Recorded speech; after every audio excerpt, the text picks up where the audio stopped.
Alright guys, I am refreshing the feed. See if I can get us to close the gap.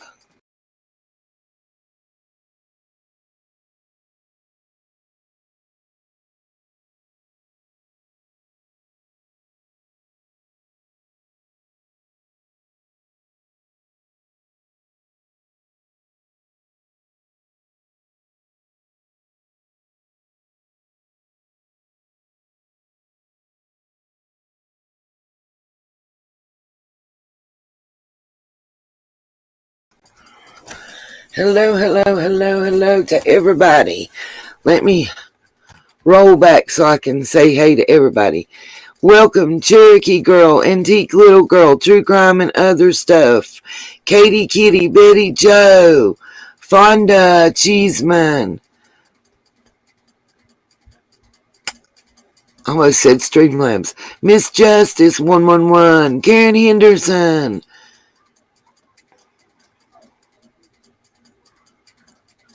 Linda Creech, Mackenzie Tagong. I hope I'm saying that right. New Orleans Lady, Kiri. I love it too. It's supposed to be a Z type of background. I'm glad you like it. First of all, how's everybody doing? Hey, T. Riley.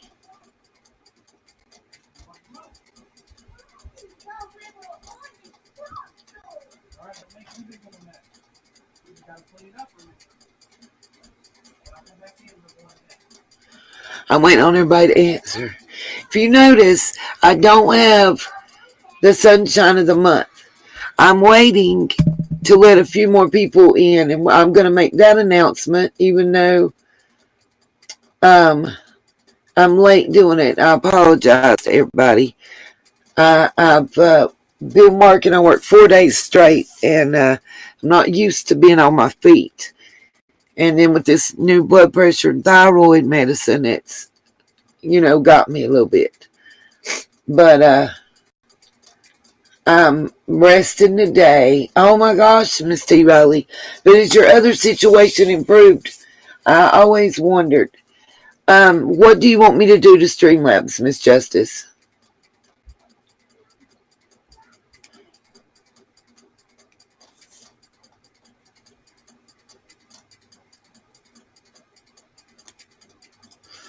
You're going to have to send me an email so I can give you the number, and you can text message me, T. Riley, and let me know what's going on.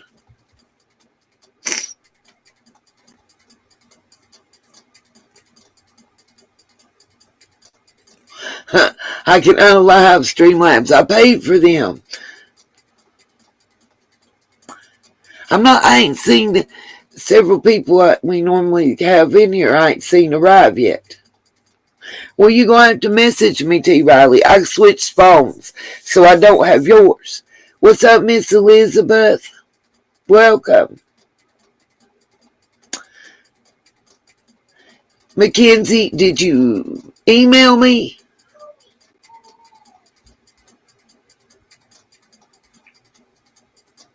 What's up, Leigh Marie? Teresa Upchurch.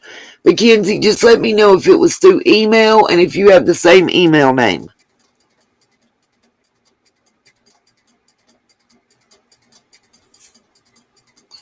And I'll double check right now, because it's what I'm thinking. I don't think I got your email. A lot of people forget to put the 99 in it.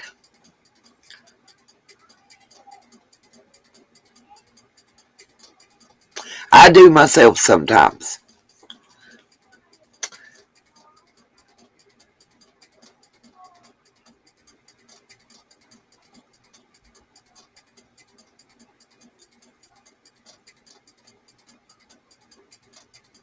I was just waiting on Miss Mackenzie to answer me. Because if it was an email, I was going to look while we're, here in the live stream together, and that way I can make sure that I get it answered for her. I don't like to tell you guys I'll respond. No, Mackenzie, don't put your email in the chat. I just need to know, is it the same name?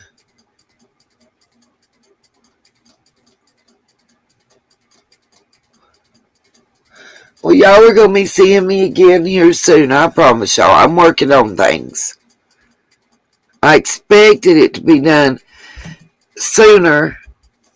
It is. Okay. All right, Mackenzie. I'm going to go look right now.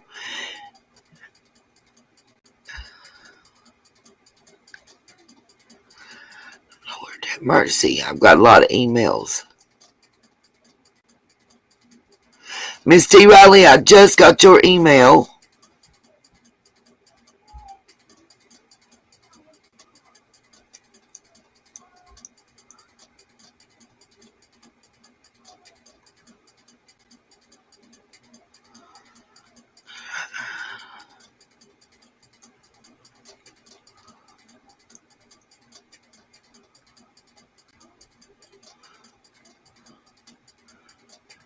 Mackenzie, I'm going to search for your name because I'm not showing a Mackenzie in my email. MAKENZIE.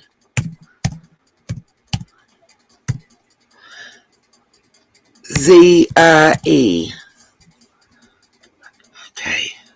And enter.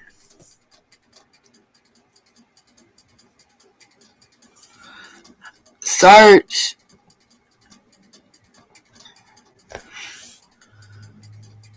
Mackenzie, I do not have an email from you, darling. Not from that name that you have on the screen right now. I just searched my entire Gmail account. What's up, not be able to break? I'm not trying to be funny, Miss Mackenzie. I mean, I can show you what I've got. I can show the screen, honey. And it's all lowercase. Yeah, that's what I'm wondering, Miss Justice. Just resend the same email, Miss Mackenzie, but it's all lowercase. I'm going to type it in the chat just to make sure.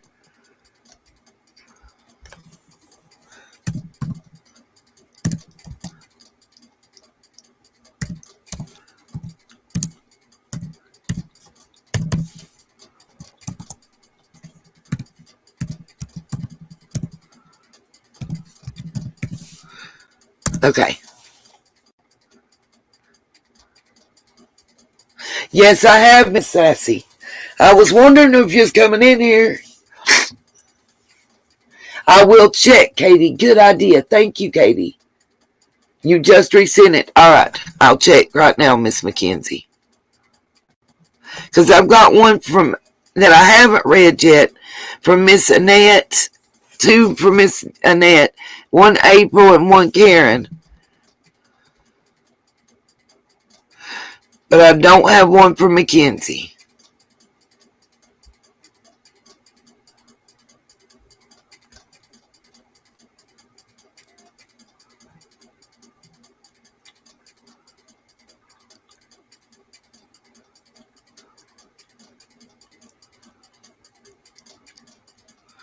She said it was sent like 2 weeks ago.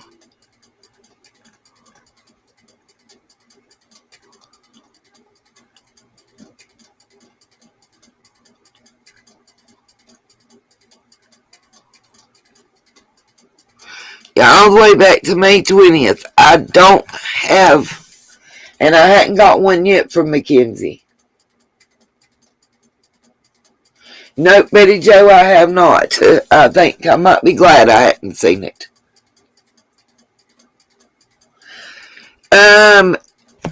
True crime, it took about 3 months for me to be eligible for monetization. Around 2 months, I'll say 2 months, for me to be eligible for monetization. And even once it took about a week, give or take a day, to get approved. Then it took another 2.5 months before I got a check. So it took about 5.5 months before you actually get paid.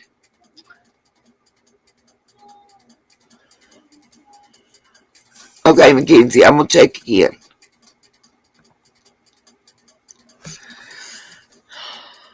Mackenzie, it's not coming.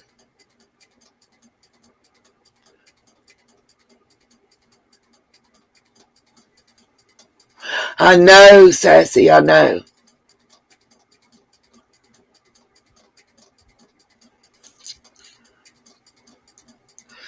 Okay, look, Mackenzie, do me a favor. I know you might not want to come up on the panel, and that's fine. I'm going to drop this link in chat just so I can bring you up backstage and privately talk to you. So nobody else can't see our conversation. Because I've had this happen before, and the person was putting an extra letter in, leaving a letter out, putting a period in. Can one of the mods type the needasworld99@gmail, put it in the chat for me again, please? Because it's not coming through, and I've got I'm looking at my emails right now. Can somebody else send me an email to that email address and let me make sure that it's coming through? Also, please. That's what I'm going to check, Mackenzie, right now. Usually, though, this one, nothing usually goes to the spam in it because it's my business one.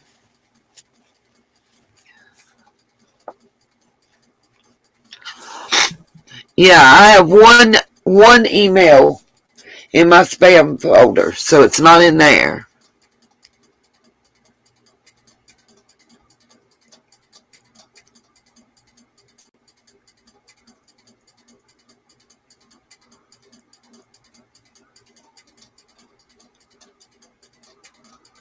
Huh.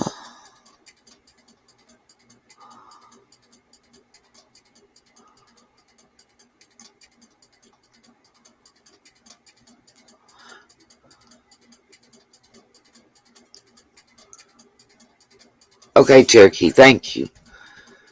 Let's see. We'll just mark this as not spam.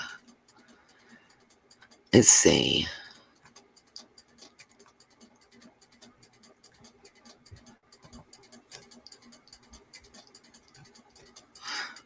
Yep, okay. I got Oklahomas and I got Cherokee girls. So, but I still haven't gotten the one from Miss Mackenzie.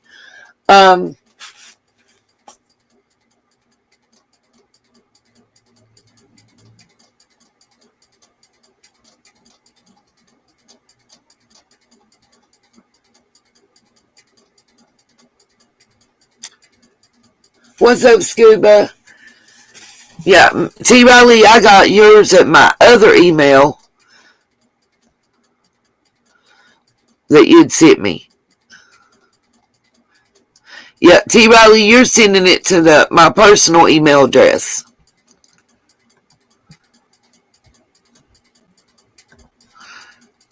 Okay. Miss Mackenzie, I'm going to give you a different email. We're going to try this and see if it'll work. Hey, Miss Annette. I don't know. We're going to, hey, Miss Brandy. We're going to try something different, Mackenzie. I'm going to type this email in and see if you can get it through to it. Let's try this one.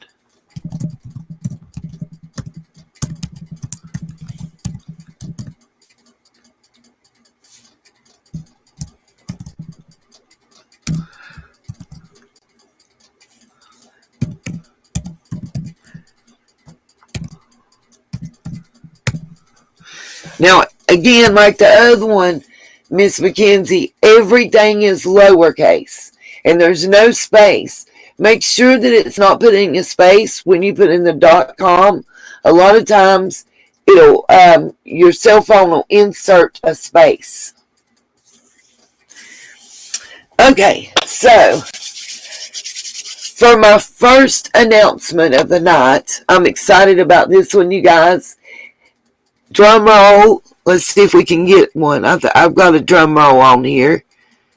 Let's get it. Let's get it. Because we need us a drum roll. Because I'm going to announce the newest, the greatest, the best sunshine of the month for the month of June.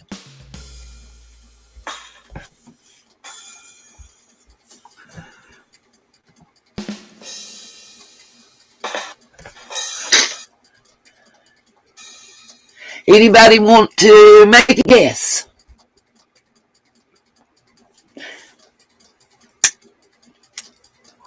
We are, Summer's case brings us all down and makes us all angry, so we definitely need to find that, that little extra that brings us together. So here we go, air horn.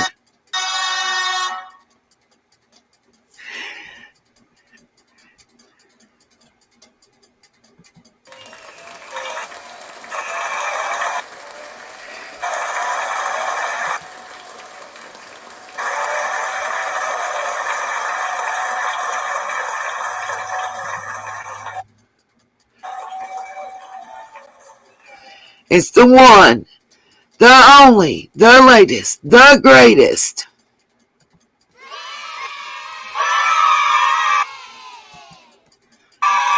Sassy Brenda.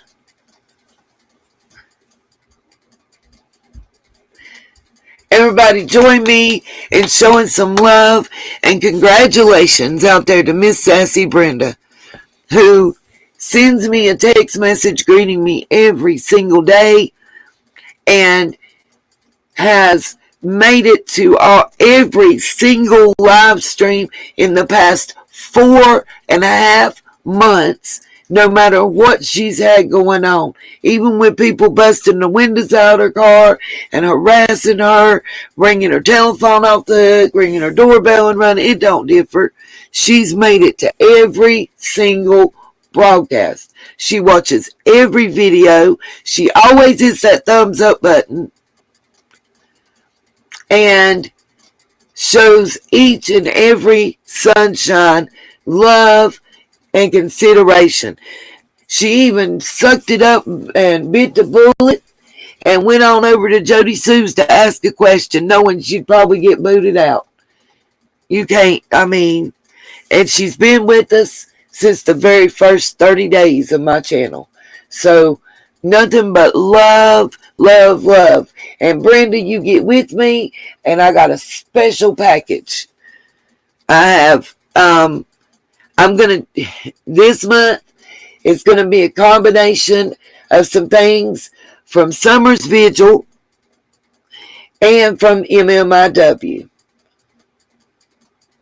Absolutely, Brandy, she does deserve it. And she's been through a lot here in the past couple weeks, and we just all need to show her some love. Let's see nothing but some hearts and love coming up in the chat right now.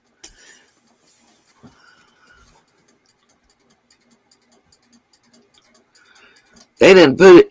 I can add another camera to my live stream. Lord, they're giving me too much to work with, y'all.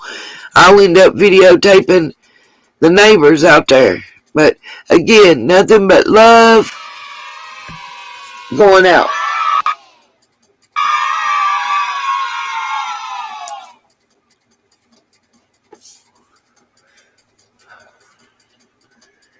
And I know she's in here. Everybody gonna get something said to them from Night Labs about spamming symbols. Let me see if I can't bring them night robots in some. Come on. Y'all give me a minute. I'm gonna work on Streamlabs. I know, Katie Kitty, they suck a big one. If you put more than 3 symbols in.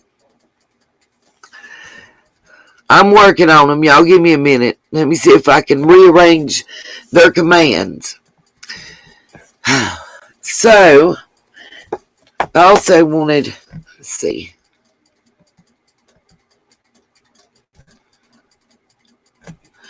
Some YouTube things. It's if you put more than 3 symbols back to back in a message, it'll say something to you. I'm gonna try. Honestly, all they're doing is enforcing the YouTube rules. Let's see if it'll let me set it.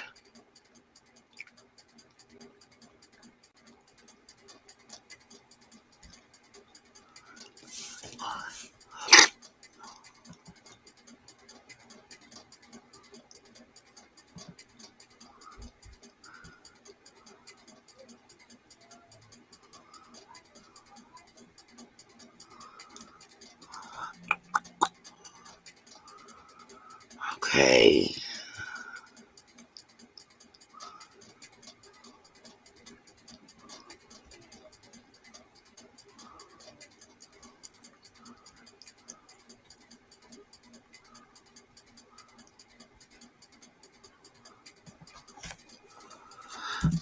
As long as you don't put more than 6 symbols. Hearts are considered a symbol. You could put, okay, I set it to where you can put at least 6 in a row before it'll say anything to you.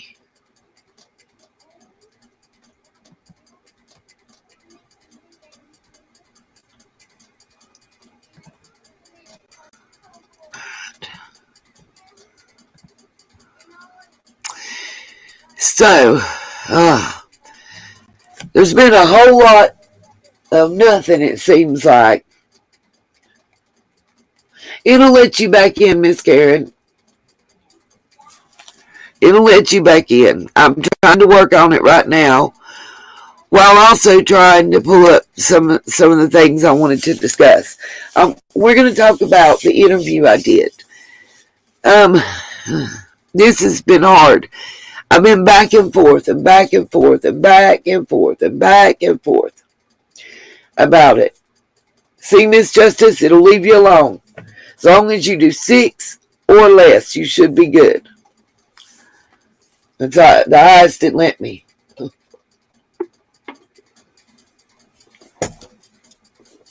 Cherokee Girl, I just about spit my drink everywhere just now. So I did an interview with a former resident of the Hawkins, Washington County areas. And so many people have just been a-holes to me since I announced it, by the way. It's not Middle Tennessee, it's Upper Tennessee. Well, what I was trying to say and do, and hopefully, oh, thank you, Sassy. Give me a 1 in the chat if you got to check out the video that I posted the link to in the community tab section about historic Rogersville.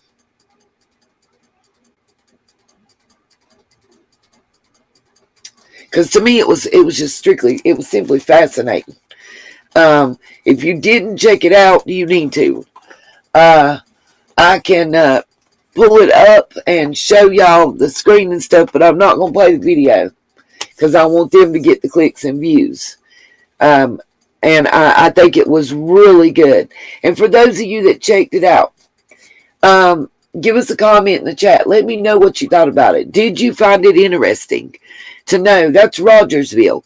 That is the town.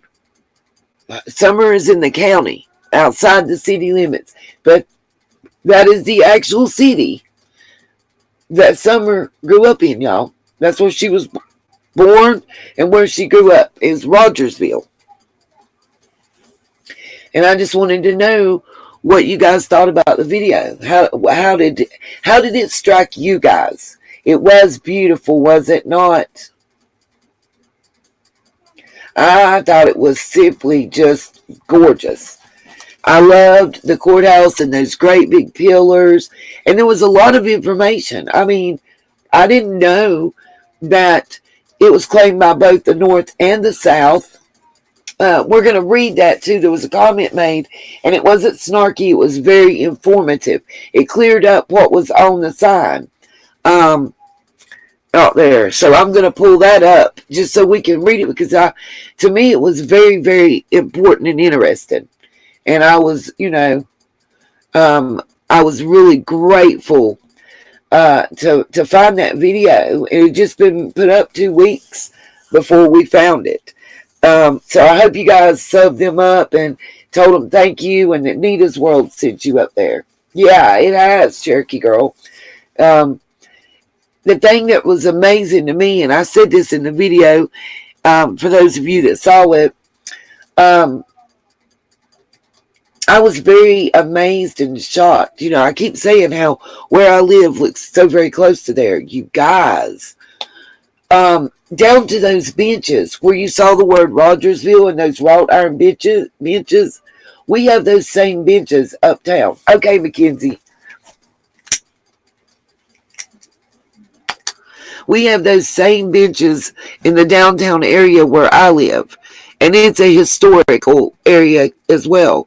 We have also the same Mackenzie. It's not coming through, baby. I don't know what's. I've never had a problem with iPhone and stuff.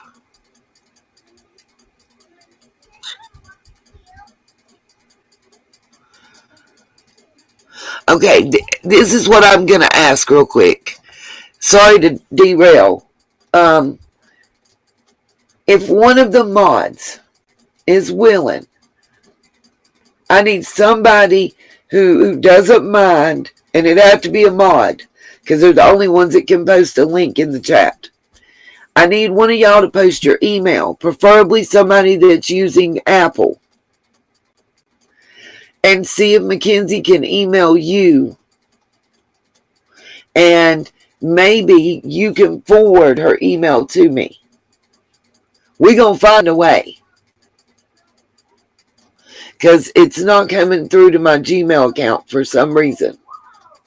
And I've never blocked anybody from sending me an email.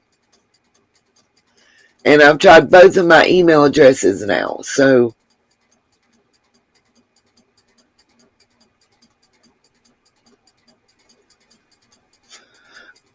that's weird, Brenda. Thank you, Miss Betty. Mackenzie, please email Miss Betty Joe. She put her email address in the chat for you. Please email her. Just saying hi, it's Mackenzie, so we know that she can receive it. And then the email you're trying to get to me, I want you to send it to Betty Joe, and she's going to forward it to me. We're going to get that email through. Once I get your email address, I'll be able to send it to you, and we'll have an open link, and we'll have a better way to chat then. Mackenzie, I got a better idea. Can you text me? Cherokee Girl, can you drop the phone number for texting, calling? Can you drop that number in the chat? And Mackenzie can text me on that number right now. It should come through. We can try that too. We're going to figure a way out. For reals. One way or nothing.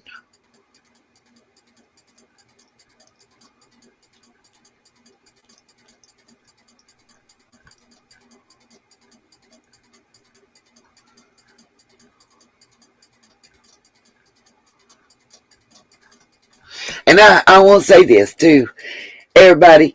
I always say to y'all that my sources are the best sources. Mackenzie, Cherokee just put the number in the chat for you if you want to send a text.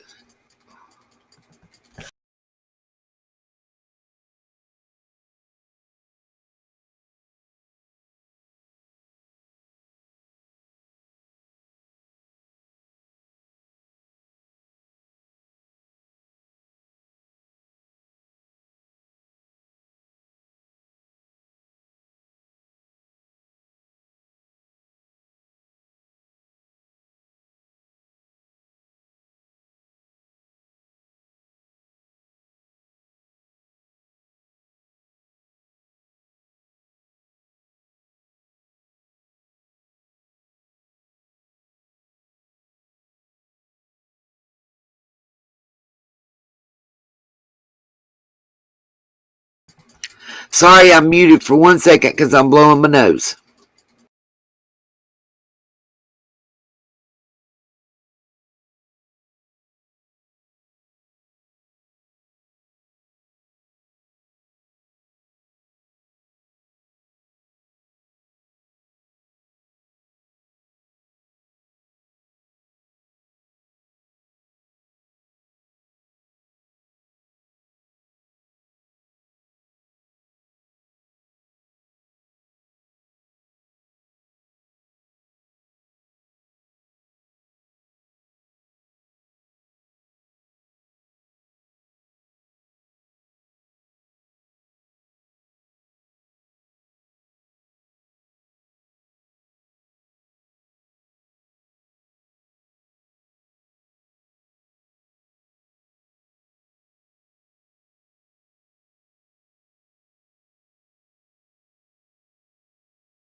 Oh yeah, I was gonna say this, Mackenzie. If you are already a Facebook friend, send me your personal email address. Either send it to Betty Joe in the email, or send it to me through the Facebook Messenger, and just let me know as soon as it's been sent, so I can check, because I have to flip back and forth in the live stream. What you been asking? No, we're gonna talk about that, T. Riley, because that's another thing. Tonight's a chatted up night. I'm gonna tell y'all about the interview I had. The lady that I spoke to that went to school with Ronnie and Donnie Lawson. Yes, ma'ams. Yes, sirs. Tell about when the 2 times that she got stopped between the ages of 19 and 23, and what she had to do to not get a ticket. Several things. And we're going to look at a couple comments. But I really wanted to start out by talking about the video, of historic Rogersville, because I thought it was simply beautiful. And I wanted to say this. I'm going to say it, and in saying it, I'm also saying it about my hometown when I say this. I'm going to get y'all a video of my hometown. If I can find one on the web, I'll pull it up.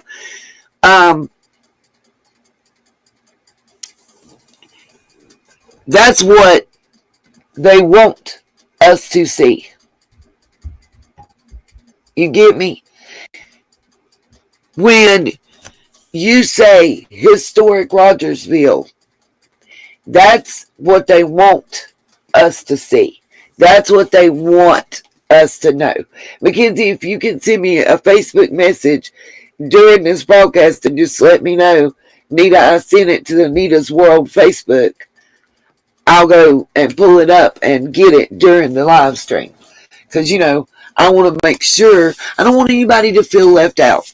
I try my best, to get to know each and every one of you guys personally, and to try to respond as quickly as possible. I am a little slower right now because I'm working this new job in. Y'all, everybody say a prayer. I get paid Friday. I'm going to make a car payment, and I'm good. Yes, we should, Sassy. When I start telling y'all her story, it's going to be serious. Hopefully, if I can work everything out, she won't appear on video, but she will let me record her on audio, her and her husband and their oldest child, and do an interview, because the younger children don't really remember much. They moved when the children were smaller. The oldest was about 4 or 5 around the time they moved from Tennessee to here. Let's see. I'm going to see if I can find an already made video, TOR. Let's see. If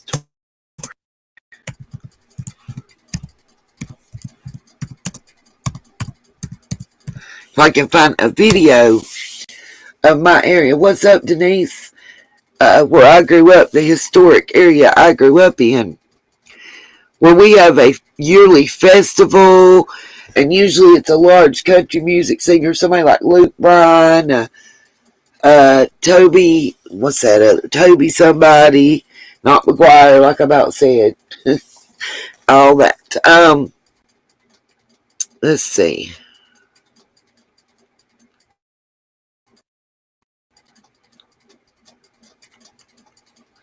Yeah, we won Main Street Award.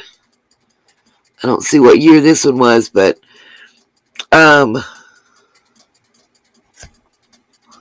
it's got to be recent, because it says wins Main Street Award, recognizes local champions, and it was something about the vaccine. Let's see.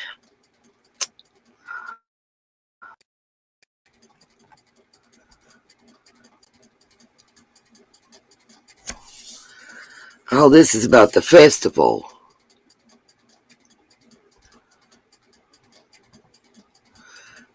Shit, I meant to click videos. Y'all, yeah. No, it wasn't Toby Keith. It's another one, I think.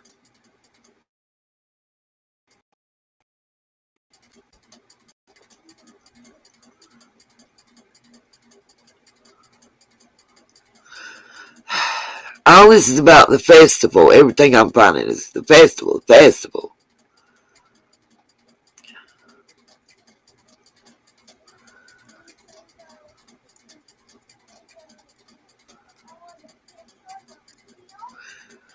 Let's see, that's the historic courthouse.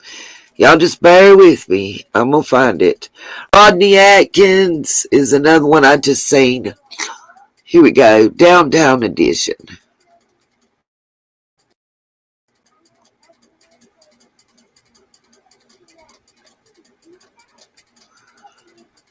Then we have the TGI concerts.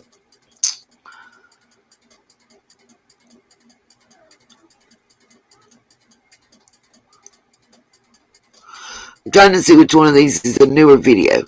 Okay, so this one is September 2021. And where's the other one? Oh, this is a month ago. We're going with it. What's up? Just roll with it, Oklahoma. Okay, I don't know what this video is going to show y'all, but I'm going to share it. And if they copyright strike me, it'll just be that. Editor X presents 5 steps to win over any client. Go right down to the courthouse square and get that struck. Let's see. I'm trying to see who made the video and if I know them personal. Okay.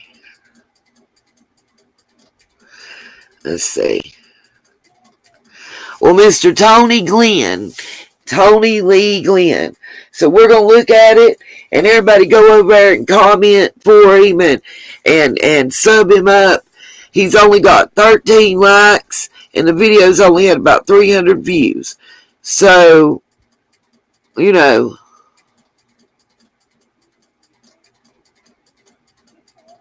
they only have 4 comments.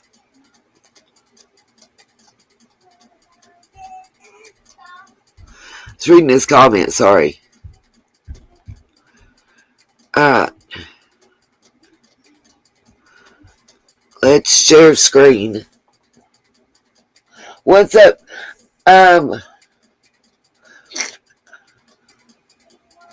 What's up, Kia's Opinions? Kia, do you have a channel, darling? Because if you do, we'll drop the link in the chat so people can go check your channel out. We like to do that here and support each other. Okay.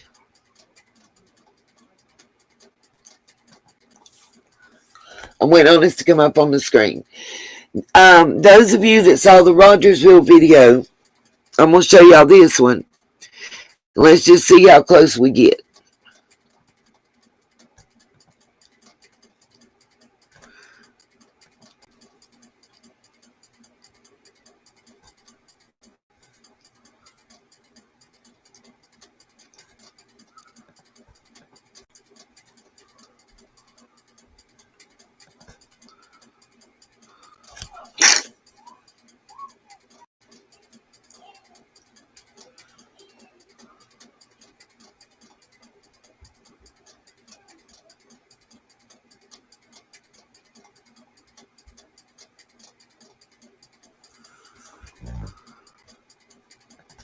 With my iPhone 12 using Movie Pro in 10-bit video. I'm going to do 10-bit, so I've got really high bit rate video that can be adjusted really well, color corrected. So who used the Sony free has been zoomed? Who used probably the iPhone? You should have sound now. And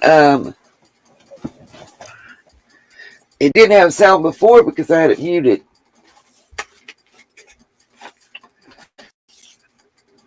Now it's paused because I'm going to put the headphones in so y'all ain't listening to that wonderful musical thing called feedback. and squelch. A lot of times y'all be telling me there ain't no sound and it's on purpose because I'm trying to save your ears. Don't tell nobody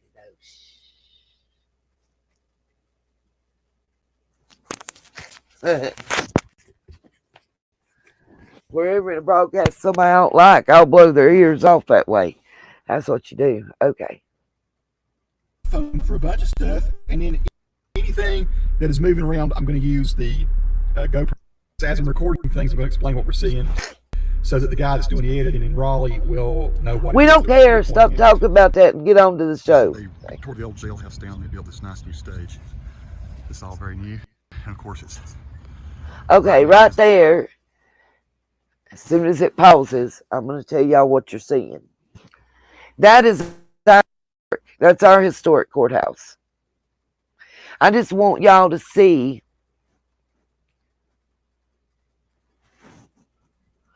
what similarities there is in landscape, population, and the facts that it's all historic. Like y'all saw some of the murals in that video on the side of buildings and stuff.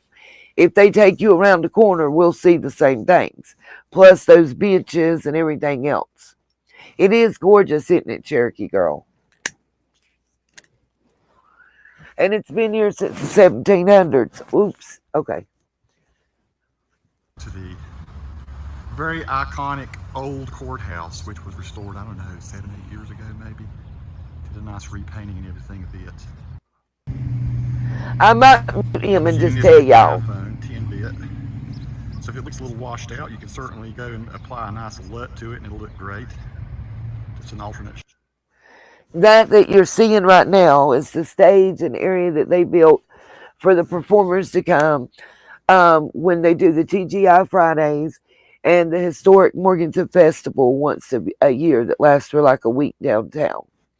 If you notice, you'll see a lot of these store buildings you could see kind of to the right behind, especially the ones that are brick and everything, that look very similar to those storefronts that you saw in Rogersville during that video.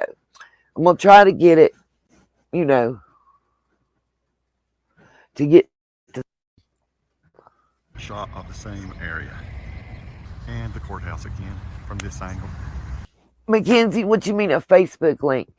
All I want you to do is go to the Nita's World on the Tube Facebook. Send me a message in Messenger with your email. Then I can email you. And somehow just get me your email address. We can simplify. This is the new True North. I'm going to speed this up a little more because it's going too slow for me. I can't take it. Amphitheater. And yes, that points north. Across the street over there, that's the Marquee Cinema. That's our main. That's our one and only movie theater in town. Okay? That's the theater. That's what I want. I want him to show the architecture of these buildings. Y'all to see the murals and the setup that actually matches Hawkins County, and it's kind of irritating me. I might mute him. I'll go get closer. Because he ain't saying nothing. I want the closer up views. Get off the amphitheater.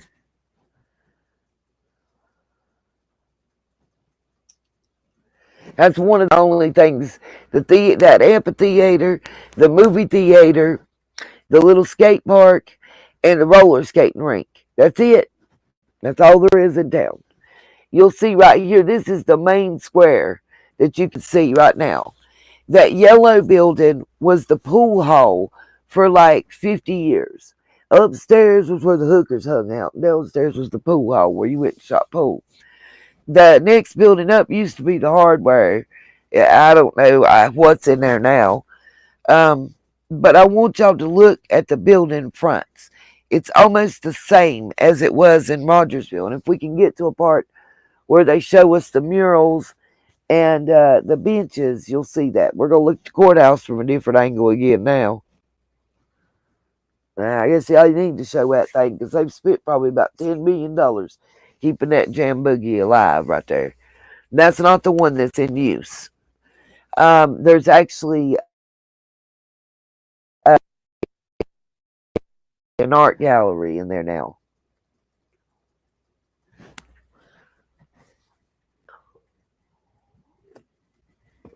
And that looks like a commercial for farmland.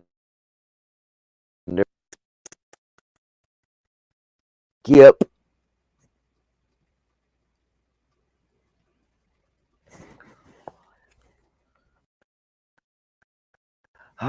We're going to keep looking at the courthouse, ain't we?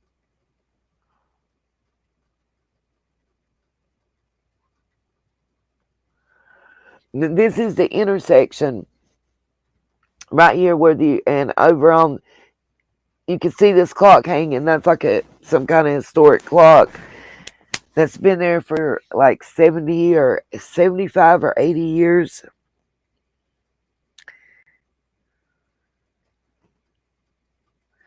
Got Benjamin's and Leba's, the men's and women's clothing store that's been there forever. The green awning that just flashed, I don't know if I can get it to go back 1 second, is that green awning, if you can see behind that tree, goes actually to the barber shop that's been there for, I think, 70 plus years as well. I wanted y'all to be able to look at it. I want the benches to show up. I want y'all to see the statues, the courthouse square, the murals, all that stuff that is so similar to what the Rogersville historic area looks like. Where I grew up, this was the historic downtown area. I had to pull this stock footage, but from this channel that made it about a month. This is about a month ago, so this is recent.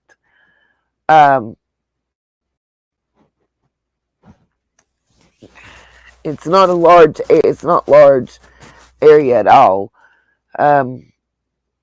It's looked the same for the 50 years that I've known it, from beginning to end. I wish he'd get off this one stoplight. There's more than one, and I would like to see the rest. Yep, we've already showed that before, and most people have signed it, but thank you. Just roll with it. I appreciate it. I was going to ask for that to be posted sometime during the broadcast.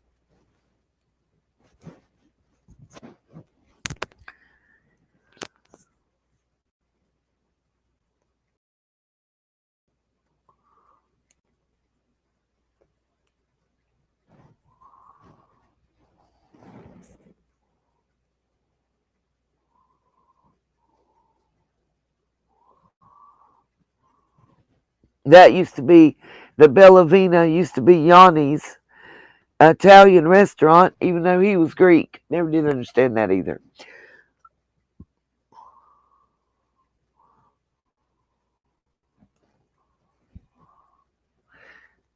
That actually used to be the used bookstore called Mad Paperback Exchange. And it's now a local kind of like, I guess, art gallery. My friend Lulu has several of her paintings there. It does, Annette, I'm sure. There's a lot of similarities in these towns that vie for the historical town moniker all up and down the Appalachian Trail, you know.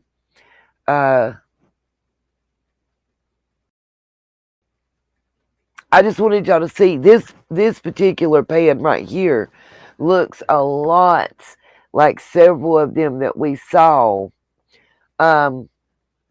in the Rogersville, with the same awnings, the same style of, I guess it would be, what is that, similar to a brownstone type?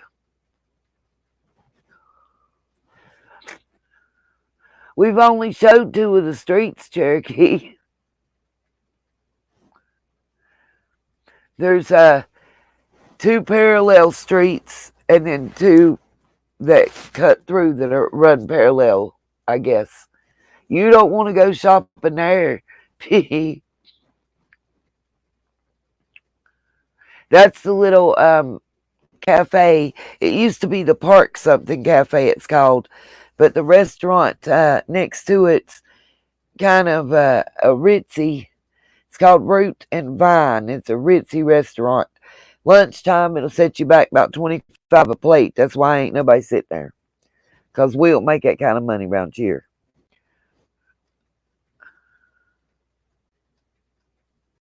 That's where you're going to go if you're going to get them bottles of wine that start out at $25 and above.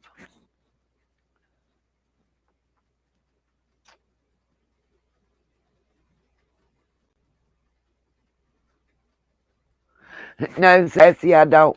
I do know, you guys, just so everybody knows, this is the same street from the other end. We literally, we've seen one street so far that borders there. You're going to get ready to see on the corner right here. This was our first internet cafe. It's the Grind. Shout out to the Grind Internet Cafe. They're awesome, really awesome. A lot of people don't know. Yes, they did, Cherokee Girl. A lot of them did. This is Morganton Federal Savings and Loan. That's actually one of the historical mansions. It was a plantation building that's been converted into a bank. Hey, Brenda, you got me beat then, because we're under 4,000 years. Well, in town, and actually the city limits, it's under 3,500. In the county, the entire county, we're pushing 6,000 in the whole county. But that's a bank now that you're seeing. That's one of the historic buildings. And that's the same street that we were just looking at. That's the Internet Cafe on the left. We're just looking at it from the other angle. Literally, they have only showed us one street view from one end of it to the other. Like right across the street beside of this that they're not going to show you is a Colonel's Pantry. And the soup kitchen.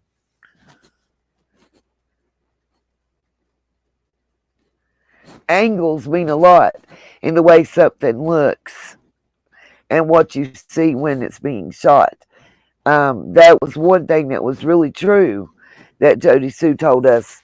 I do believe. I think they were shooting that in a certain way to get people interested in that property.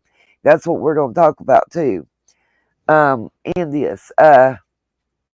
This is just a side street coming in front of the courthouse and to what would be facing it, the left side of the bank, facing the bank.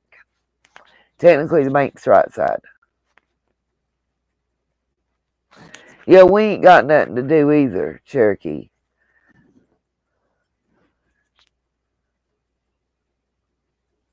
I think that's an interesting bench.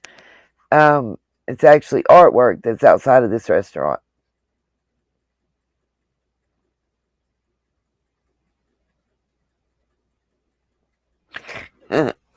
All right, T. Riley. Yeah, you probably do got most people beat then.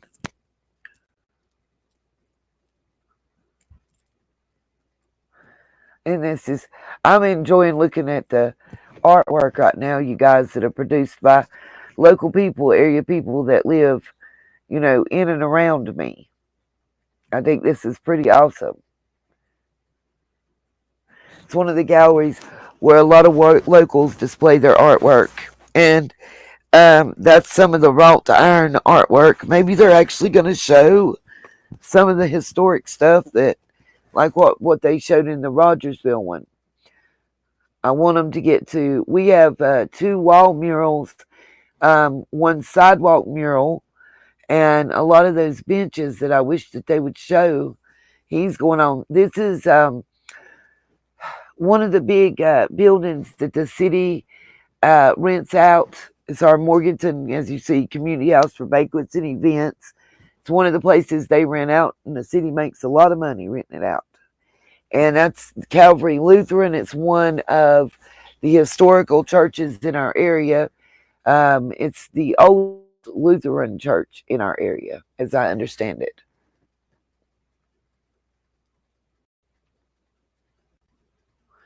And this is like not downtown really technically for those main four roads. Um, this would actually be considered, I'm not exactly sure what they call it, but it's not downtown. And here's the Methodist Church. They have an excellent daycare program in this building. It's actually across the street and behind the bank, but that used to be directly across from our old post office. So y'all just seeing a little glimmer of where I grew up and what it was like.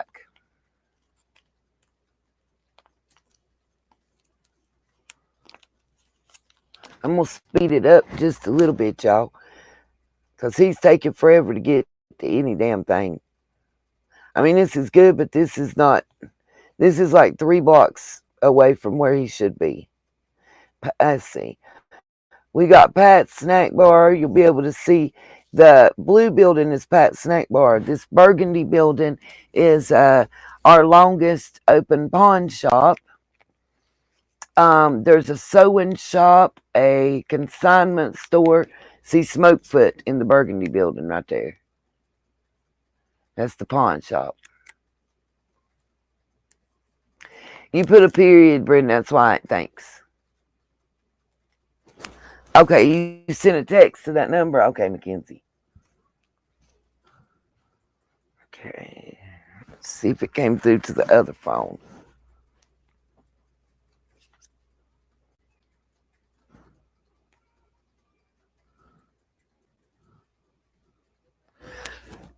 Did you send it through the Facebook Messenger, Mackenzie?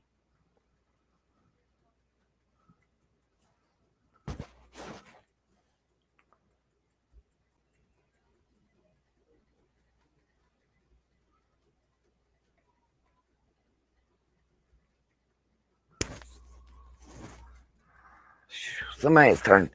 Oh, I'm going to put my personal AC on. Oh, Neil, there's the Wells Fargo. It's been there forever. It was Wachovia before. Like, it's been there, the oldest bank next to the Morganton Federal Course. So you seeing Benjamin's and Liba's again from just the other entrance. Yeah, that's what you think, Oklahoma. There's a reason I want to show y'all something. See, she just said, we have a nice, clean little town. You think so, right? Just like if you go to Rogersville and look at their downtown video, you're going to think they have a nice, clean little town. But they're hiding a lot of secrets.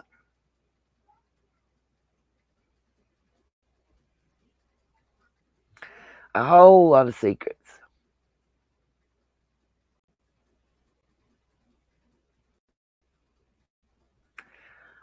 See our marquee movie theater. Oh, wait a minute. Where did it go? It just popped up and left. Damn it.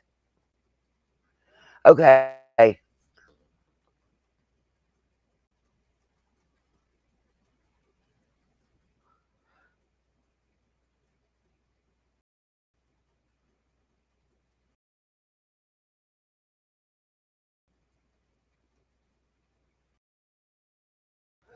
Okay.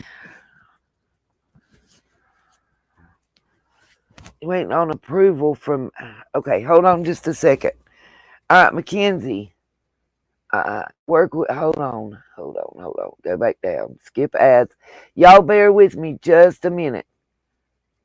Mackenzie, I'm going to the Facebook so I can approve it. Just give me a moment, y'all.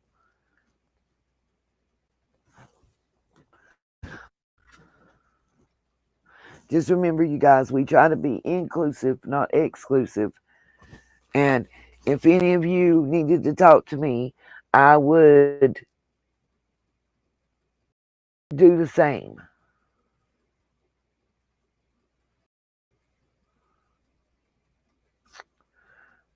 And I'd really be ready to punch my computer for being so slow and my Wi-Fi. And guys, don't forget, anybody that can, please hit the Cash App and PayPal. I got 2 days to payday. So, hey, $5 would be great. Between everybody.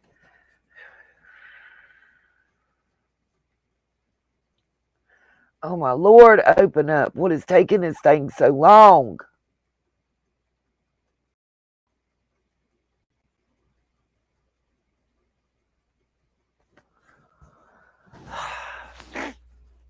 Why is it paused? I told it to play.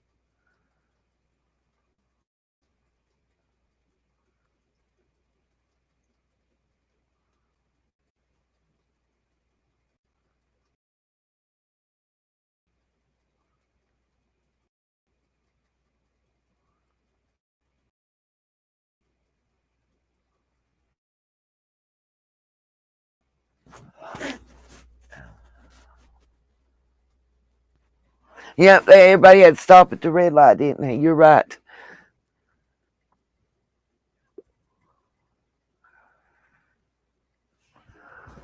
What in the world? Okay, Facebook is being a butt.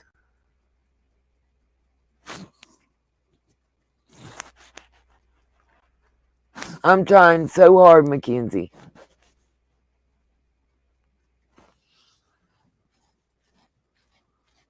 I had to close it and reload it, y'all. Hopefully it'll work.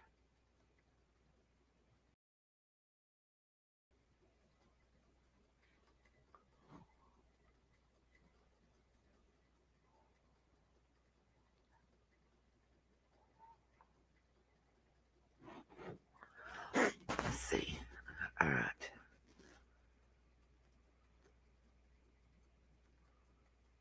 I'm trying to get into the messenger if it'll ever load.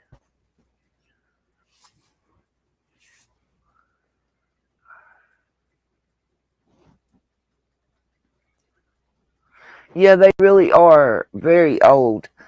A lot, like I was saying, a lot like the ones that we saw in the Rogersville area. Hold on, it just went past the daggum mural that I wanted y'all to see. Shit. You'll be able to see this one. I don't know if y'all could see it when it pauses from a distance well or not. There's one of the murals on that gray building that have been painted. There's another one that we just went past, I think. Let's see if he shows it.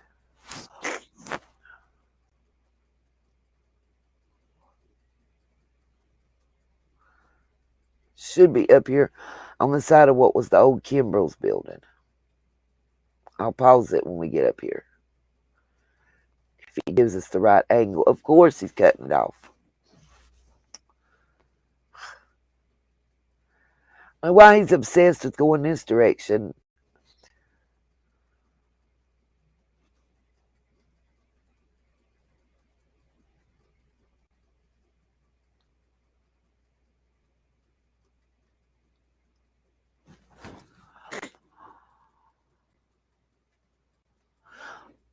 He's going outside the historic district for some reason. Like the library, that's the comma. The coma is, there's the library right there that we just went past. That's the comma where they have all the big productions that was built for all the floofy people that live here, because the cheapest ticket that was ever sold was $35.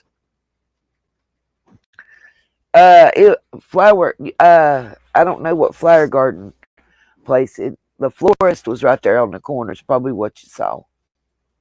That was the police station that we just seen. It's right next to the coma, as I call it, instead of the comma. We call it the coma because the only thing that's there that's cheap is graduations. And that's a house that's a duplex building they're showing. Not sure why.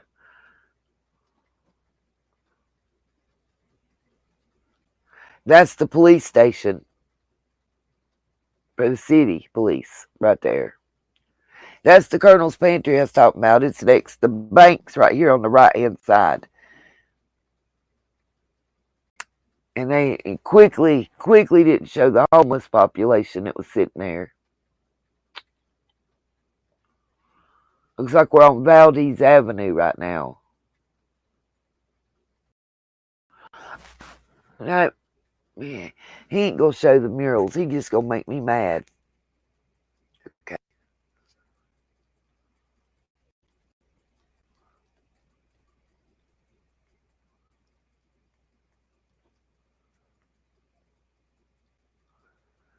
Come on. I'm trying to get this Facebook to load still. Y'all, this is ridiculous.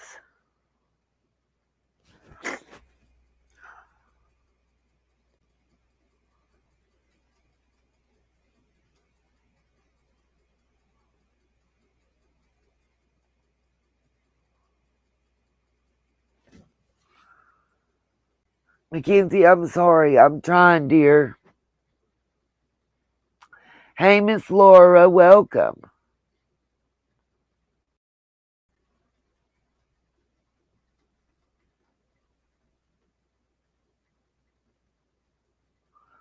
Huh, Cherokee? What?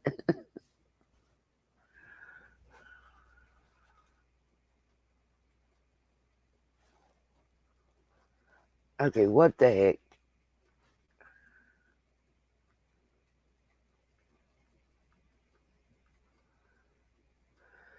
Okay, Mackenzie, are you under a different name on Facebook?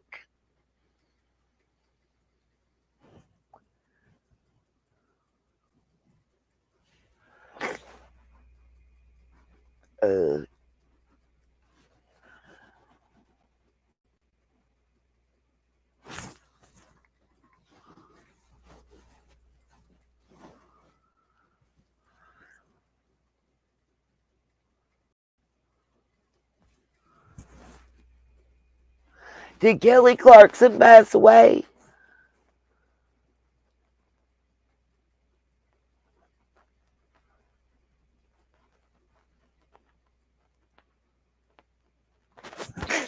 Okay, the only friend request I got, Mackenzie, I've got 3 friend requests and none of them are from nobody named Mackenzie. I'm just accepting all 3.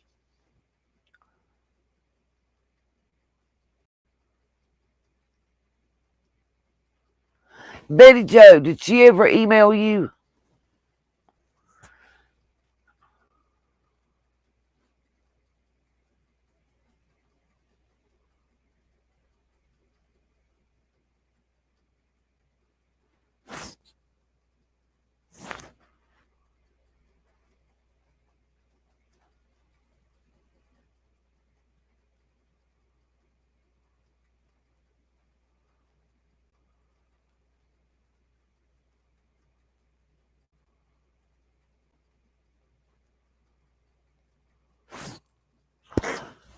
I'm beginning to think it's something to keep me from doing what I need to do at this point, because none of us can't catch an email.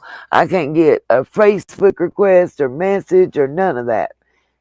Everybody else can. T. Riley sent me a message from her iPhone while we've been in here.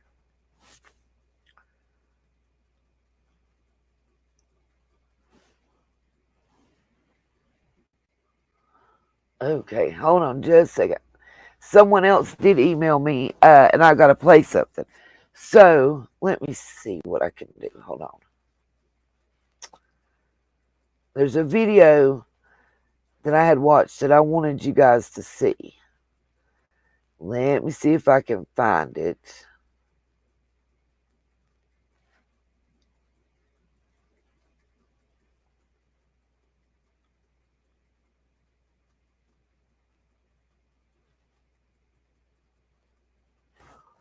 Found one of them. If you shop on Amazon, you should use this tool. It's a browser extension that automatically compares Amazon to other sites. Let's try to skip. Now, what's this little shed over here?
Now, what's this little shed over here?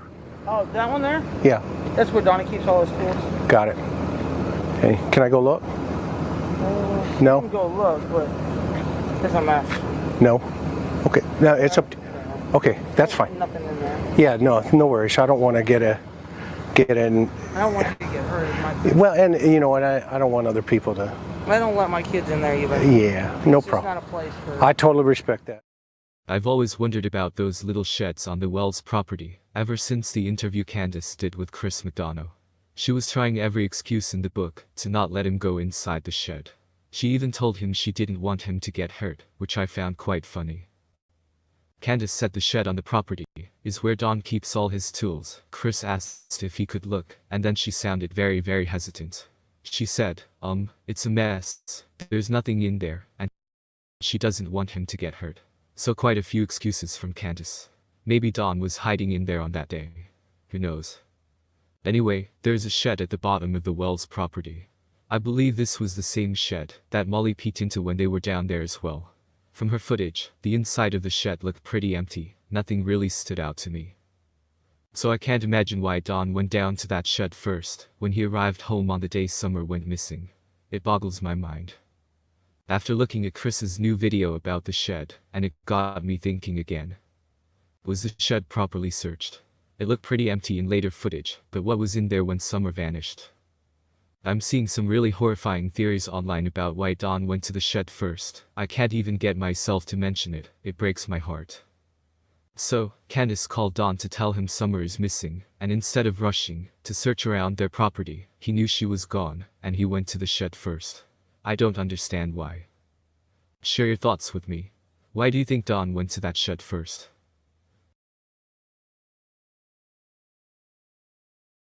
Try this strange 10-second technique tonight to reverse type 2 diabetes. Most people continue to take blood sugar medication.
Okay, let me know if y'all can hear this when I start playing, just right now.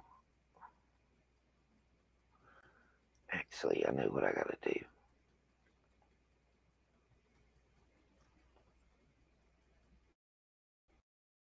Crime. This is Angel Prissy. I wanted to talk about someone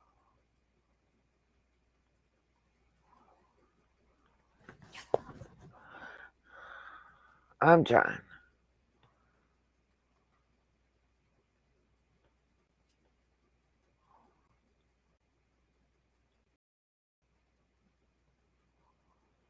All right. Y'all should be able to hear it now. Today, because I have a question. This person is named Courtney Dell Sessions.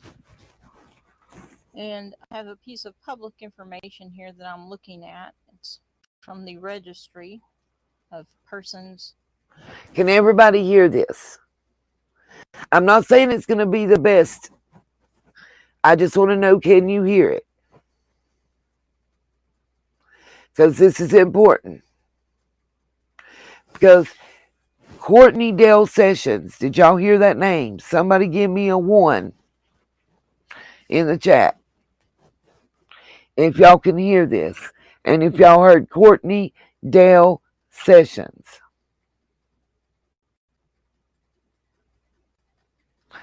Because I'm going to tell y'all who he is before this person does. I know the name. And I know who it is. Does anybody in the chat know who this is? Before this person, whoever, because one of you guys sent me this to watch and listen to. So I just want to know, am I the only person that knows who this is before we get there? Courtney Dell Sessions. That is Sonia's husband. It is Don's brother-in-law. Back to the video, the audio. Convicted of sexual crimes.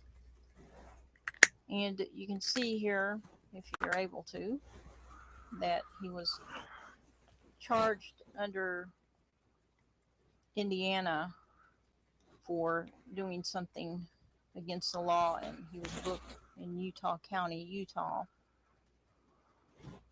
And there's a story that I found that backs up this information.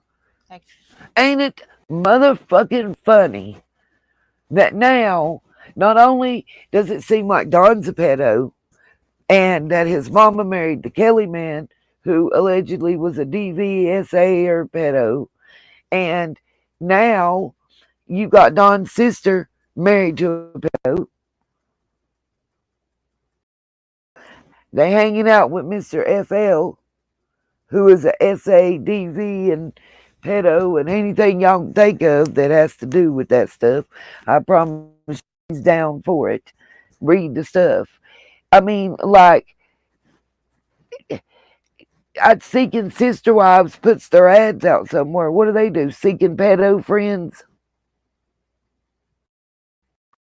And I mean, I know it may sound like I'm joking, but it's not a joke. It's kind of out of frustration. Like, what did they do? If you don't have any pedo tendencies, you can't be our friend and hang out and get effed up with us. I mean, for real, y'all.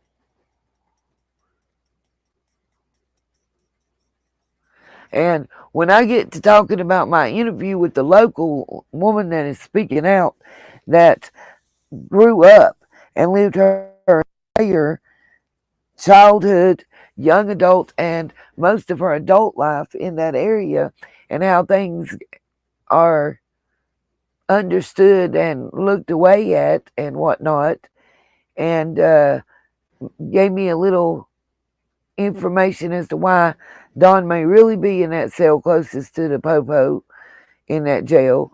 Yeah, Don and Candace should be a little scared, to be real, whether they know something or don't. I don't either.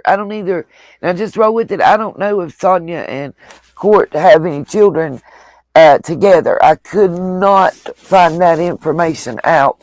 She shut her shit down with the quickness when she realized we knew who she was. But money, they got money, and his family got money. Anyway. Actually, two different stories. And I'm asking about this person as it relates to an inquiry regarding the Summer Wells missing child case out of Hawkins County in Tennessee. Summer's been missing a year. She was 5, now 6 years old, when she was reported missing from her home. And like everyone else, I've been looking and have my ear to the rail of the gossip and rumors, and some of it seems to, and this is a potential one that I want the law enforcement to investigate if they haven't already. Maybe they have already investigated this, but there's a rumor going around that says this fellow may have been involved in Summer's life, whether through his wife or a relative of Katie, it ain't getting no better. perhaps Donald's sister, Sonia. It's not clear. Is this guy her husband? It is her husband. I can answer that. Sessions. I saw the picture. He was arrested. I'm going to show y'all the picture. 2005 for inappropriate touching of a minor age girl, and he was sentenced to a year in prison with probation. Wow. It does mention in one of the articles that he had a wife and child. Now, I don't Sure know does. his wife or who that was and what child. That was Sonia. I looked him up in the Utah database. I didn't find him, but I do find him just in a general search online, and this is his information. So I'll show y'all the mugshot. Law enforcement talked to this person. Was he around Summer the week before she went missing? The rumor is his wife, who is Donald's sister, was around the week before Summer was reported missing. I just want to draw this to attention and see if anybody has already answered these questions that I have, and if so, if you could let me know.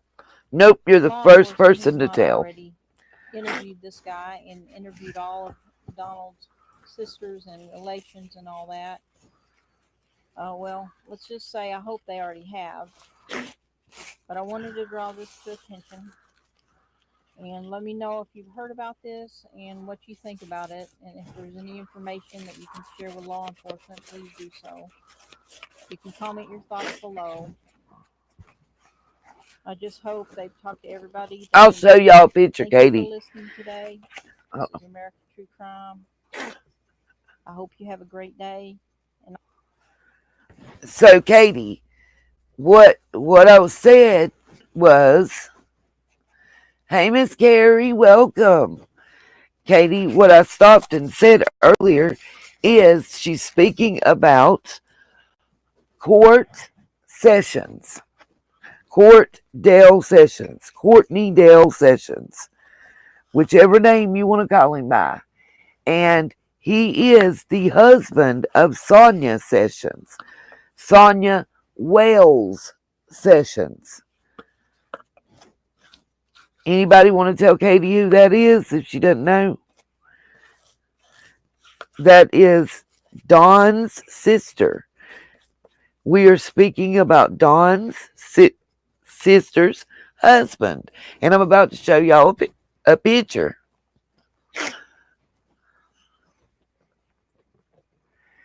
Hold on. Shit.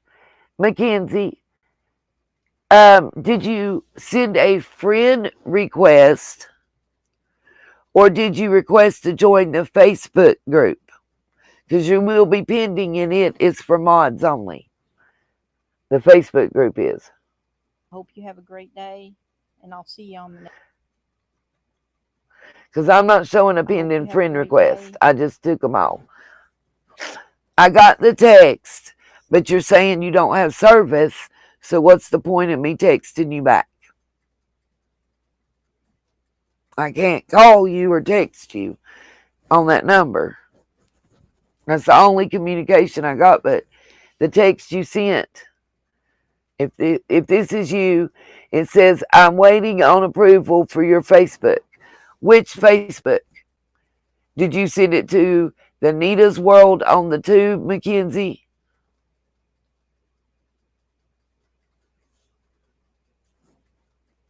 I don't understand that either, Oklahoma. Because it says, I'm using my man's thing. He works all day. I don't have service right now. I'm on unlimited. I do have internet. We'll have to use my messenger to talk. And if that's your message, yeah. But it's saying that I can't text you back because you don't have no, I'm confused. Because I don't have, that's why I'm asking you, which Facebook did you send a request?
I keep asking and I have two Facebooks, Mackenzie. I need to know which Facebook.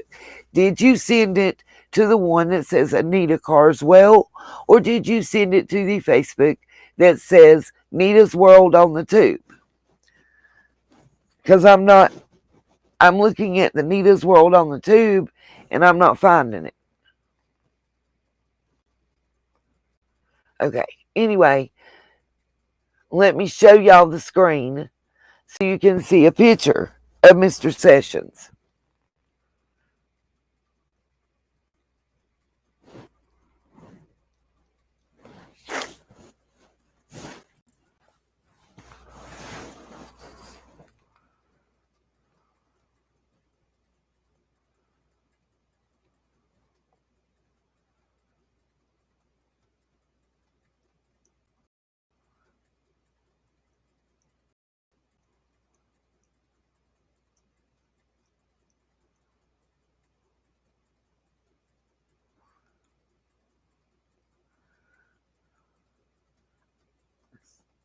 Thank you, Oklahoma. I'll just go send my own request.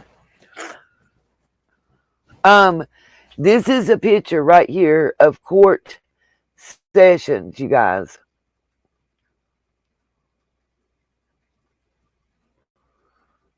This is his mugshot, is actually what it is, but take it how you will.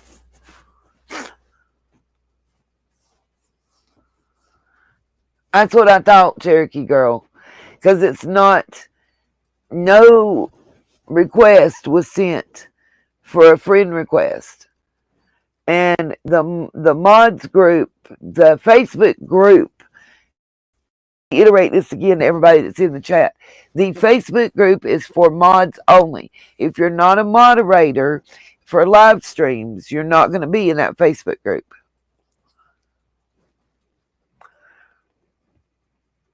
I'm looking up Mackenzie right now, and Mackenzie, I'm about to send you a Facebook friend request,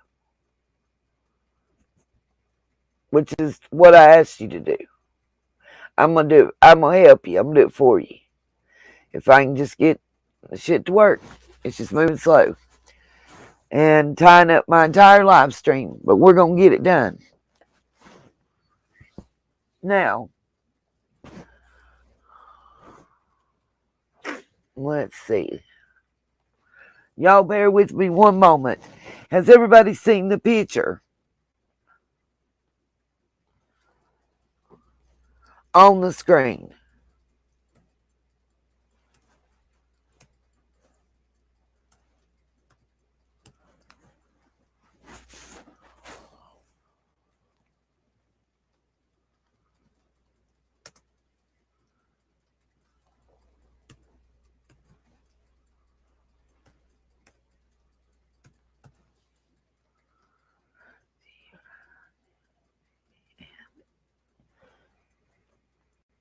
search.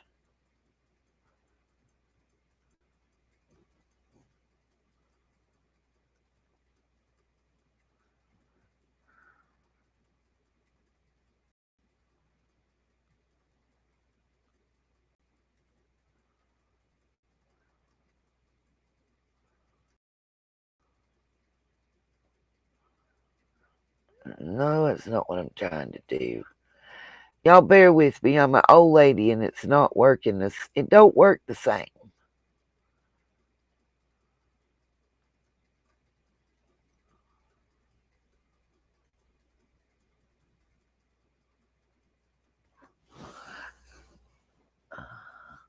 So everybody that's in here, has anybody else heard anything about Sonia's husband being an RSO?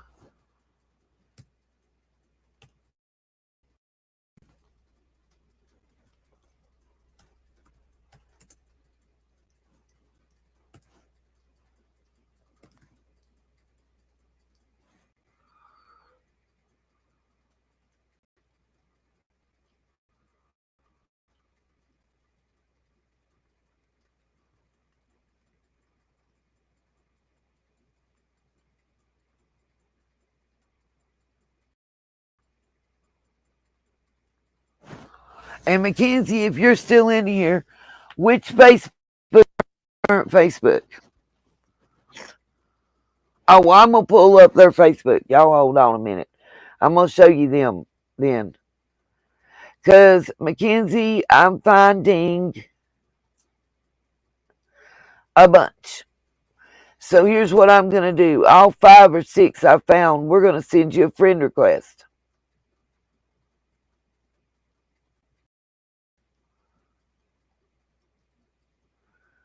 All of them that might possibly be you, I just friend requested.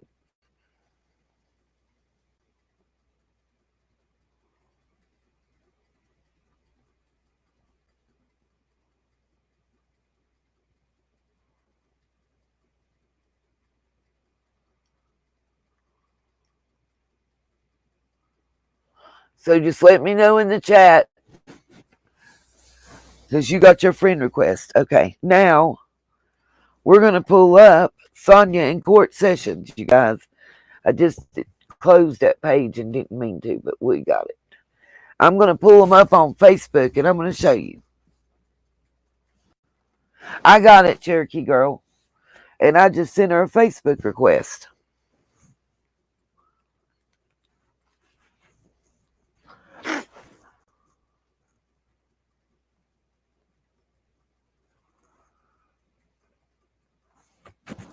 So I figure that's the best way.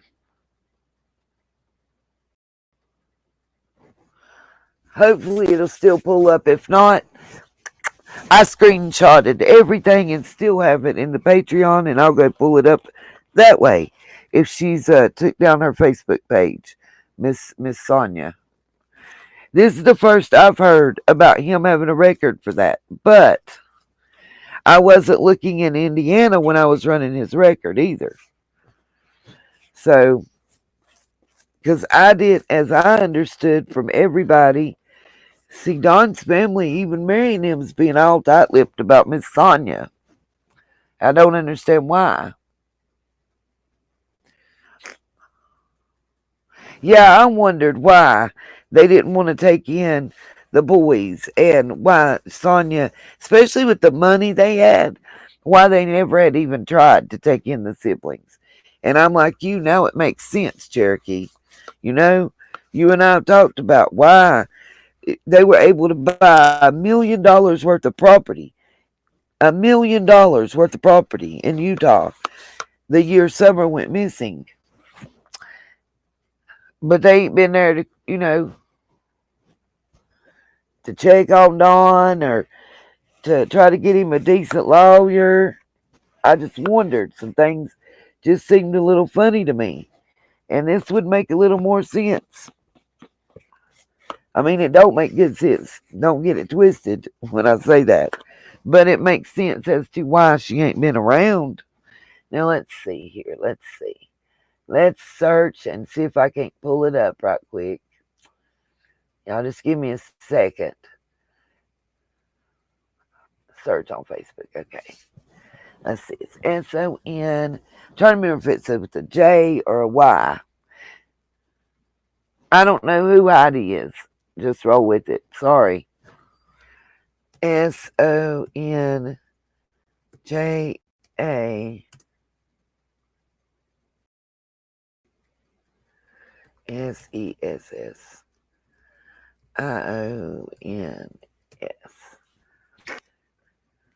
Now we're gonna pull up Miss Sonia, and y'all tell me if it ain't the same one when I get it pulled up here. Here we go. Court and Sonia Sessions. Yes, they have a shared Facebook page. Now y'all see this on here. I'm getting ready to share and go to this so we can see this and see if that's the same. I want y'all's opinion. Is it the same guy or not? So I'm getting ready to show y'all his current Facebook with Dawn's sister. And let's see if y'all think it's current or not.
me.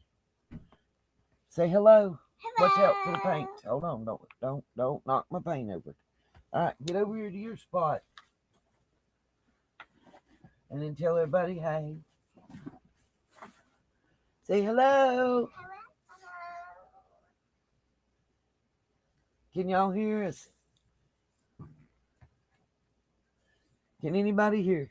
It says there's no sound. Can y'all hear us now?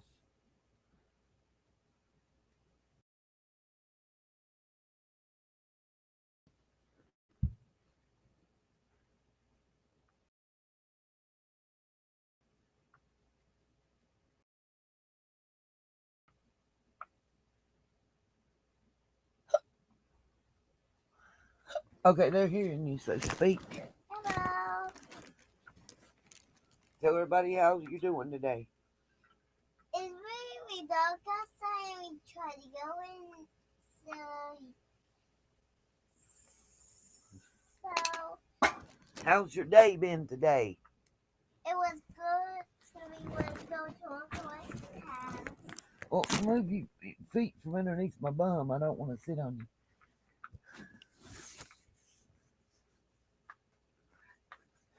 Good night, Miss Betty Joe. Quit popping. Oh, he's got one of them poppers like H had during that interview. Okay. And Nini's got her coffee, but it's froze to death. Okay. So I'm going to show y'all this. And then I'm going to start talking to y'all. Or while we're looking at it, I can even talk to y'all about what I was told about Hawkins County and life there growing up. When I get to where I'm talking about that, I will be putting a trigger warning up because I feel it would be very triggering. Katie, I can't turn the volume up. I don't know what to tell you, darling. Is anybody else having trouble hearing me?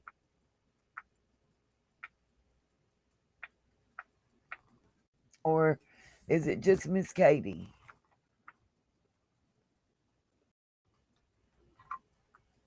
Do I sound distant to anybody else or low? Because right now there shouldn't be any reason low. It's low. Miss Katie, you might want to either refresh the page or go out and come back in, honey. Because I don't know what else I can do. I am a little low, Oklahoma. Let's see what I can... I don't know. Let's see if it'll let me adjust the sound in any other way. Got it turned all the way up that way. Let's check here. Honey, what are you doing? I love you too. He's a patting me to death, y'all. Pat, pat, pat, pat, pat, pat, pat. And Mackenzie, I did send you a Facebook request. So let me know when you've accepted it. And you should be able to then send me a message through Messenger. It's the Nita's World. What are you messing with? Leave it alone. That's my craftings. It's Nita's World on the tube.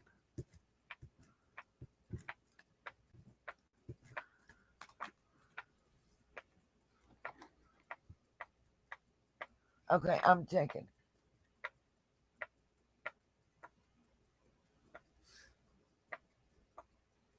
Got you. Okay. Let's see. Echo cancellation's on. Let's see what my audio output is. Make sure we're using this mic.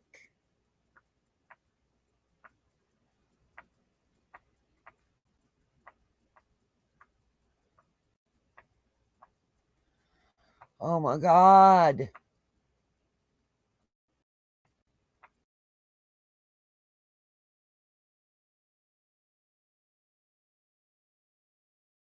But work is great.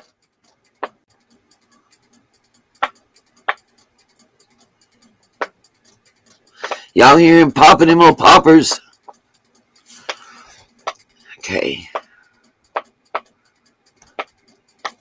Now.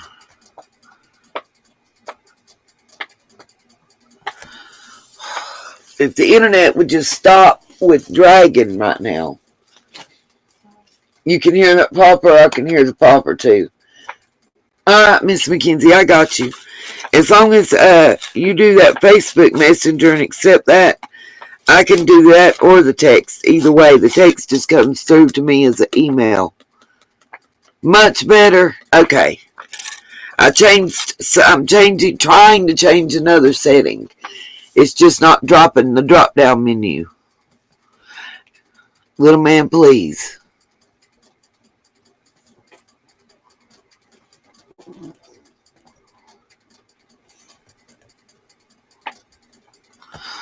Oh my God.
Finally, I've been trying to unmute forever.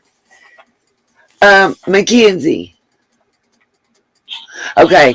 Yes, the one you messaged me on works.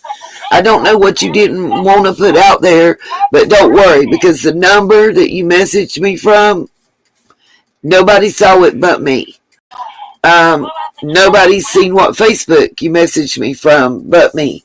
So you're good. I'm sorry that I couldn't get this out. I have not been able to find the Heidi. Just roll with it.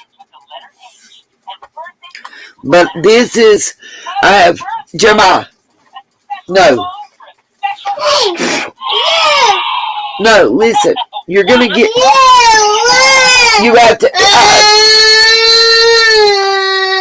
stop and listen, please. Come here, listen. Come here. I know I saw it, Seth. He had 3 different lives too. Listen, stop. I will not give it back if you don't stop.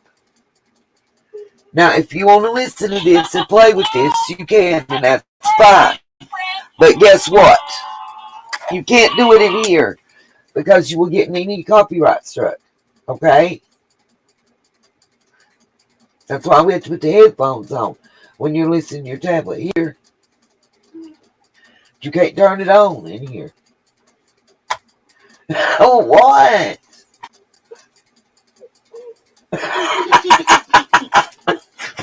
Come here. You can't cry like that. You broke my soul. I don't. Mackenzie, you can't be muted. You're not up on panel. I know, Kay. I saw part of part 1 and all of part 2 and part of part 3. And he's even using a whole different streaming app than me. Mackenzie, I don't understand how you're being muted. I'm very confused by that, but okay. Because unless you're on panel, you shouldn't be muted. Yes, he's very tired, y'all. I'm sorry for that little outburst. I was trying to explain something to him. Let's see.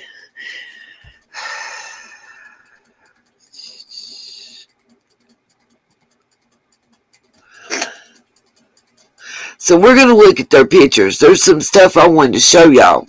You know, let's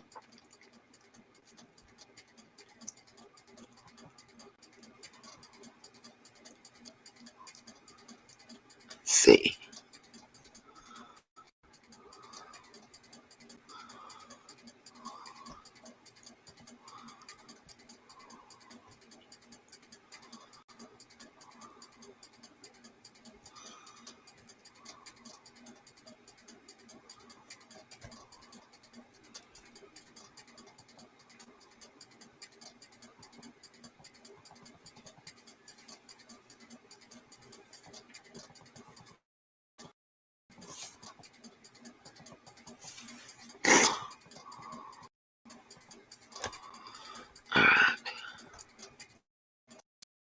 If we can just get Court. Oh, I'm sorry, Mackenzie. I think it's doing that to a lot of people. You have to follow YouTube's community standards. That's what the Stringbot is actually. Everybody's getting mad about the Stringbot thing, but what it's actually doing is making you guys conform to YouTube's community standards before they do.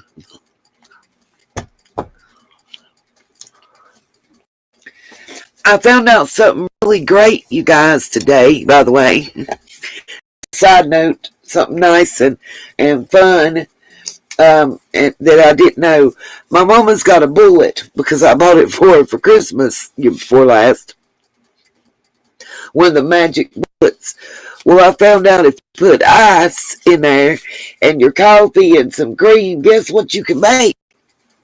Your own frozen, like, and stuff. I know, because guess what I'm about to eat? I put it in there for too long and forgot I had it in there, so now I'm eating it like I see, but it'll be okay. No need to go to McDonald's or any of them other places anymore. You can make your own. I can just bring me a cup of coffee and let it sit for a couple hours and make me some cold brew and everything. I'm so excited. That was a gift from heaven. Okay. So let's look at these pictures. We're going to go to their photos. We're going to see all photos.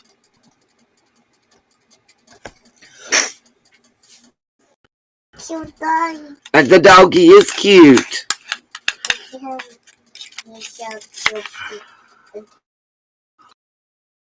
Oh, no. Ew. Ooh, look at that. Look at that. I see that one. Look at that. Well, little man's excited. Look at that. Yep, we have the bunny rabbit syrup because that's what he likes when I do chocolate milk. We have a regular one, and then we have the one that has no sugar that he has after 6 p.m.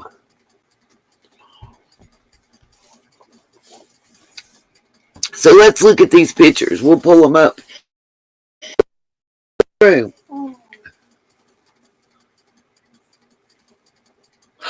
She's there, Brenda. Call 911 right now. Don's sister, the one that's supposed to be his full blood sister. And that's her husband.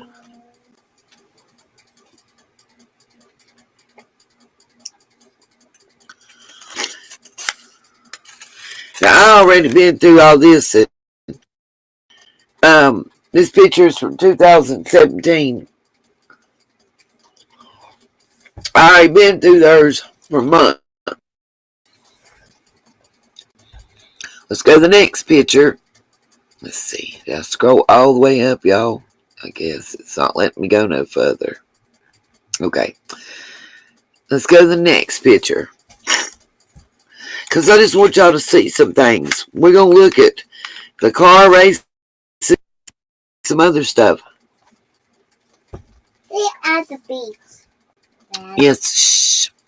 I love to go to the beach. I want to. Stop this. They all will punch you. Oh, you. I will pull the steam out of my face. Oh, you don't damn it so bad. Understand why it's not letting me scroll down the picture. Oh. Jeremiah, I love you, baby, but please just wait just a minute.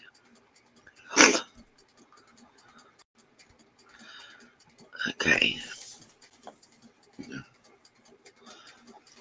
No, they don't live in Kentucky. They live in Utah. Who said they lived in Kentucky?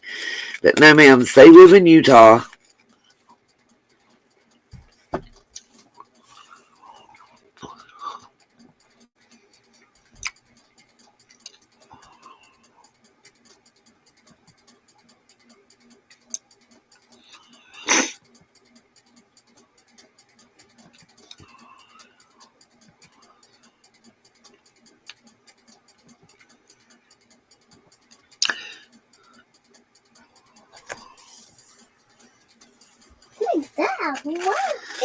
This is the sister that in November 22nd, 2009. This is Jeremiah.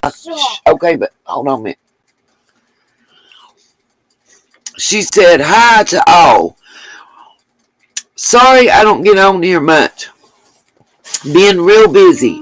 We went to the Bahamas in October for a week of diving. That was cool. Did a shark dive that was a little freaky. We drank more rum in a week than you should in your whole life. I think I am still recovering, and I'm quite sure I now have liver damage. Now sledding season is coming, and have been busy rebuilding Rooster. That's my sled's name. He needed a heart transplant this year, new motor, and liposuction.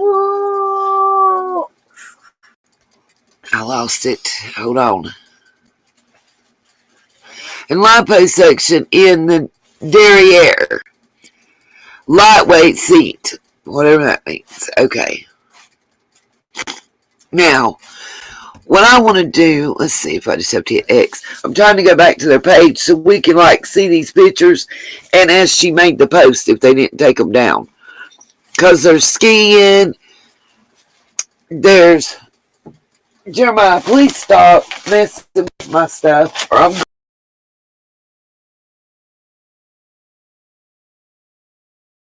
You don't have my wallet. You are messing up my paint and my papers. And I don't have any more. What's up, Muffin Top?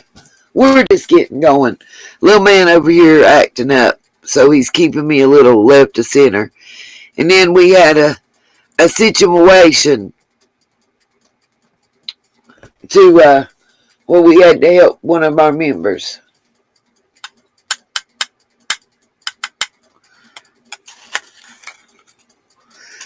And if you're talking about Sassy Brenda, yeah, the cops probably didn't get there fast. There's some reasons behind that.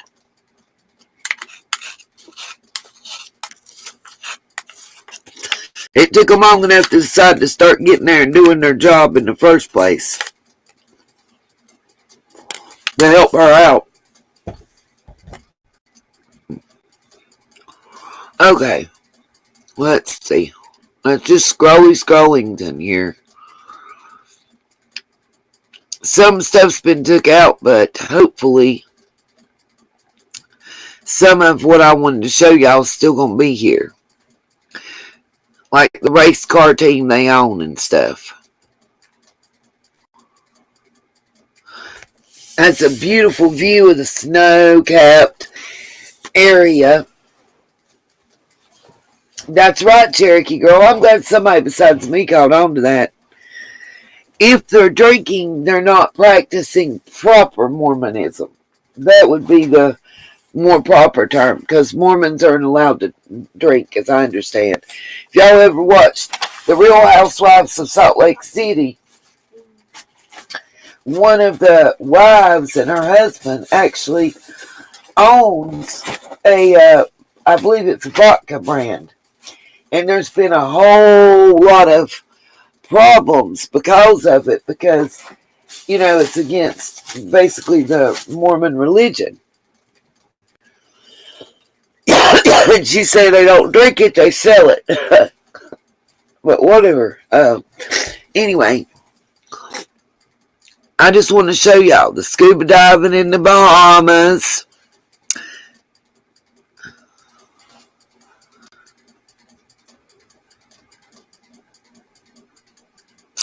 Yep, they took a lot of stuff down in here.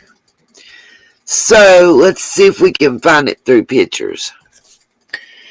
The friends list has been made private too. So, let's see.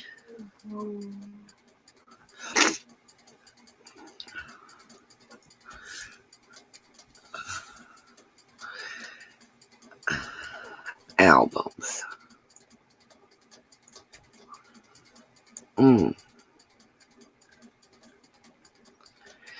Yeah, there's a lot took down.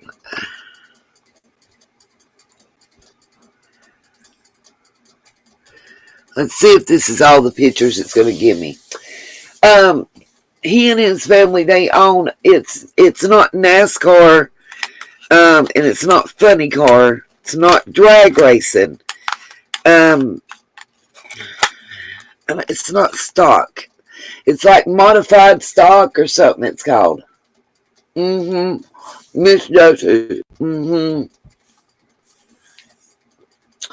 Lots and lots of money, Miss Justice. It wouldn't surprise me at all, Oklahoma.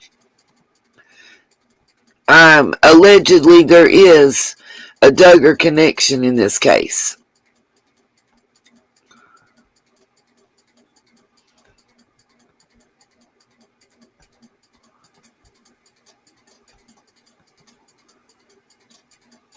I mean, they've been scuba diving in the Bahamas. Then they're skiing, driving them little motorized skiers.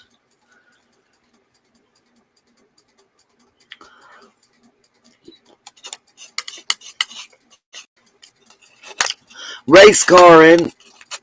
I mean, you don't do all that and hop planes and be all over the place without some money.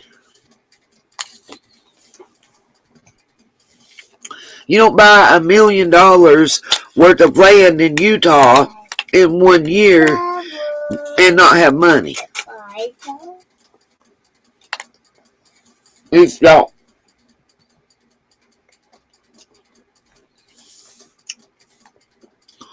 You don't do that. I mean, y'all know that. Katie, I think we just answered that question already, honey. Were you not in here? He is an RSO. Did you miss that? Yeah. I didn't know if you were in here then or not, Katie. I'm sorry, baby. What? I'm not talking to you, Jeremiah.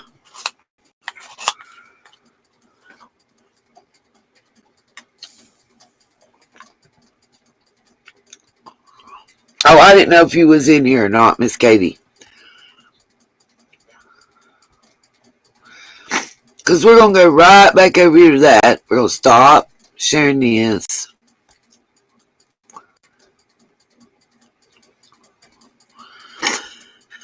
And we're going to come back over here to this. If anybody, yes it does. Yes it does, Oklahoma.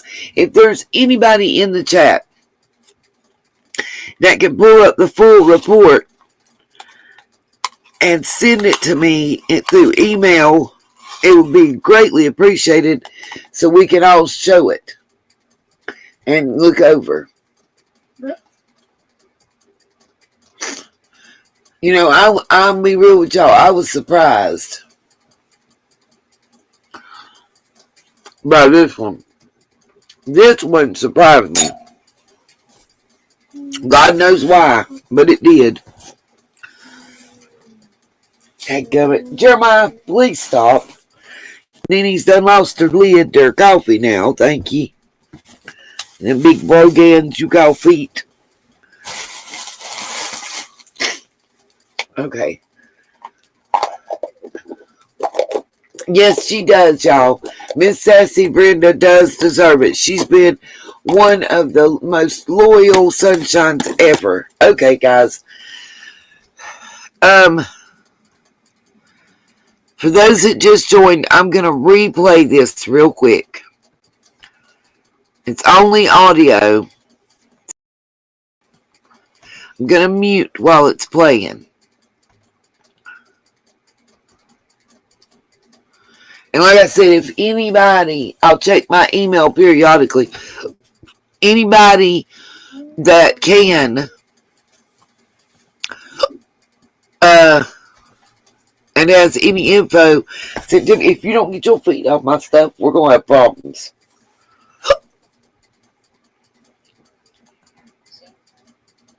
I wanted to talk about someone. Okay. Now, share. Oh, my Lord. You know, I ain't been on Wi-Fi in how long? Sunset. He is an RSO. I'm gonna play it again. Jeremiah, get your feet off of that. I'm not gonna keep telling you. It's not fair to do that to me. You're tearing up what I just worked really hard making. Come, and you're doing it on purpose too, bro. That's what's really upsetting me. So please stop, okay? Or I will make you go back to the room with your mama. And you don't want that. Correct? Okay. Oh. Why you hit me with the yes, ma'am? Because you know I can't. Yes, ma'am. Because you know my heart. Yes, ma'am. Yes, ma'am. Yes, ma'am. Y'all, he hits me with the yes, ma'am, because he knows I can't do nothing to it. You say yes, ma'am, and I'm done. He knows it. Okay, stop.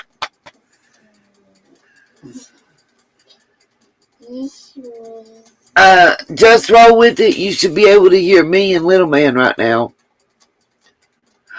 Oh, my Lord. Really, Brenda? She would have been done. I mean, just through done. Oh, we couldn't have been happier.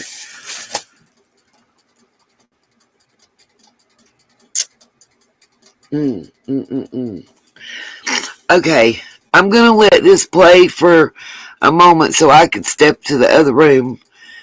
But you should be able to hear the audio. Just let me know.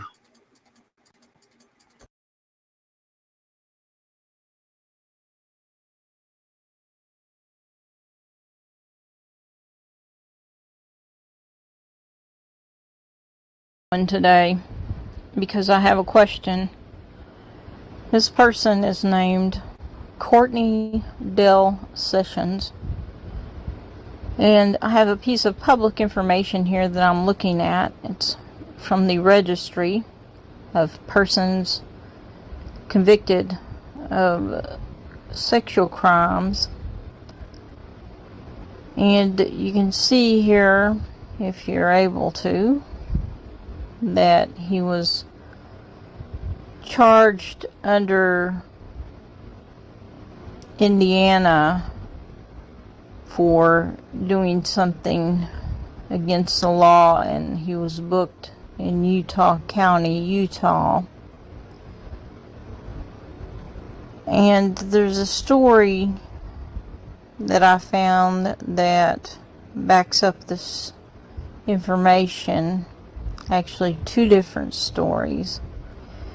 And I'm asking about this person as it relates to an inquiry regarding the Summer Wells missing child case out of Hawkins County in Tennessee. Summer's been missing a year. She was 5, now 6 years old when she was reported missing from her home. And like everyone else, I've been looking and have my ear to the rail of the gossip and rumors, and some of it seems to ring true, and this is a potential one that I want the law enforcement to investigate if they haven't already. Maybe they have already investigated this.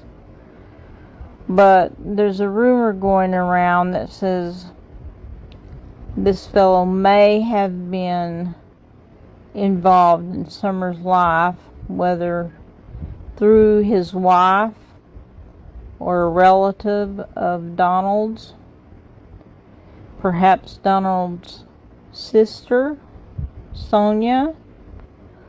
It's not clear. Is this guy her husband, Sonia Sessions? He's Courtney Dell Sessions. Are these rumors true? He was arrested many years ago in 2005 for inappropriate touching of a minor-aged girl, and he was sentenced to a year in prison with probation. It does mention in one of the articles that he had a wife and child. Now, I don't know which wife or who that was and what child. I looked him up in the Utah database. I didn't find him, but I do find him just in a general search online, and this is his information. So my question is, has law enforcement talked to this person? Was he around Summer the week before she went missing? The rumor is his wife, who is Donald's sister, was around the week before Summer was reported missing.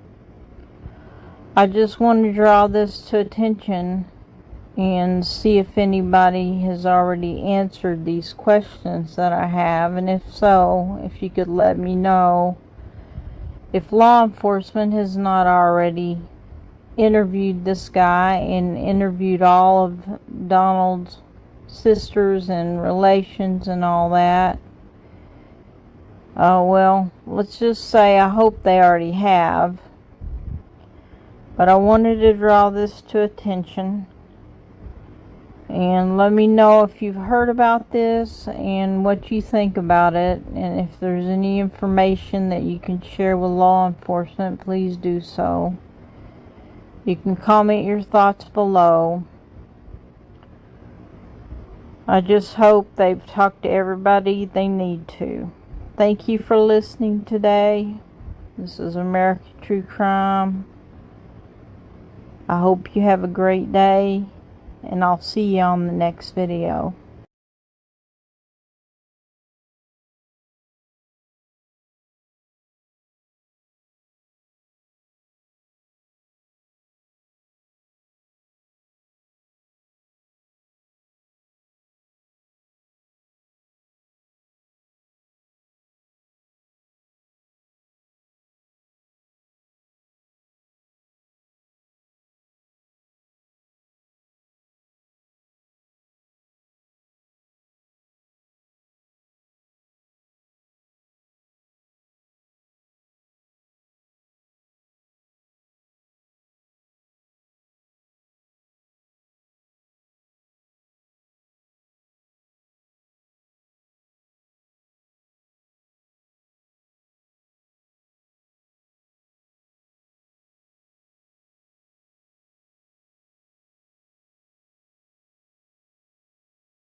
Be right back with y'all. I'm getting little men settled. We have a little issue in the house right now.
I have yet to change the sunshine of the month. Not because Cherokee's getting it for 2 months in a row, though she may have earned and deserve it.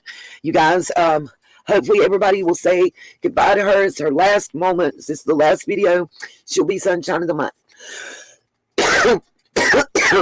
Oh, sorry. Getting used to this new work schedule and everything, you guys. I'm just adjusting. Do apologize. But I was able to pick up tomorrow 5 hours and Wednesday 5 hours. So my next 2 checks should be pretty good. I'm excited. I'm excited because I'll be able to get my own medicine. I'll be able to put gas in the car, pay my ride, do whatever. Hopefully I can find somebody that I can catch a ride with to Rogersville.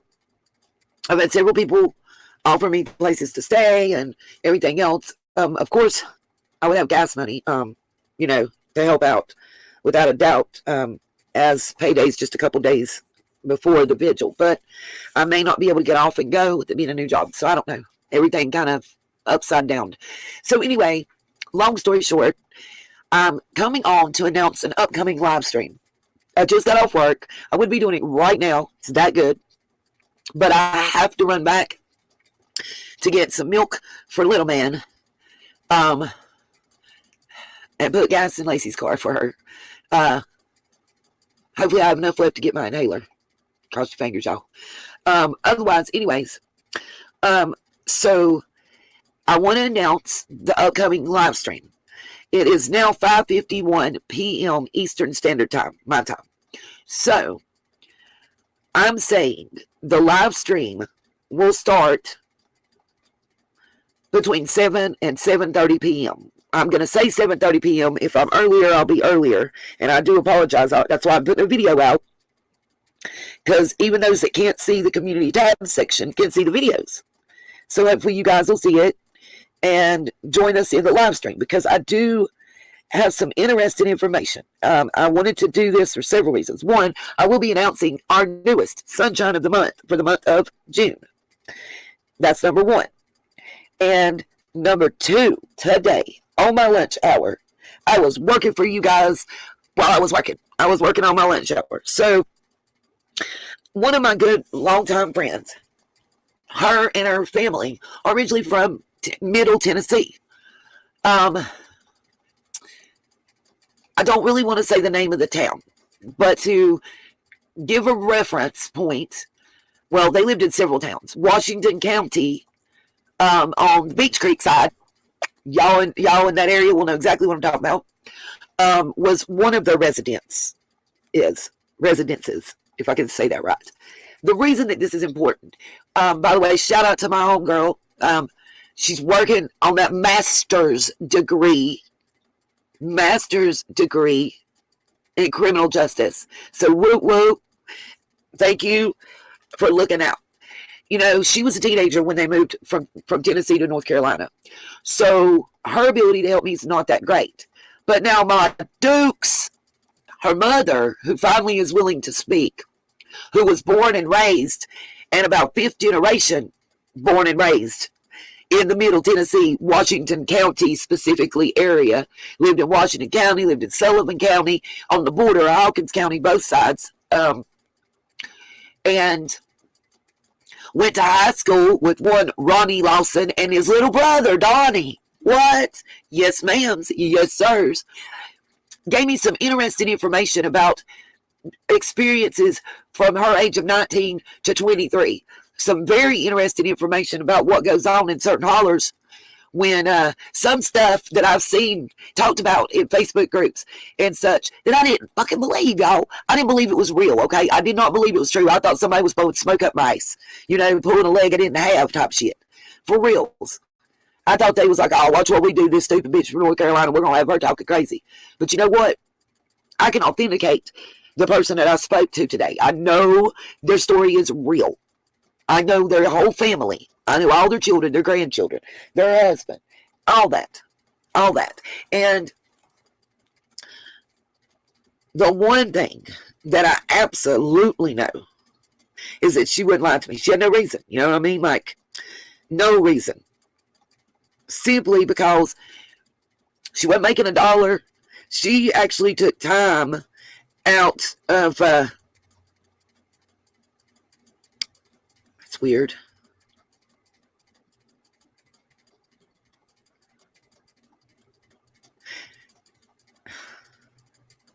Did it get, I just got a notification of something being posted. Oh, okay.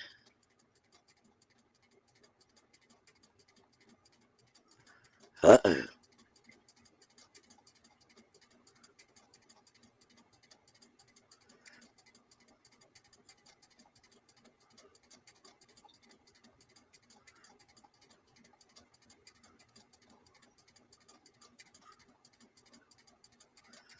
Wow. See, y'all, people that think, I'm going to read this post, and y'all just forget the language, because this is how we talk around here. I want to read this because I've been called a liar on YouTube about being in the exact same situation this lady is. I'm not going to say her name, but this is a Facebook post, and it says, blank blank is feeling angry.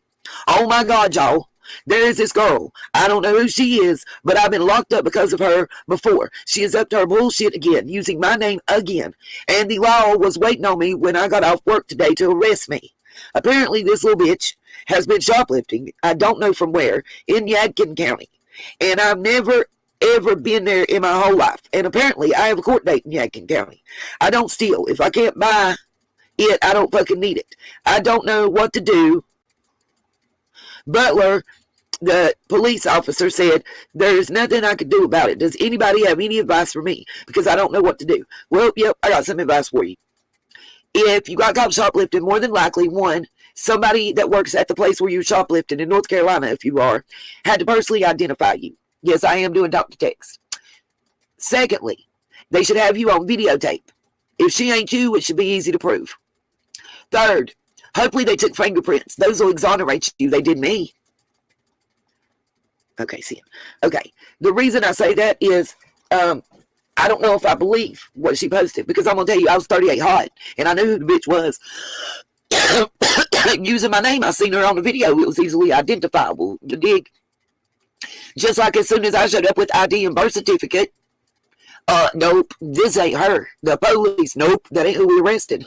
That's not the person that we got for driving the vehicle. I know, because she stole my identity. I don't know why I don't got great credit. But anyway, fingerprints.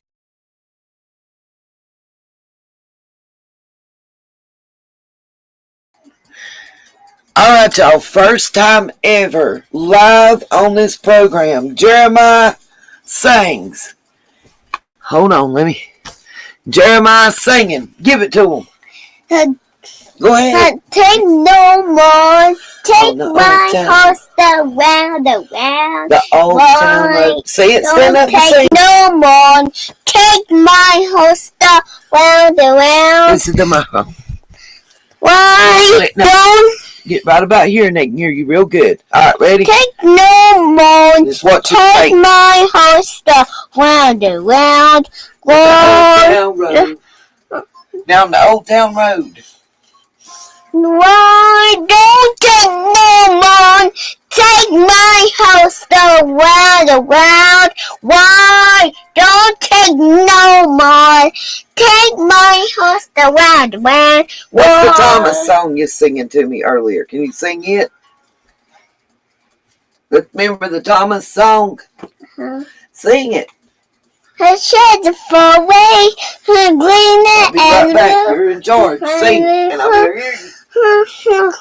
Far away, her green and blue. Thomas said, go, Thomas. And Thomas's friends. Thomas says, go, Thomas. Let's go, Thomas. Go, Thomas. Go, Thomas. Go, Thomas. Go, Thomas. Go, Thomas. Go, Thomas. Go, Thomas. Go, Thomas. Go, Thomas. Go. Go, Thomas. Go, Thomas. Down the track. Thank you. Yeah, find another word with it. Down the track. And it's coming down track. Thomas is coming down track. Him said, Pussy's got back wheels. Him does Puss does Thomas's and Pussy and Thomas. Pussy and Thomas go down track and they really go fast. Okay. Sing one. No, he's singing. Rude. And Pussy and Thomas. Sing a song from Sunday school. Jesus loves me. No, I'm not gonna sing that one. I just gotta sing Thomas. What's your favorite song from your Sunday school class? Can you think of one? This little light of mine. Can you sing that? Jeremiah. I want to sing Thomas. Okay. Well, can you sing This Little Light of Mine?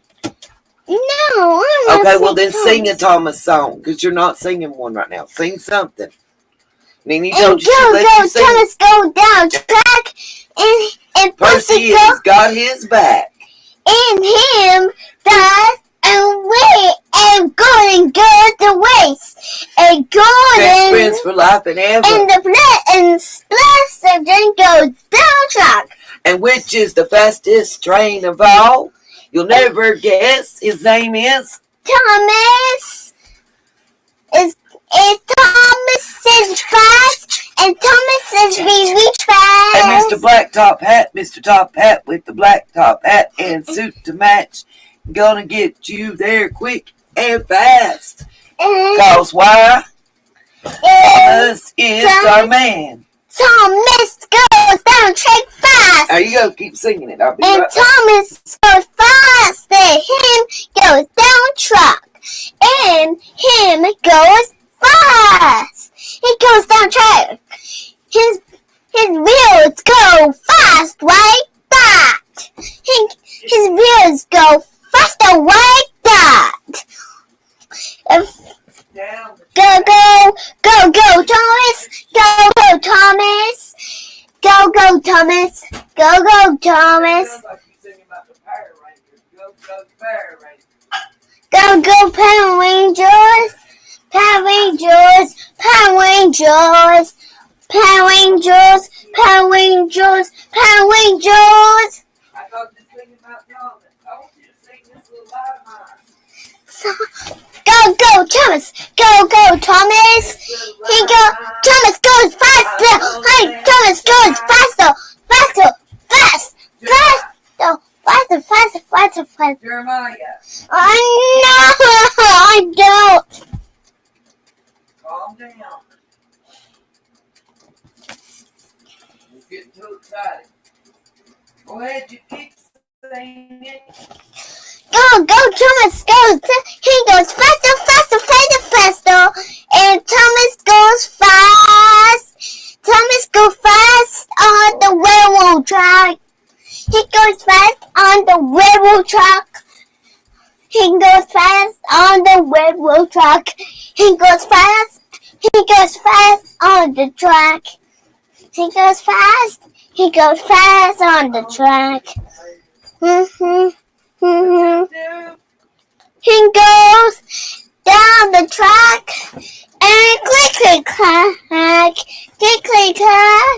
puffing and puffing down the track and puffing down track, puffing down track, puffing down track, puffing down track, puffing down track, puffing down track, puffing down track, puffing down track, puffing down track. You know where was him at? Him. Where? He's on the track. He's on the track. He's on the track. He's coming down track. He's coming down track. You see him coming with like a steamer behind Thomas. Him and the coaches and everybody gets on board.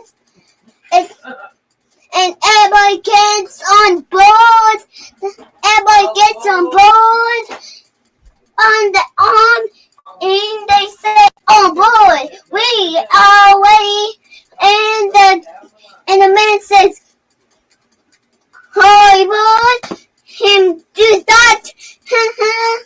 It puffs and down the track. It puffs and down, and it puffs down track. It puffs down track. It's puffing down track. And the train's puffing down track. And the steam and the locomotive stops off the station. And Thomas and the locomotive goes, and the locomotive goes, and the locomotive puffs and puffs, and he goes to the station. And Thomas goes down track, and the locomotive goes down track, and it goes puffing down track. It's puffing down track. It stops. Okay.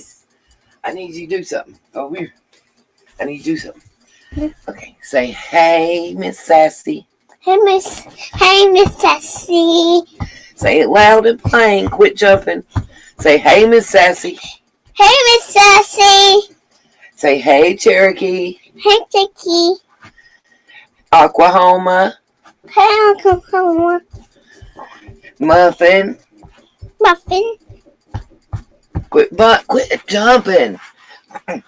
Say, hey, roll with it. Hey, roll with me like a steam train. Say, hey, Miss Katie Kitty. Miss Kitty Kitty. And Karen Henderson. Yes. Say, Karen. Star Wars. Say, Karen. Yeah. I got enough. I win. Karen. Karen. Henderson. Henderson. Okay, let's see who else we got. Betty Jo. Say, hey, Miss Betty Jo. Hey, Miss Betty Jo. And Mackenzie. Mackenzie. Scuba. Say, what's up, Scuba Diva? What up, Scooby-Doo with that? Stop jumping. Oklahoma, say good night. Great. Tell her, say good night, Oklahoma.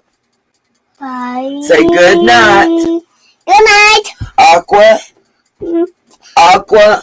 Oklahoma. Homa. Okay. Good night.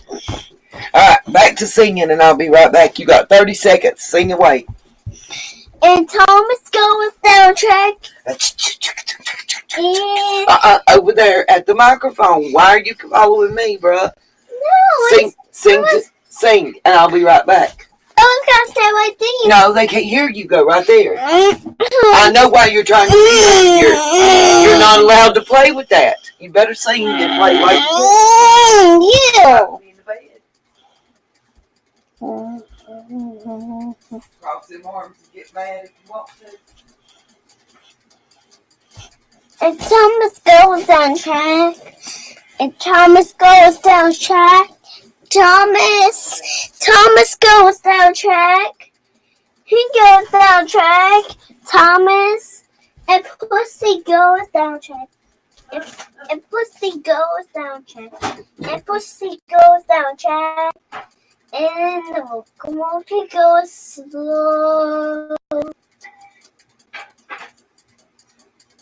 And the locomotive comes, and the locomotive goes, and blow the whistle, and blow the whistle, and the whistle goes stop.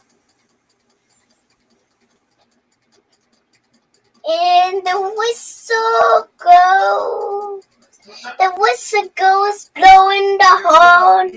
The bus, the train, the locomotive whistle goes like this. I seen you, by the way. I knew you wasn't where I told you to be. And it goes Tell like, everybody you're about to put your headphones on and listen to your thing so Nene can talk freely. okay. So we don't have to worry about what language we use because it might get bad in a minute. Okay? Let me get your headphones set up. You done messed up my crafting I asked you not to do. You're in terrible times. Here, plug this up. Put them back on the sides. No. Okay. So what? I'd rather not. I Put them don't on. understand. You don't say no. You say I don't want to. I wish I wouldn't. I'd rather not. But you don't tell me no. Thank you. Scooch over. Scooch over. Thank you. Okay, well, sorry that I had to interrupt y'all's concert. But other than that, my grandson is just like me and can't carry a tune in a bucket.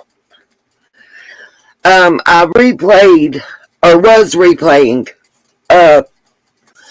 a portion of the video that I uploaded in case you haven't seen it. Let's see. I'm going to see where it's at because I wanted to discuss several things in it. Same, Sassy. I don't start it, but I will now finish it. I agree, Mackenzie. I believe they do. Okay, I'm going to let this play just for a little bit longer. If we're in a situation. Video proof, witness proof, and fingerprints. That's your first three go-tos. If you don't know how to do it, get you a lawyer. Hopefully, they won't end up becoming a witness and a confidential informant for the state and federal government to where they plead no contest and you can't sue to recoup the nearly $7,000 that you lost all your savings and everything else, paying attorney's fees, court fees, time lost, couldn't find a job because you got to have both criminal records. But I digress. Sorry, y'all. Sorry. I got off on a little tangent there. That pissed me off a little bit. But anyway, back to what I was talking about. There's stuff that okay, well, first of all, I know she's got to write Ronnie and Donnie because she told me what Donnie used to do. She told me where they lived. She told me all about high school.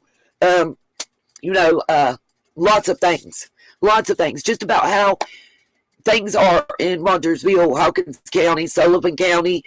I want to say she said Leggett, somewhere named Leggett. I couldn't understand it. I didn't want to, But there's also some in the Tennessee, Middle Tennessee area. There's some town that has like a big prison, or it used to be a big prison, and I think it's closed down and more or less a tourist attraction now. Well, they live there too.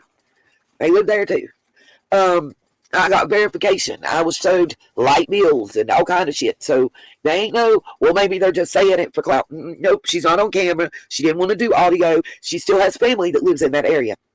She's scared for her family. I'm going to tell y'all, the reason that I'm talking about it is, one, I want everybody to come and tune in. I want y'all to hear what I've got to say. Of course, I took notes. I had my handy dandy trusty notebook. But you guys, I don't know that y'all, some of this stuff I really haven't wanted to talk about because it's very triggering for a lot of folks, and I know it will be. So, I am putting out this prequel, this disclaimer to let you guys know. I will be announcing the Sunshine of the Month. Hopefully, everybody will be there for that, and we can have some general conversation. There's going to be a segment when I get into talking about her interview, things that she witnessed, stories she heard, things her parents went through and grandparents went through, what daily normal life is like for a little blonde-haired, blue-eyed girl growing up in Middle Tennessee. That part. When I get into talking about that, I'm afraid it'll be very triggering. For a lot of people, certain parts of it. She doesn't have a story of SA, guys. It's not about that, okay? When I get into talking about some of the things that, quote-unquote, stories, maybe gossip, nothing specific about Summer, by the way. Let me make that clear. But those stories that are well-known stories. I've interviewed her and her husband independently. I've interviewed the baby daughter also, because at the age of 19, her and her then husband and oldest daughter, that was a baby, moved back to the old home place where the family still is. They're back here now. Oh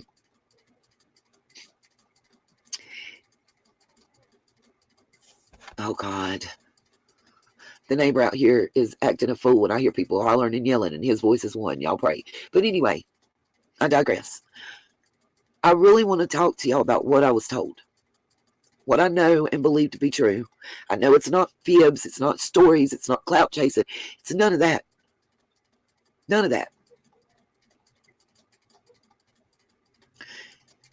Just some down-home truth from back in the holler in the olden days, Tennessee girl. That's all. I'm going to bring y'all as much of her story without identifying her as I can.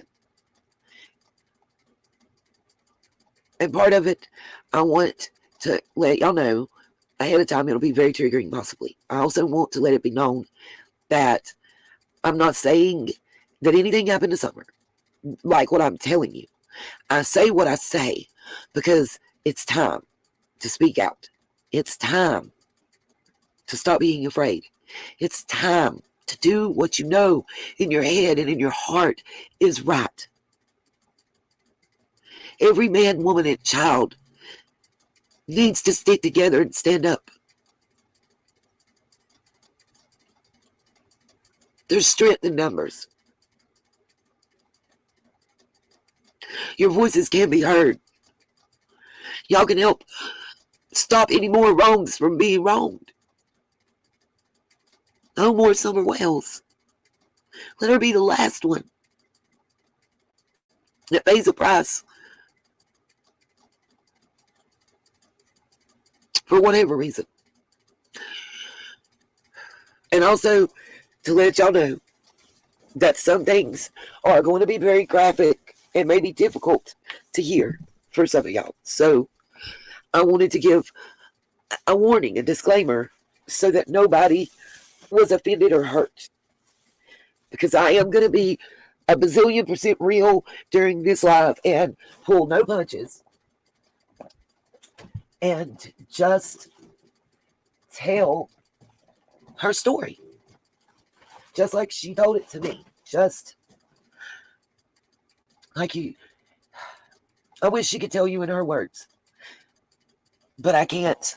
I can't ask her and her family to put themselves in that kind of danger. I don't have to go there and live. I don't have family that's living in Tennessee. And I also want to discuss the video that I ask everybody to watch. If you haven't seen it, guys, go over to the community tab section if you can get there and click on that link I posted about the video of historic Rogersville. It's freaking gorgeous.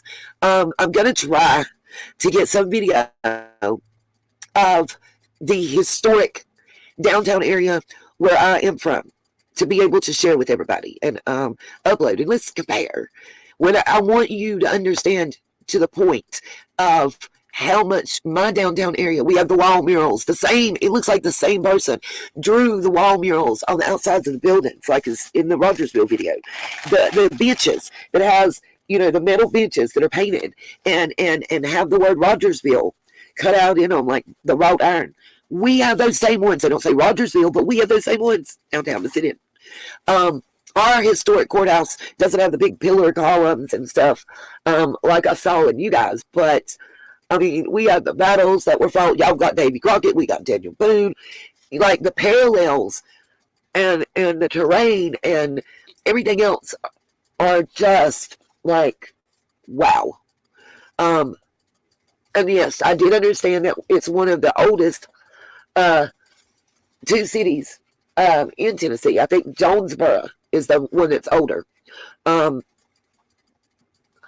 I also loved the correction because the sign wasn't clear where it said that about Franklin and then Hawkins, North Carolina, and somebody put in the comments and cleared it up. So I'm going to read that to you guys so we can make that clear.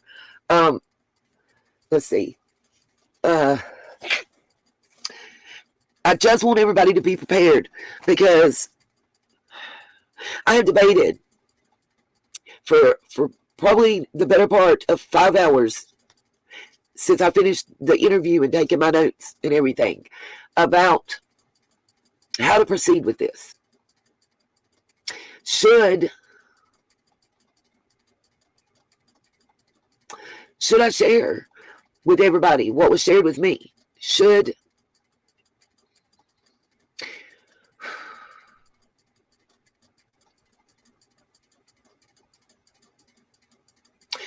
I take the chance that I know I'm going to be taking for ridicule, possible threats, to be honest?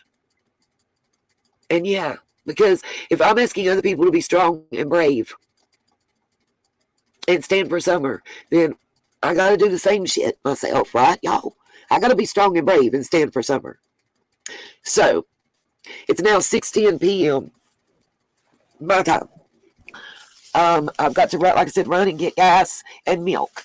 So, and hopefully have enough to be able to get my inhaler. But listen, y'all, the gas prices right now, if they ain't rising again where you're at, thank your lucky stars, go out and thank Jesus. Because here, in the past 3 days, we went from, we had been, when it went back down and gotten as low as like $4.09 a gallon was the lowest I think it got back down to in the past like 15 days. In the past 3 days, it has risen to $4.65 a gallon. We have a place called the Gas House in this county and the next county over. And normally you drive up, and as long as your car is pointing a certain way, because it's like you have to go out that way, and they'll turn the pump on, especially if they know you and you shop there all the time. By God, now, nope. Gas at $4.49 a gallon. They put neon signs up everywhere that you either prepaid cash at the window or with your card at the pump or card at the window, or you didn't get no gas. And the girl was telling me, they said, you know, it's immediate termination if you fail to follow policy. But your mama at that pump, you don't turn it on. Ain't that some itch? Because so much people has always stolen gas around here. Man, just sit the fuck at home if you can't pay for your gas. Okay, rant over on that one. But I do look forward to seeing everybody and talking to everybody. I missed everybody. It's not going to be a long live stream because, well, when I get to tell y'all the stories that was told and be able to express the emotion and then we announce who our newest sunshine is and everything else, we're all going to be kind of tired and ready to just go. You know, the thing about it is, I have to tell this story. You know why? Because of one thing that she told me and said. Don and Candace, if you know something, you better get the hell to where you can tell it and tell it well. I'm just telling you.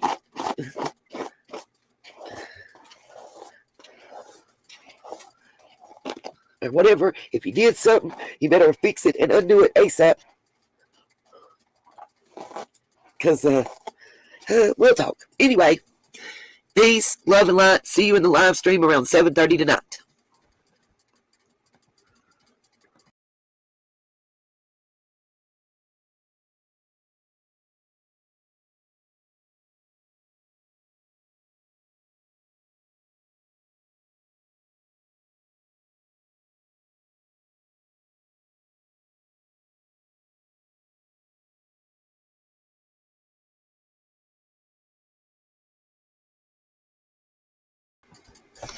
Sunset. That's very interesting. Very interesting. And I suggest each and every one of you take your personal choices, inventory, however you want to say it. If you feel that there's corruption in this case, if you feel that there's corruption in this case, report it.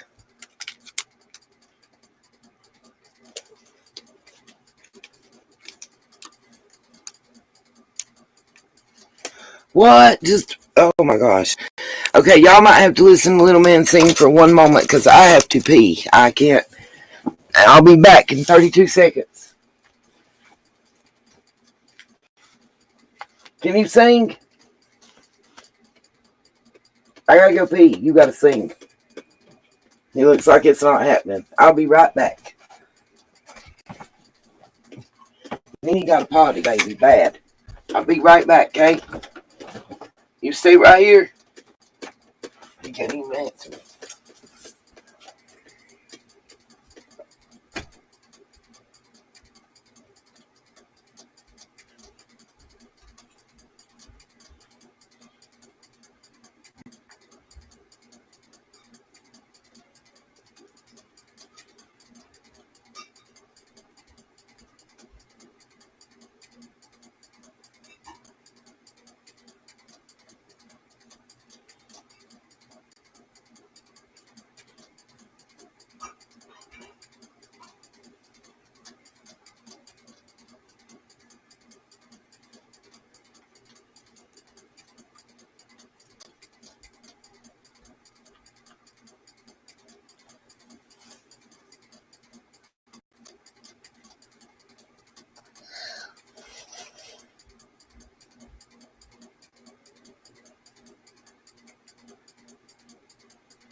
Going through the dark was not easy. You were supposed to be singing and entertaining. Did you do any? Who was coming in again? Huh? Do what? Who was coming in? I told you I had to go potty. I didn't sing like you. You're fine, baby. You're fine. What's the matter? You're fine. Play your game, baby. What? What's wrong? What's the matter? Hurry up. I just wanted to sing. Well, go ahead and sing. You want to sing? Do y'all want to hear little man sing? Oh, you want to peel? Huh? I done went and potty, but you can still sing. I'll wait on you. Here, come here. Come here. You want to sing? Yes or no? Do you want to sing? Okay. Here you go. I don't know where your other little thing is for your game, your controller. Come here. I don't want to hit it. If you're going to sing, you got to get over here and sing. All right. See? They want to hear you. I got like, look. The train is coming down track. It comes. It comes. It comes. It's coming down track.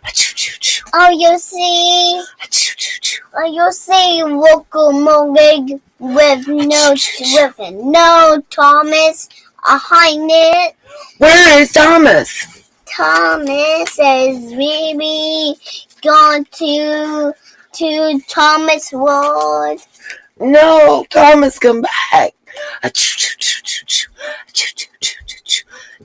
Toot toot. And you see a puffin shadow of your window. Oh, you see a locomotive of coaches.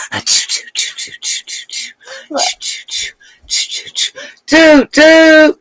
And then you come, you call, you go. Thomas is coming down the track. Percy's rolling right behind him on his back. And you James is next. And What's the girl's name? Emma. Oh, you go and call. Oh, you want to do that one? Okay, ready? Uh-huh. Nah. Who you gonna call? Diamond. No, it's Ghostbusters, silly. There's something strange in your neighborhood. Who you gonna call? Ghostbusters. Na na na na na na. Who you gonna call? Ghostbusters.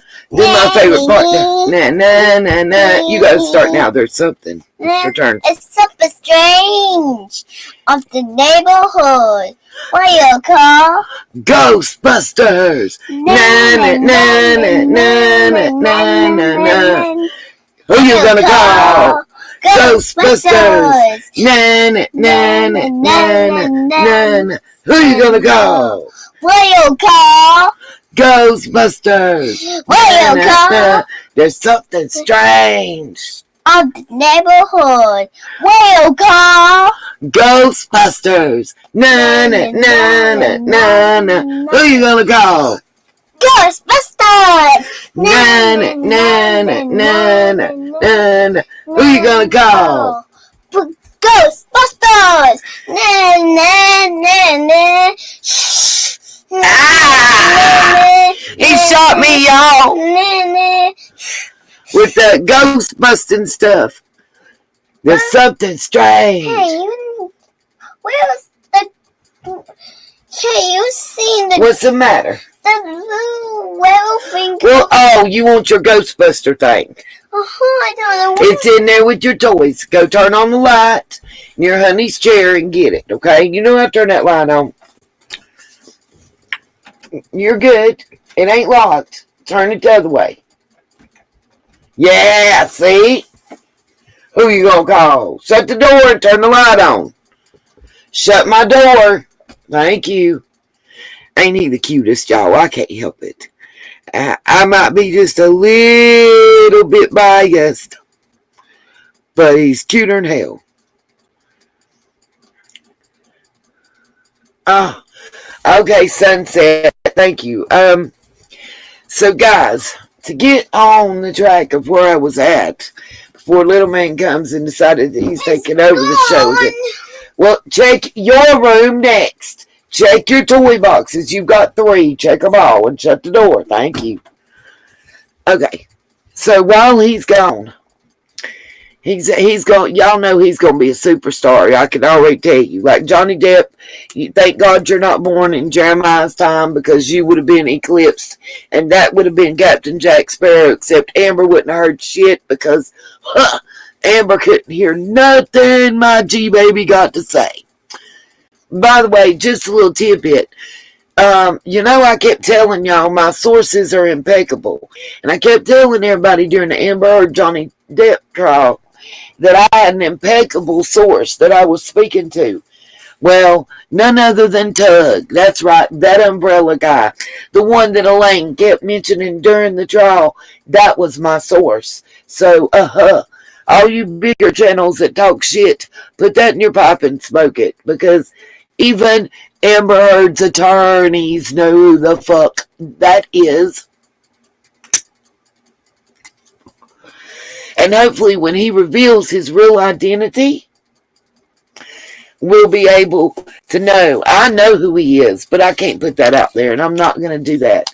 And yes, have y'all seen, y'all know she did that little interviews all them days, and then now she's ghosted and set that ass down many seats because Elaine was full of shit. Don't put that shit on us, Elaine. Don't do that. Do not put that shit on us survivors and victims out there. Amber does not represent nor speak for us. And if the movement for DV and SA survivors has been set back at all, it's because of your lying, conniving client. And let me clearly state something.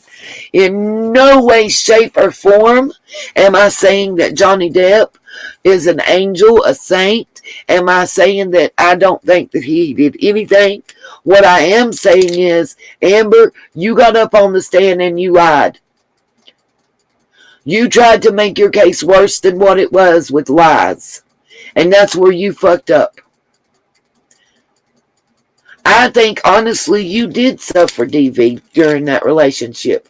And I think if you hadn't got up there and lied, People could have believed you. I can't remember what the legal term is. It's in Latin, but what it basically means and boils down to is if a witness gets up on the witness stand and tells one lie that you know is a lie, then you can't believe anything that they testified to. And it may suck, you guys, you know, in the long run, it may suck terribly, but that is our law, and that's our court system, and that's how it works. And for $6 million, that she alleges that she paid Elaine and the crew, they by God should have known that shit, and should have told her no matter what she did not to lie, because it negated everything. When they proved that she used the same picture for 2 different incidents in 2 different years, they proved that she lied. When she got up there, I'm going to tell y'all, though, what was the ultimate nail in her coffin on whether she could be taken as a truthful witness, or everything that she said had to be taken as a lie. And she did it to herself. When she kept up there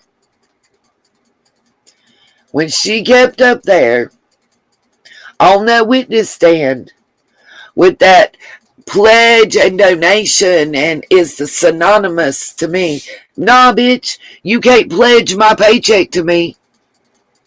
And anybody that wants to get up here and support Amber, please, when your next check is due, let that company pledge your paycheck to you. But they're not going to pay you. They just going to pledge your paycheck. How many of y'all going to be 38 hot and standing outside the office? Pledge shit. Pledges. A pledge is nothing but a glorified promise to pay. It's like you wrote an IOU on paper when you give a pledge that you're going to pay. Right, Cherokee girl? But no, for real, on some real shit. Legally,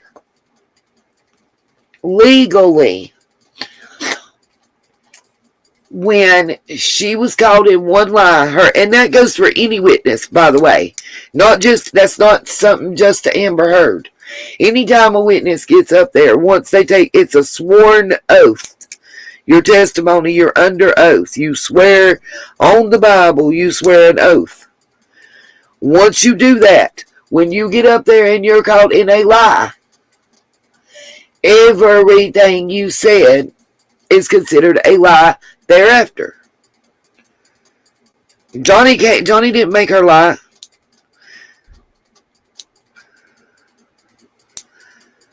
Johnny didn't make her beg him back either after their divorce was final.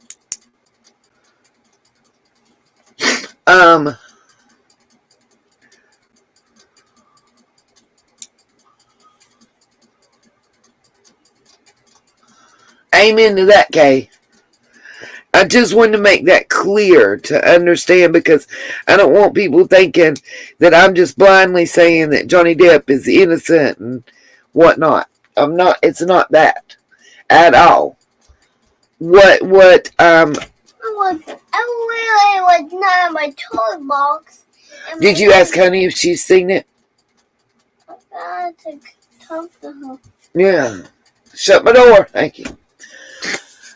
He's trying to find his Ghostbusters stuff, y'all. We're in trouble deep if he can't find it. It'll be a moment for real. He's wide the fuck open.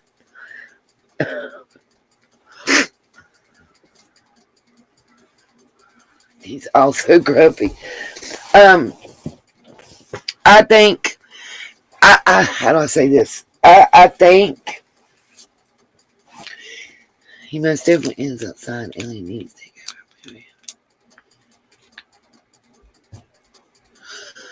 Y'all, you know why I'm Muffin Top. But I did want to clarify. And I also, one other thing that Elaine said, and I don't even think Depp's attorneys addressed it in the little interview they did with George stepping all over us. Elaine keeps saying it's a tale of two trials. I cannot say enough that the UK trial and this trial in the States, comparing them is like comparing a banana and a penis.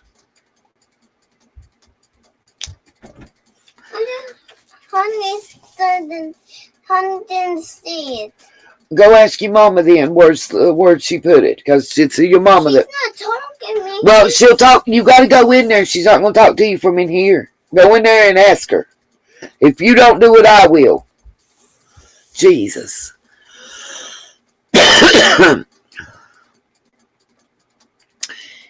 It's like comparing a banana and an eggplant. How about we say that? Oh, I agree, Kate. I agree with what you're talking about, too.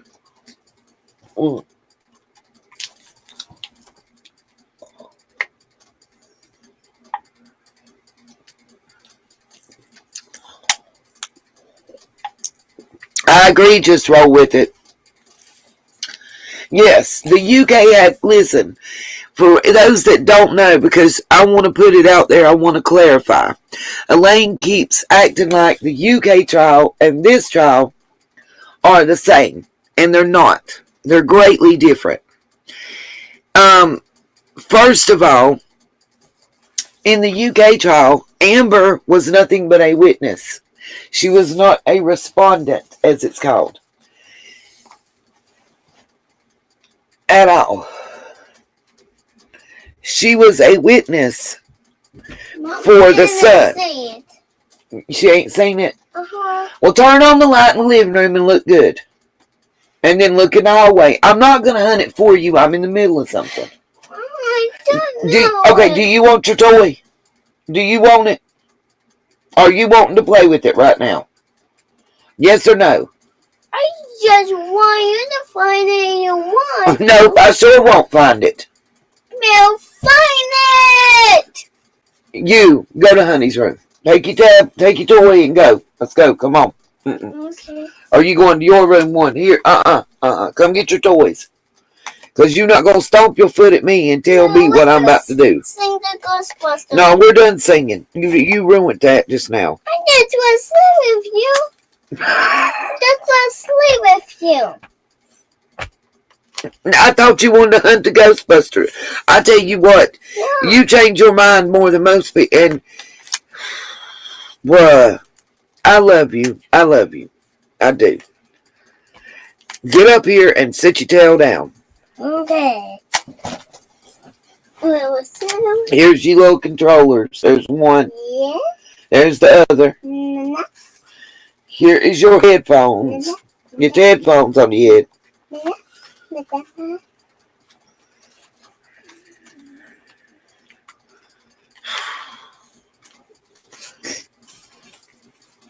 Elaine is a horrible example for our youth.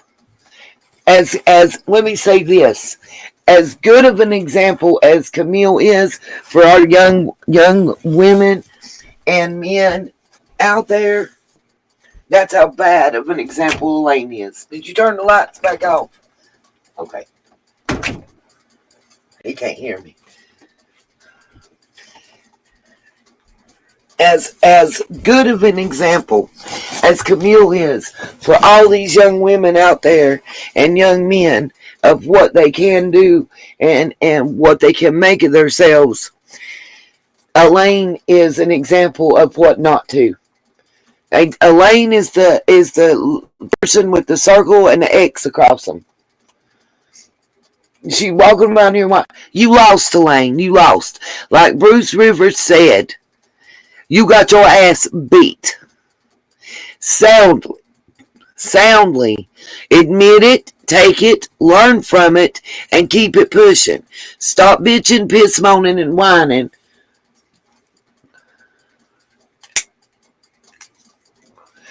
They can't right now, Betty Joe, for about 21 days.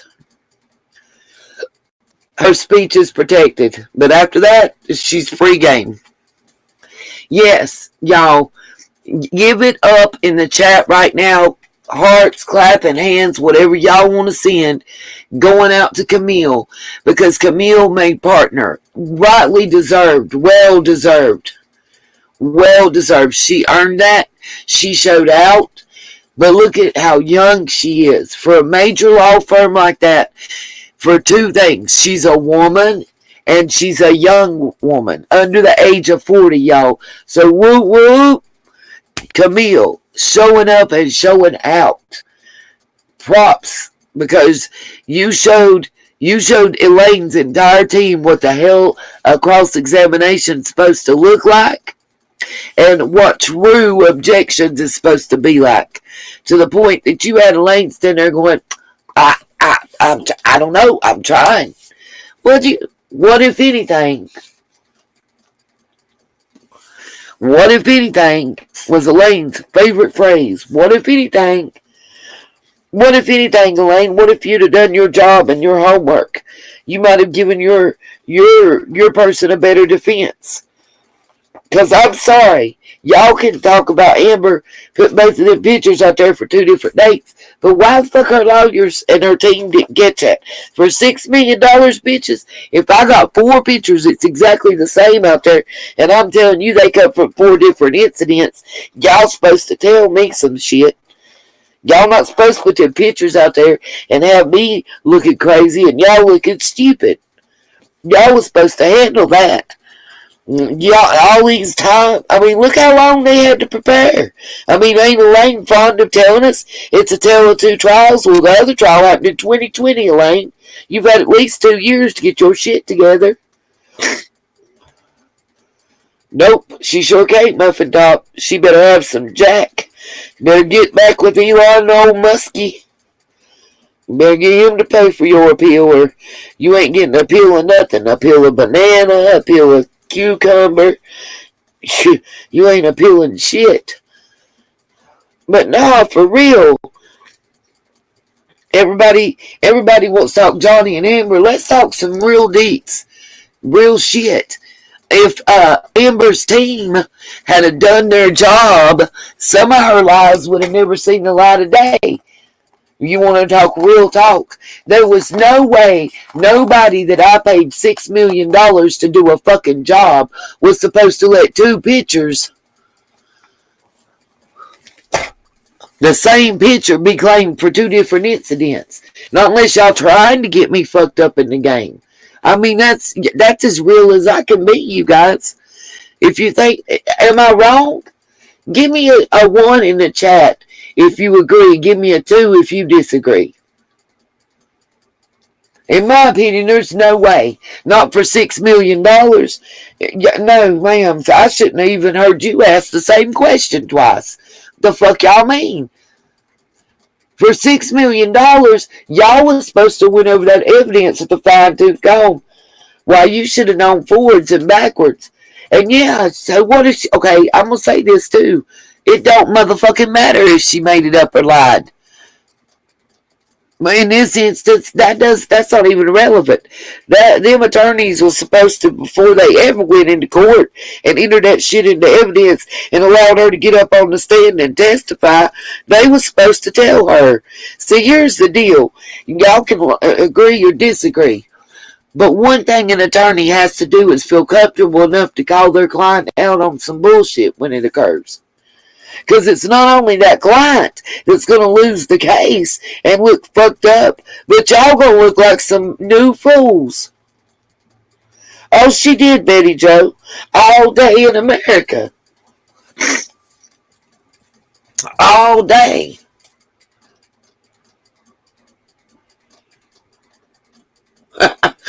For $6 million, a lawyer should object to their own question. Honey, for $6 million, a lawyer shouldn't have to object to their own question should object to itself for $6 million. I agree with it, roll with it. None of those pictures produced a fucking thing. They didn't prove shit. It proved what kind of wine that they drank, and that they didn't care about the hardwood floors. That's about all I can tell you that they proved. They proved to me that you can take the same picture and say it occurred 2 different times. See, and let me say something. For those that think that we learned nothing by watching the Amber Heard case, so let me tell y'all something. If you paid a lot of attention, you might have learned some helpful information for Summer's case. I'll repeat that. Let me ask this. Y'all in the chat, can anybody tell me any information that you heard or saw during the Depp Heard trial that may be applicable in Summer's case?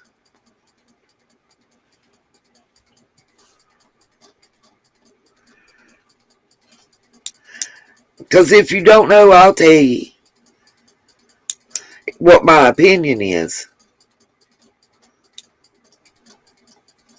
You know, some things just came up and may be applicable, and some things are things that trigger you and be like, wait a minute, in Summer's case that happened, and da-da-da-da.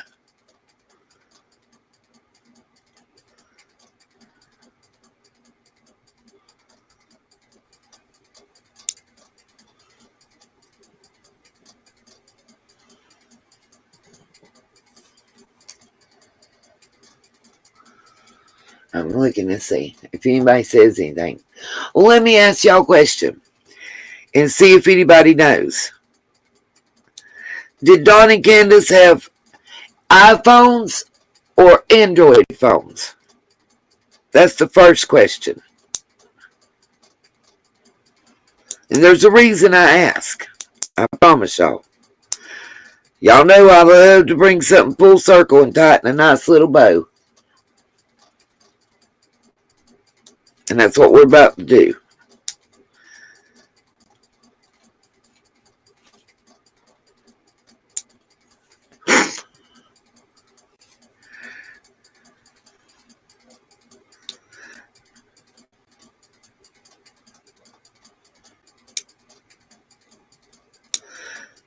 Okay.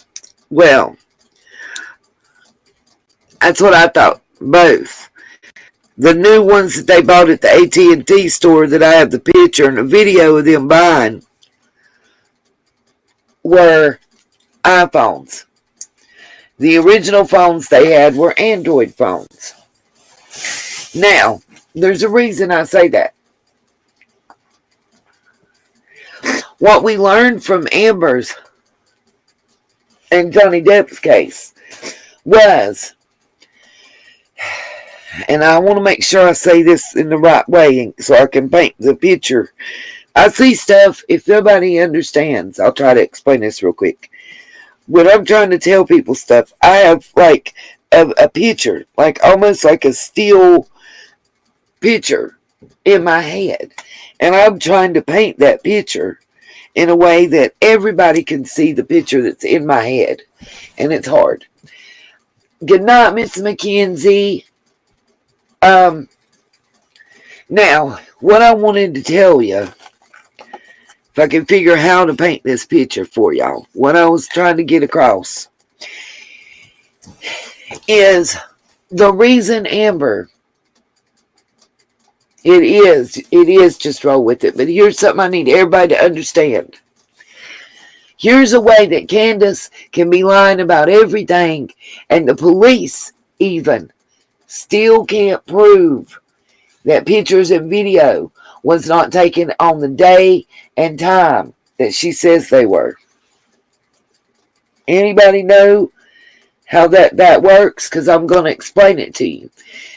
If anybody paid real close attention during this trial, it was very well explained. This is how this goes, okay? Once, like Android has it too. It has the cloud, okay? On Apple products, it's called the iCloud. On Android, it's just called the cloud. Now, once you save your pictures, like if, Betty Joe, I love using you because you don't get upset, okay?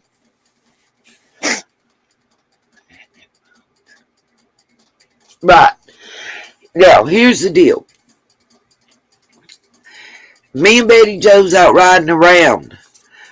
Well, we got these people that's threatening us, and Betty Joe busts a cap in their ass. I was taking video and pictures all night long. I upload everything to the cloud. I don't save it to my phone at all. I upload it straight to the cloud. Here's the deal. I can take the video a year ago that me and Betty Joe went and done this. And I can take an old phone and upload it to the cloud today. When I download it to another phone or post it on Facebook or whatever from the cloud, it will not show the metadata from where I originally took it. It will show the metadata from the day that it was uploaded to the cloud. Does that make sense? Does everybody follow me? Okay. Yes, they did. Yes, they did, Betty Joe. They absolutely did. So I want y'all to understand what I'm saying. It works that way too for when you upload information to, say, Facebook, Instagram, TikTok. So when Candace uploaded that video at the watering hole and made it into a TikTok video,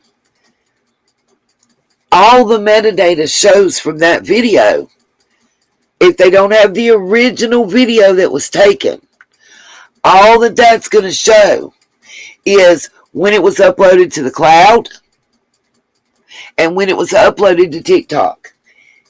The only way that you can know the actual metadata of when a picture was taken or a video was taken is if you have the original phone that it was taken on.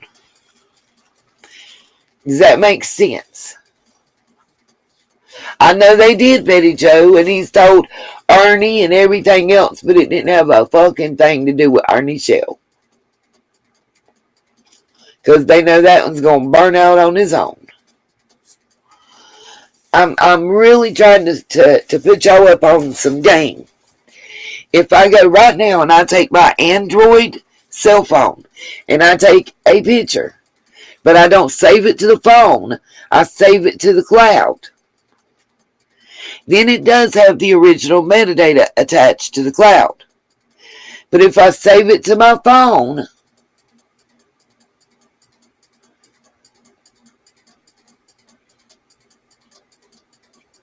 oh, Betty Joe, I know it does. He just says Ernie Shell. We damn well know better. If I take a picture right now, a little man, and I save it to my phone, and I wait a month, and I upload it to the cloud, or Facebook, or Instagram, or YouTube, or TikTok, everything is going to show the day that I upload it to wherever. That's the metadata. The only way to get the original metadata is to get the original phone where it was saved. No, ma'am, the iPhone is not different on that one. It is not. Johnny Depp and Amber Heard's trial put another nail in that one. She had an iPhone. She never had anything but an iPhone. They could not get her original metadata because she put everything on the iCloud or in a photo app. He got offline real fast. It was.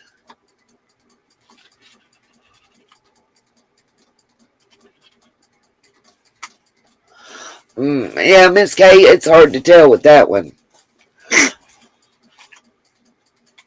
I agree with you, Miss Betty Joe. Yes, I do, Betty. I do, and you're right. I love you. Exactly. I love you too, my baby. Kisses. Oh.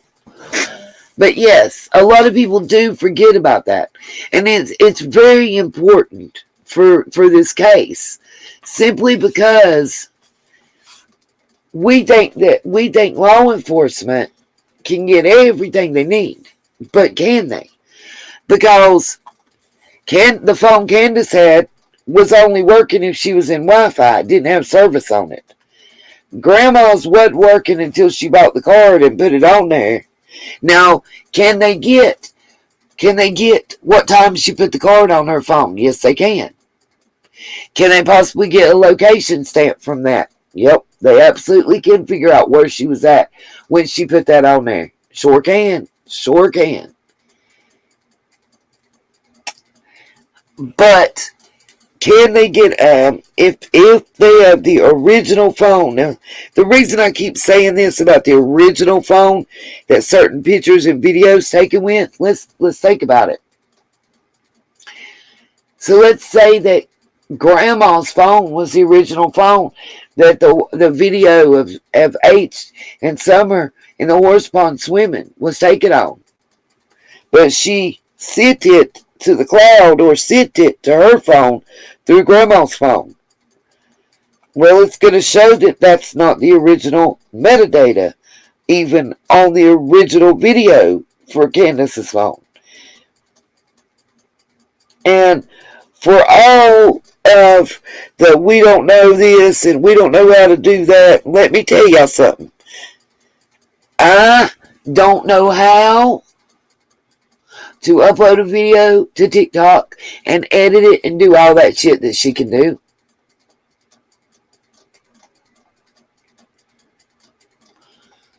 I didn't know that about the dates and stuff. But they did. Candace knew about it. H knew about it. They all knew. You get what I'm saying? Oh, absolutely, Betty Joe. The FBI could have got every ping off of every tower and done had a task force that was going through nothing but phones. And I'm the first one that agrees with each and every one of y'all. I don't understand why the FBI didn't take over at the 3-month or 6-month marks. That's what I'd like to know. Yes, they can recover deleted info. There's a program that the military uses. It's called Ghost. And they run in a minimum of 3 times.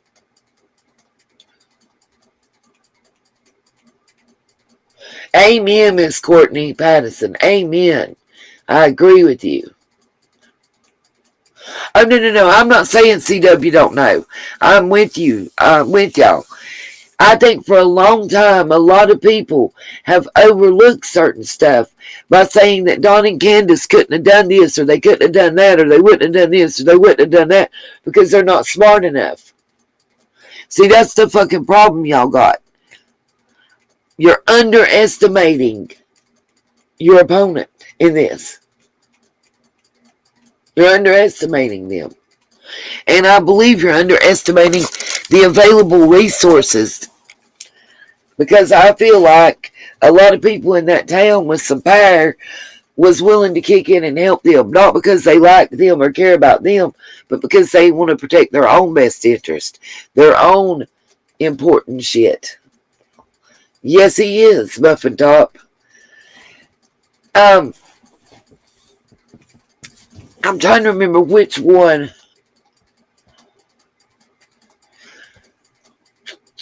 I think it was Why Crime. Let me look it up and see. Because this is real important, by the way.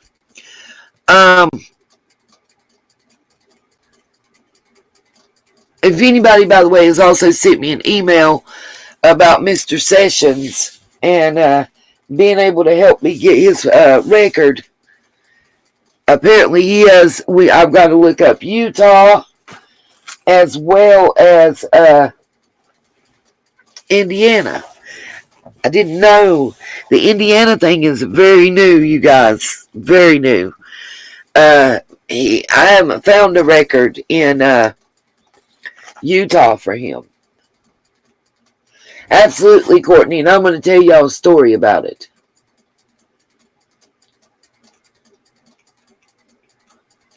Exactly, Betty Joe. He's gave the most. That's what I want to talk about with EchoSearch. I want to show y'all They were on duty, Ron, and there's a couple little videos come out of it. I've already showed them in a previous live stream, but since we're talking about this, and I'm going to get in to the interview that I did with the local, I really want y'all to get this EquiSearch background in before I start telling her story, because it really, in my personal opinion, plays a very, I don't know if you want to say indirect or direct, how do I put this? A direct connection, correlation. You know,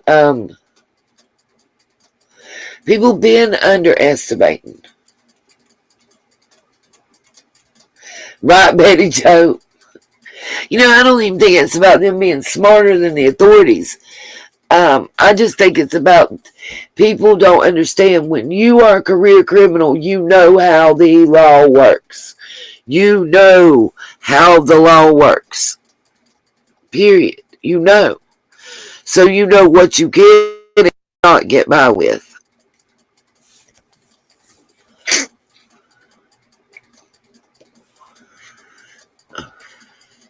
Oh, I agree with you guys about the cover-up. 1,000,000%.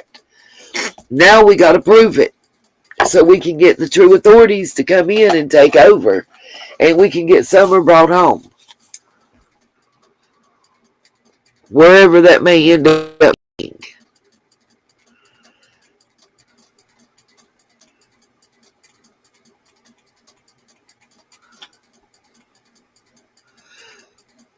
Let's see.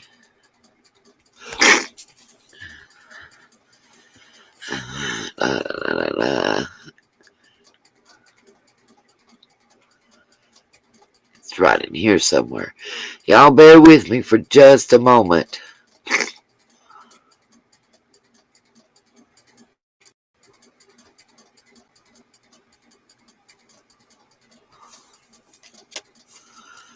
I watch TV, y'all. Is this one it? Nope.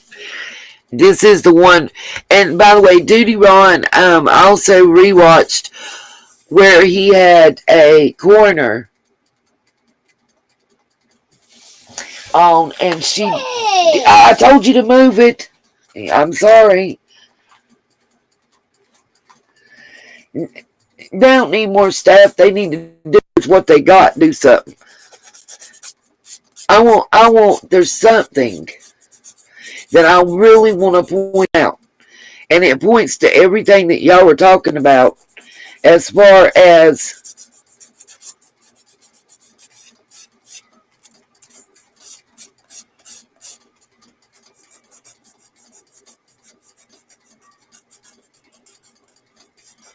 not me, Betty Joe. Hell to the no. You must be talking about Benny or Kelly, because I ain't been covering for no parents. No ma'ams, no sirs. He exactly just with it. He can't. It's something he can't even try. If you're not certain people, apparently, you don't have to worry about paying your fines. If you snitching,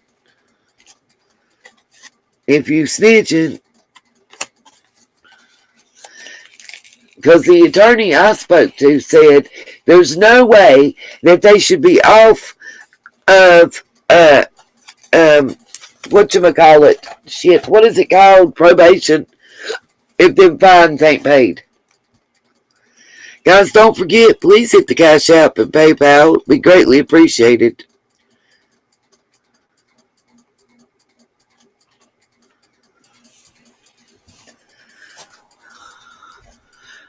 I ain't paid in 2 days and I can't wait. But I'm broke till then.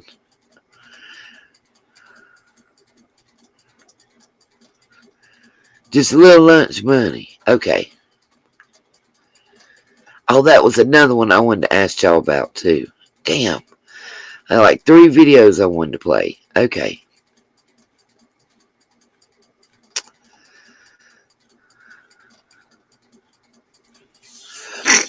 Come on.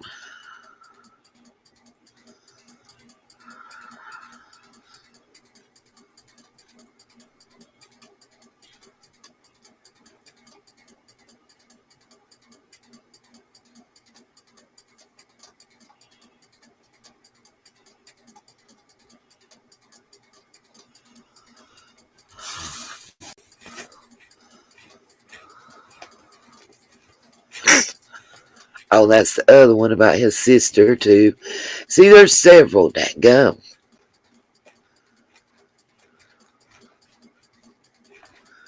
Where is the Duty Ron one that I want to see? There's one about where EquiSearch talks specifically about how they were allowed to search and where. And I really want to watch and hear that again. It's real important.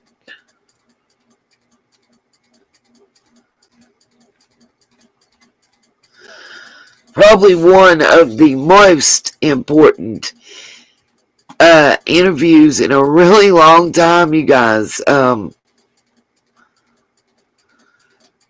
know it's right in here somewhere.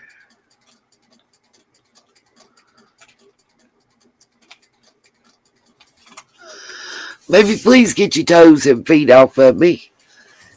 Okay, let's see. There's the historic Rogersville.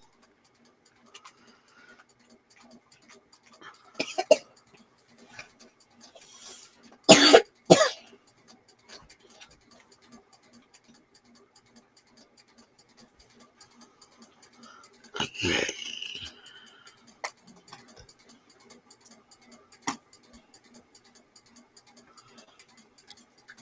The first one. Okay, that was the interview room. Big stories. I'm close, y'all.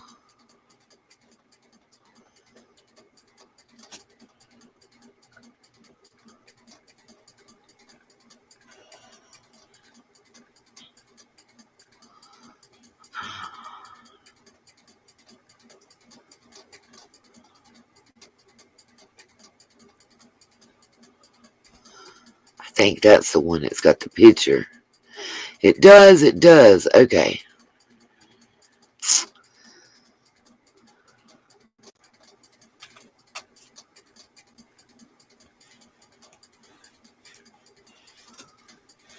My Lord.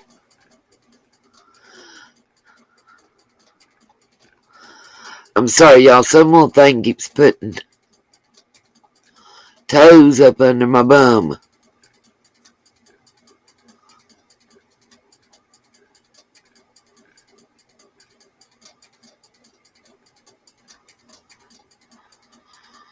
Here we go. Okay, there's that one.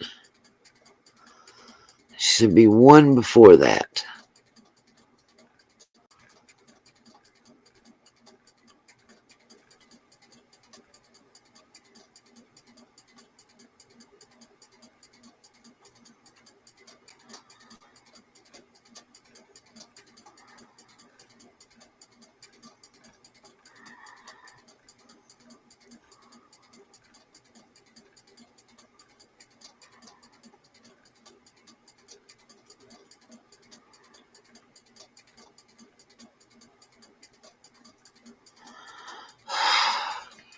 Really?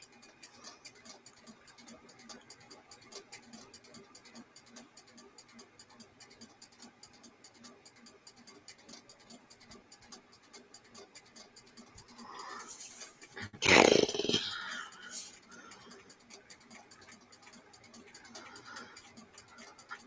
I don't see it in a second. We're hoping that's the right one and starting with it then.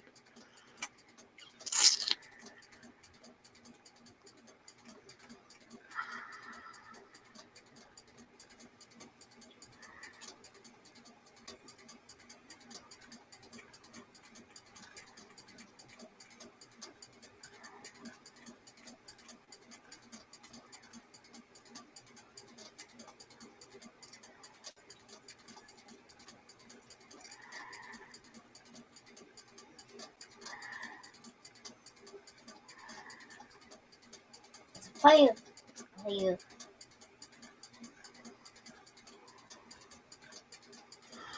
Okay. Well, I guess that's it, because I went back way further than I meant to. Alright. So it's right in here somewhere.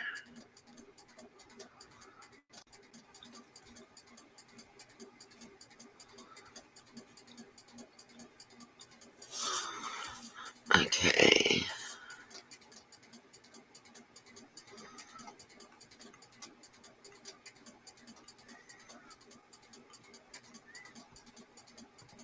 Hold on. I'm pulling it up. It's delicious plant-based meat for a better future. How does it taste that good? Well, LeBron, that's part of what I want to talk about. And I want y'all to hear him explaining, because I want to talk about that. Simply because part of the questions I asked the lady that I interviewed had to do with that. Okay. Let's share my screen, because I've got this loaded for y'all.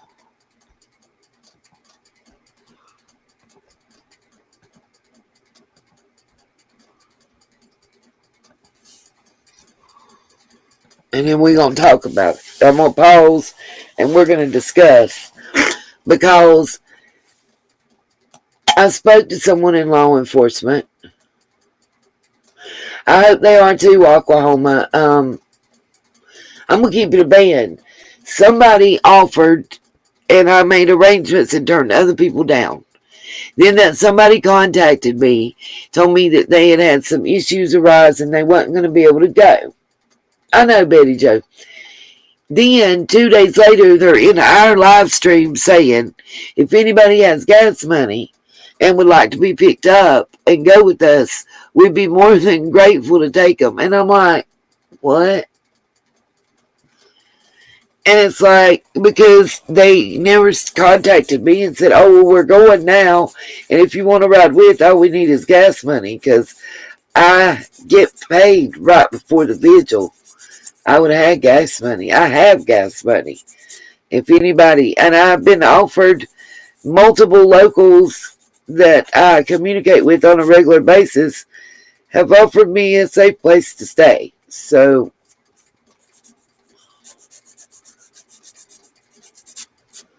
I don't know exactly what the deal was, but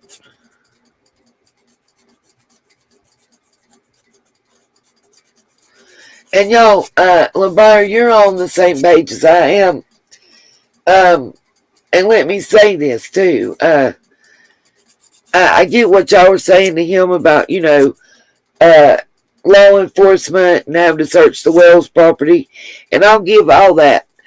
But why run EquiSearch around in a circle and make them search the same, like, block and a half square radius over and over and over again? You know?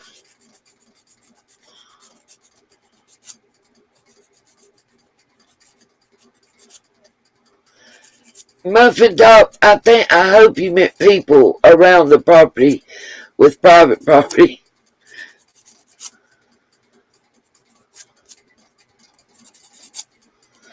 And I get all the private property crap and y'all needing it and rights and everything else. But you got a missing little 5-year-old girl that's supposed to be your neighbor. Now, Jody Sue, for instance, that's missed her giggle and the sound of her doing this and that and the other. But you making people wait to search the property? I call bullshit. I got you, Muffin. I kind of read between the lines and figured it out. Okay, I'm going to mute me and we're going to pause and talk about this as needed. Here we go.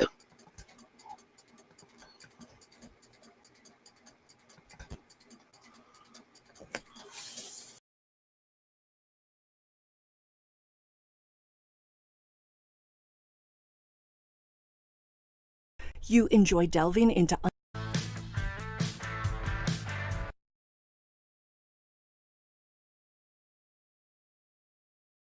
to Bed Crime Stories podcast. I'm your host, T, and if true crime is your jam, and like me, you enjoy delving into unsolved cases, trying to figure out who done it, please consider subscribing. Also, if you enjoy my videos, please hit that like button.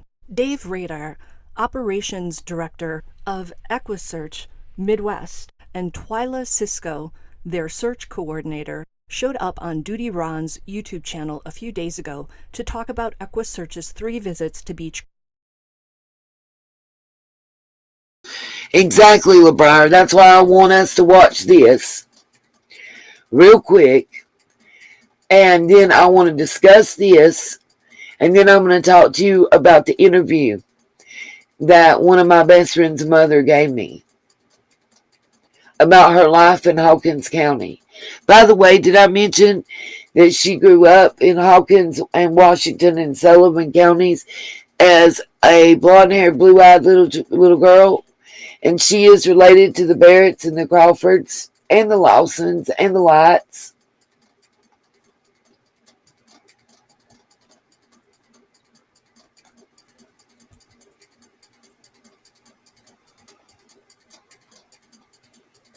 So, back to this. Let's listen. I want to discuss it, but I want to hear. I want people to. What I want y'all to focus on in this interview. Hopefully, this is the one. There's two. Hopefully, this is the part that I wanted to focus on, which is it's bedtime stories, Cherokee Girl. Which is I want to focus on where Dave Rader's talking about how that they were made to run the search and the location of it over and over and over again. And then let's look at the location of the most recent search that Hawkins County themselves did over that 2.5, 3 day period, Joe. Look at that. And let's see. I have a feeling y'all are going to find quick. Let me see what's on there. I have a feeling when y'all get to looking as I did, what y'all are going to find out is that most recent search that was done. That most recent search was done in the same area that they made Dave Rader and them search. Why? See, remember, exactly, listen to when Dave Rader said Summer would have been in dire straits. Exactly. I'm with you, LeBrier, baby. We on the same page, I have a feeling. And me who? Damn Skippy Gimpy, I'm with you. Because me who said I'd be begging them, look, to do whatever, find that child, my child, any child. If you keep putting it over here, I'm going to keep messing with it. Okay. Creek to search for Summer Wells. Radar and Cisco clarified some of the confusion I've had, at least, over where exactly the various groups searched in the days right after little Summer was reported missing. If you want to be healthier, you've got to get cassava. I started cassava a month ago because And if and when cadaver and tracking dogs came into the picture. Here's what Rader and Cisco had to say. The first search that EquiSearch volunteers participated in for Summer Wells took place just 4 days after the then 5-year-old went missing. Rader characterized EquiSearch as playing a support role in the search. According to Rader, Hawkins County Sheriff's Office and their search and rescue squad were in charge of the overall search, but members of the TBI and FBI also assisted. So those entities were the ones who searched the Wells home and their 11-acre property. And per Rader, they searched those multiple times and looked inside all barrels, vehicles, etc. EquiSearch, however, has yet to search Don Wells and Candace Bly's home and their expansive property. Rader described the searches planned by Hawkins County law enforcement as well organized and said they weren't letting anyone on or off. Okay, and not to take up for Ronnie Lawson and crew because I don't have it in me to take up for them. What I do want to say is it was later clarified, and I did verify this with local authorities that I know and ask a few questions. It is not uncommon that EquiSearch, due to the fact that though they are an accredited agency that oftentimes brings back the missing and finds the missing, however you want to say it, What they aren't is they are not police officers.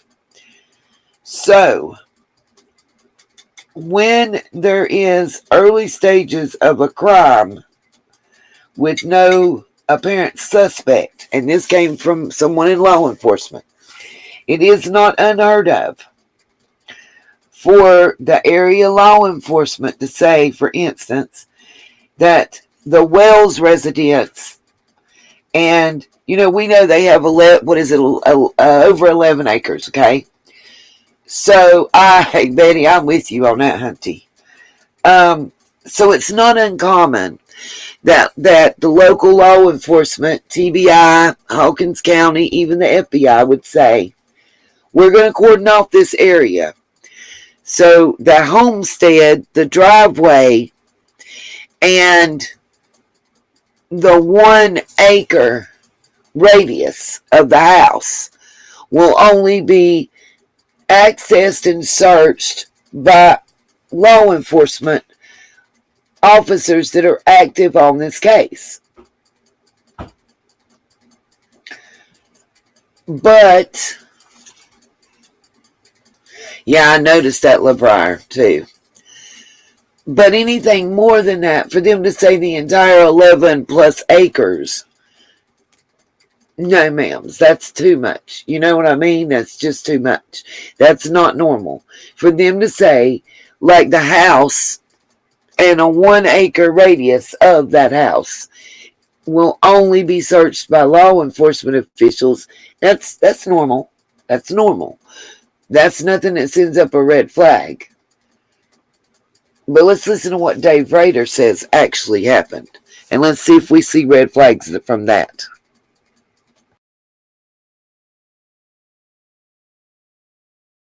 Off Ben Hill Road in those early days, and at some point they were also searching any cars that showed up. Note that Rader also stated that both cadaver and tracking dogs were brought in to search at various points after Summer disappeared, and he confirmed that a live track dog tracked Summer's scent to the end of the driveway, which he said usually indicates that a person got into a car. But Rader also stated that the odds that a stranger abducted Summer... Y'all heard that. Y'all heard that. Typically, the way the dog acted and reacted, and the way it played out, that her scent was found. If that was Summer's scent, we don't know that they gave them actual stuff that belonged to Summer. It could have been something that Summer and her brothers wore interchangeably. It could have been Candace or Dawn's clothes, for all we know. We don't know what they gave, and they don't know. Understand that. I don't believe law enforcement fully know if they gave the proper stuff to them to be able to find her. That being said, though, let me see what she said. Why in the world?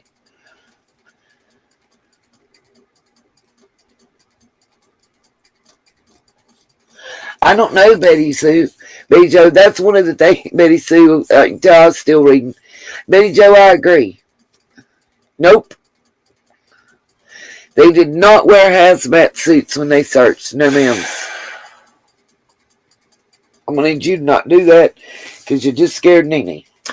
But no. What's very telling to me, and I said this, and people jumped all over me. Allegedly, it was not a crime scene. It was a missing person. I'm talking. Shh. What I was told, like John QQ said to us when he was in here, when they first were on the property for at least the first 24 hours, it was a missing persons scene, not a crime scene. So they acted and reacted differently. But the moment that they declared it a crime scene, everything should have changed. But it was too late. They'd already wasted too much time. And in my personal opinion, as long as Ronnie Lawson's been sheriff and some of these other deputies been on the force, as soon as they opened their mouth to say that some stranger walked the fuck up there and kidnapped them, right then it should have been bam. No, they weren't, LeBron. They did swear up and down that they processed Grandma's truck. I call bullshit. It was not taken in and then had to be picked back up. It was not given a full forensic exam. I agree, Muffin Top. Why give that picture where she's got hair down to her shoulders? Look nothing like what she should have looked like. Sure, you're right, Oklahoma. They should have. The rope on the swing would have been the perfect place to have gotten her sent.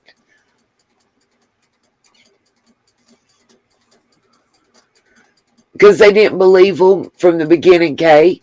You want my personal opinion? I'm going to tell y'all what I think. I think that law enforcement thought Candace and Dawn were lying from the beginning.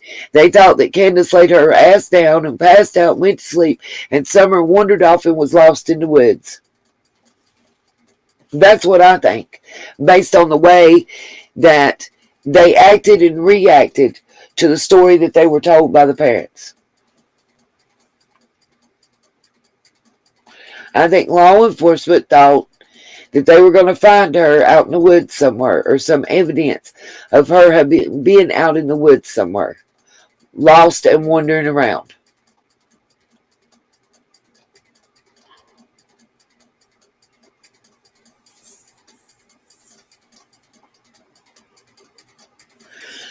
Mihu, yes, they have checked those planners. I actually called TBI and spoke to someone pretty early on in the case. Was before Christmas, right after Summer's vigil. Those planners are actually really small, and they don't think anything was done to them. Honestly, they agree on that point from what information I was given when I asked questions. That there were two what I consider weeds in those planters. One of them was a sprout off of a maple tree. It had over 4 weeks of growth. You know, they can tell by the way.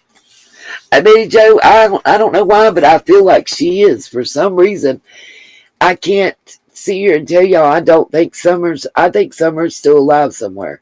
And I think she's being hidden on purpose. That's what I understood, Oklahoma. Thank you. Oklahoma said the reason that they were given that picture is because it came from Robin, and because Candace would not talk to the police that night. Absolutely, LeBron. That's where one of the major places that I feel that local authorities dropped the ball from Jump Street. I don't know if y'all agree with me or disagree with me, but I really feel like that local authorities dropped the ball big time in this case. Since we're playing these videos, I better put this disclaimer up, y'all. I just thought about that.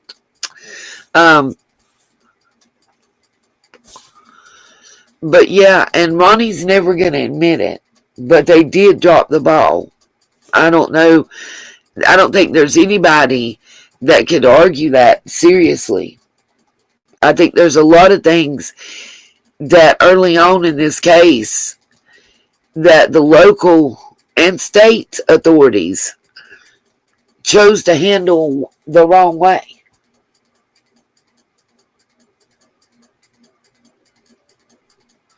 Right, Betty Joe? Right, Kay? I feel like he didn't want it checked out because it's going to stop his cash flow. Let's go finish the rest of this. I want y'all to hear what Dave Rader and Twyla had to say. There are slim to none. Both he and Twyla Cisco mentioned how steep the Wells property is, how the dogs would have barked, how the people at home there that day would have heard someone climbing up the hill, seen a car, or heard a car. Rader also said that he personally doesn't think Candace Bly's story about what happened that afternoon is plausible. In his opinion, Summer did not wander off or get abducted. When asked if he was told anything about Summer being a special needs child or a nonverbal child, Rader said that no one said anything about that to him. Normally, authorities would mention that, and they would have also put that in the Amber Alert. Just a side note, Rader mentioned that autistic children tend to gravitate toward water. That's not a reference to Summer, however. Nobody said she was autistic. I just thought it was something interesting that Dave Rader said. Hawkins County law enforcement assigned Rader and his team of EquiSearch volunteers, including Twyla, to a 2-mile radius beyond the Wells property. As to when Dave Rader turned up for the search, Summer was reported missing on the evening of Tuesday, June 15, 2021. Dave Rader arrived 4 days later on Saturday, June 19th, and he remained in Beach Creek searching for 4 days up until Wednesday, June 21st. Rader described this initial search as a rescue mission and said there was a sense of urgency because they were focused on finding a live girl at this point. He explained that if Summer had indeed wandered off the property, by that Saturday she would have been in dire straits. No food, no water, no shoes. Out in the elements for that amount of time, she would have needed to be found ASAP. Twyla was also there, and she participated in the searches as well. Listen to her description of what she and other EquiSearch volunteers stumbled upon as they traversed the... Before we hear Twyla speak, I wanted to say they were put in an area that was 2 miles square, or an area to search 2 miles away from the main residence, and they were given a perimeter.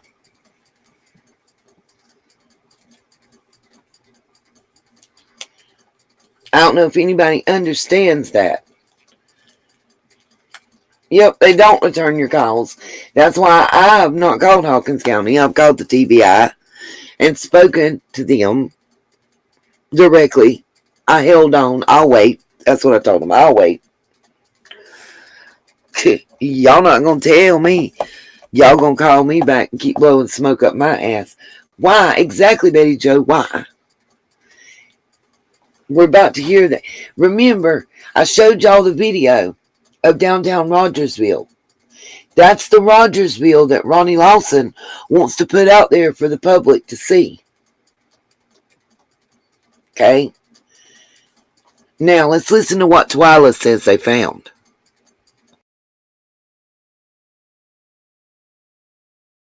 The rough landscape and checked out abandoned buildings. I want to just go over to Twyla quickly, because Twyla, I know in your initial searching, you guys came across some odd things. You came across pieces of evidence that, you spoke to the Hawkins County Sheriff. This is not anything that's a secret or anything like that, but, there were some oddities that you guys came across and things like that. You want to just talk a little bit about some of the stuff that you guys ran across? And I know you were chased by a bear the second time around, or you saw one, and it was pretty scary. I just want the folks to know, what you guys came up against. I can assure anybody that any part of anywhere that EquiSearch had been out there, she's not there, and we had came across needles. This is a full 3 months of food without needing any refrigeration or special storage. And you're looking at and just in open fields, needles and syringes. Me and another teammate was out reconning, and there was definitely a bear. That bear came across that field and ran directly in front of us and went up this big old hill like it was flat land. And then I've heard a lot of talk about a horse that was in the area. I can assure you that EquiSearch was there in the beginning days of that horse, because we most definitely smelled it. But there was a lot of different things out there. I'll tell you my opinion. When I first rolled up into that area, I was thinking, oh my heavens, you cannot make me believe that there is a child out here, because there was so much stuff. I mean, we were searching in any kind of empty buildings that had so much junk in it, and we even searched in a vacant mobile home that was infested with bed bugs and you name it. I think we ran across it down in that area. It was not for the good. And then when I took another team out there or I took our team with another group when we conducted another search. The area that we was put in there, let me tell you something. At the end of the day, there were several of our searchers that was very sick, very, very sick from the garbage that we had to. It was just awful. From Twyla's description, it's pretty clear that the landscape near the Wells property. And just an interesting tidbit that came from Squall and her channel and some of the locals that she was talking to. Just an interesting side note where she's talking about all the garbage that they had to wade through and stuff and being thrown away. As I understand it, the cliff that Miss Jody Sue was talking about, y'all remember that cliff, because that's why nobody would want the property beside it. You'd walk out your front door and walk off a cliff. And that property was right next to her, correct? Okay. Let me say something. Yeah. Sure did, Oklahoma. Just as a side note, my understanding is they don't bag their trash up and take it out at the mayor's house. They threw it off the cliff. They threw it off a cliff and had a big old pile of garbage. Now, I want y'all to think. She's talking about they walk up in these clearing and there's all these needles, used needles, and trash. So it's not like that somebody is going out in his field and sitting there and shooting up, okay? Somebody's throwing their trash and a shit ton of needles out in that area. Could it be out the back door and the pile of trash that they was searching and got sick off of? Let's think about it. Who else got sick and had to go to the doctor because of somebody's treatments, y'all? So if there's shits in that garbage that they was sifting through, guess what? That could have been what made them sick too, correct? I mean, I'm asking. I'm not saying. This is my opinion and questions that I'm asking. But this woman sitting here saying that they went through this trash and several of their searchers got sick.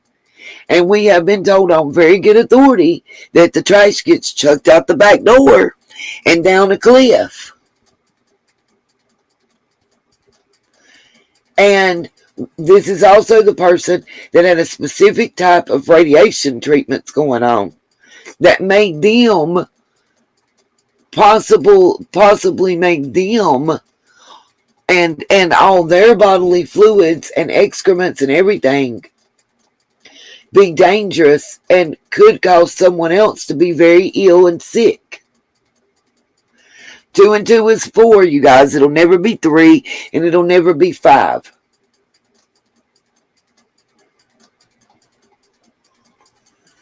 And then you got an ass ton of needles found with it.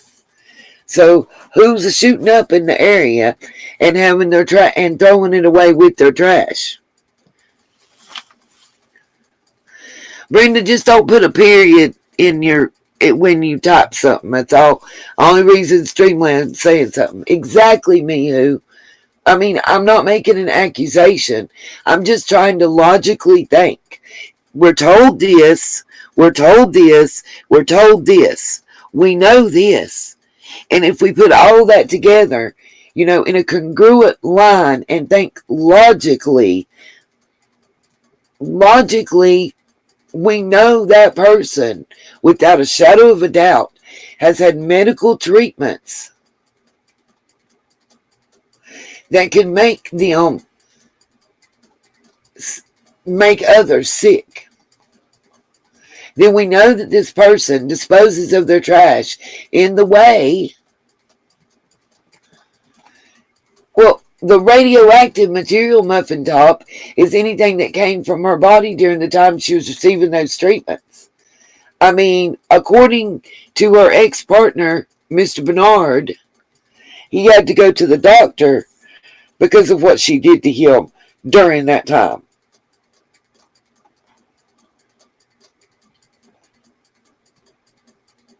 Exactly, Kay. If she used him, she didn't even have to be the user. If she sweated on them, if she spit on them, if she snorted on them, if she got any blood.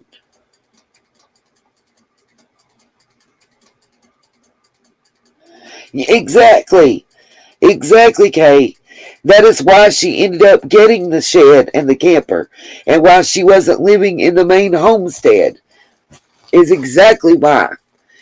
For those that were asking questions in the chat, the reason she originally got the camper and the shed and all that to live in while she was still living there, while Andy was still there, is because she was dangerous to everyone in the household. She had to be separated. Look it up. It's a type of treatment for cancer that causes you and your bodily fluids to be dangerous to others. Radioactively is the best way I know to put it. Okay, let's listen to what Twyla has to say. Kids included. That's right, Kay. She didn't give a fuck about none of them. Don't say that. Oh, shit. I'm getting in troubles. Is definitely not for the faint of heart. The threat of bears is real. Apparently, some of those searchers even fell sick after being inside those garbage-strewn structures. Dave Rader also had something interesting to say about where he and his team were directed to search. He said that he felt frustrated after several days because local law enforcement kept having him and his volunteers search the same areas over and over and over. Normally, EquiSearch does one solid pass or grid search on one area, and then they expand the search outward from there. Rader said he finally vented his frustration on Tuesday, June 20th, and law enforcement then agreed to let EquiSearch move beyond that first 2-mile radius. You'd think the local law enforcement would have had Rader and his people search as many areas as they could during their time in Beach Creek, rather than have them go over the same area multiple times. Rader also mentioned in a previous interview with Duty Ron that the Hawkins County Sheriff's Office and TBI did not share any information with him about places that they felt he should concentrate on. It makes me wonder why Hawkins County Sheriff's Office and their search team kept EquiSearch from covering as much territory as they could during this critical early search time when they were still looking for a live child. I can understand them not wanting anyone but the TBI and local law enforcement inside the Wells house and on their property, but you'd think that beyond that, they'd let Rader use his judgment to extend the search area. I mean, EquiSearch specializes in this type of thing. Why was the local law enforcement not making full use of EquiSearch? And why were they limiting them to that 2-mile radius? EquiSearch searchers are volunteers, and EquiSearch doesn't charge for their services, so Hawkins County would not have been afraid of a large bill. After this search, Rader and Cisco agreed that there's little chance that's... Okay, sorry, it wasn't letting me unmute and I was getting irritated, okay? So...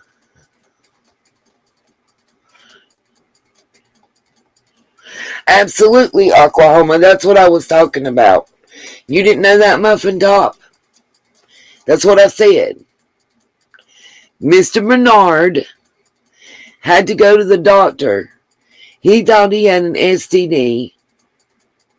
But come to find out, she woke him up. As I understand, there was oral and the, normal ways. Little man, eavesdropping, I do believe, performed the night that she got her first treatment. A few days later, he went to the doctor and he thought he was dying and something was wrong and whatnot. And he had chemical burns on his manhood from her fluids with the radiation, that she was strictly told that she had to stay somewhere else. Good morning, Manic Mama T. She was strictly told that any contact She could eat off a fork, drink out of a straw, and you do it right behind her, and it could kill you or give you chemical burns everywhere that touched on you as a human. She was a walking, ticking nuclear time bomb, for lack of a better way to put it. And she didn't give two fucks about her own children, her animals, nor her man. Not two fucks. Tell me, why did they get run around in circles over and over again? By the way, that's EquiSearch, made to search that same property over and over again. Why? And why is it the same property that Hawkins County come back to in TBI during this last search? Oh, and by the way, whoever got their land seized and sold in 2009, you don't got to come forward and tell me, but I'm almost there. I'm digging through the archives of the newspapers, and I'm digging back through the tax records, and it might take some time, but I've been working, and I am going to have the information. So you might as well just come out and tell it now, rather than looking like you're trying to bury it and hide it. Yeah, Kay, he came back to be a decent man and to be there. It's my understanding. Now, him and whoever Coleslaw is still supposed to be together. Yeah, it could have killed her children, Oklahoma. She didn't care. She didn't give a fuck, in my opinion. Alright, let me mute and let this play.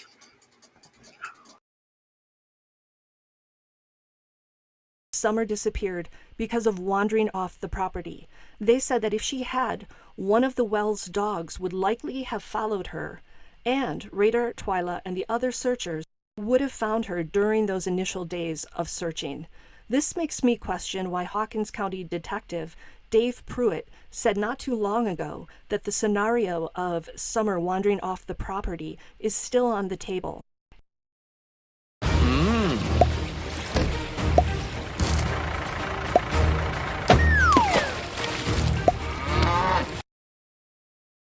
If Dave Rader is saying that that is very unlikely, why does Pruitt still think it's a possibility? Both Twyla and Dave also said that Summer 100% was not on the... Okay, not to take up for Pruitt and Hawkins County, but I must say this. They didn't say that it was necessarily still something that they were considering. What they were saying is that they haven't been able to take it completely off the table.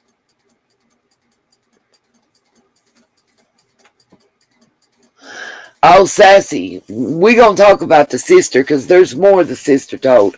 I want to talk about how it compares to her YouTube channel and what she's out here telling. No, two of their cats unalived at the same time because she put them inside the camper for transport with that dog, the one she was walking during the search. And that dog ate them. She knew what she was doing. That's another reason to keep Andy there. She be killing me with that, y'all. And it's not just now. It's something that's been going on with the two. And I've got some stories to tell. I'm telling you, I did this interview with the local, and we're getting into it. I'm laying the framework and the groundwork right now, so that people can't come in here and say, "Oh, you got this person doing this and that," and they're just lying. Nope.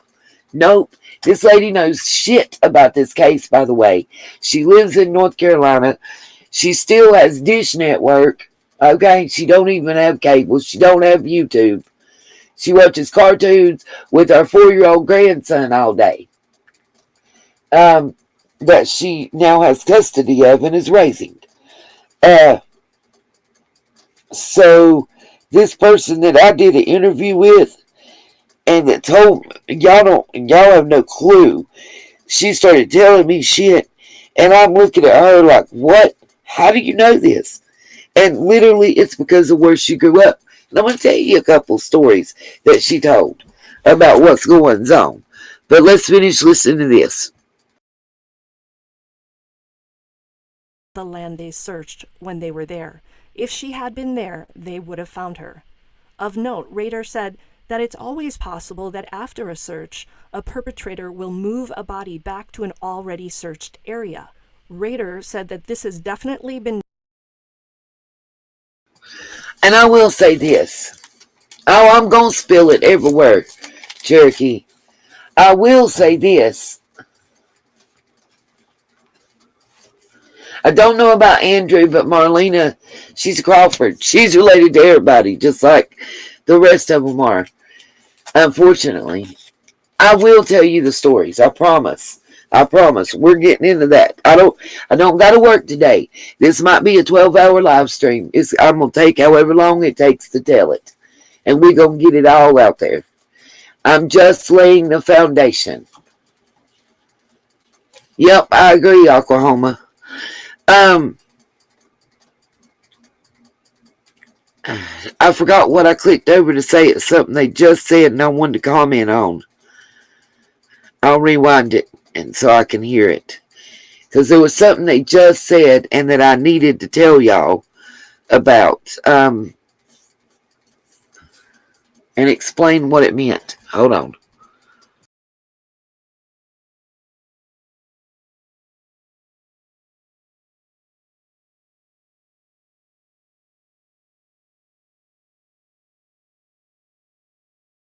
Makes me question why Hawkins County Detective Dave Pruitt said not too long ago that the scenario of Summer wandering off the property is still on the table. If Dave Rader is saying that that is very unlikely, why does Pruitt still think it's a possibility? Both Twyla and Dave also said that Summer 100% was not on the land they searched when they were there. If she had been there, they would have found her.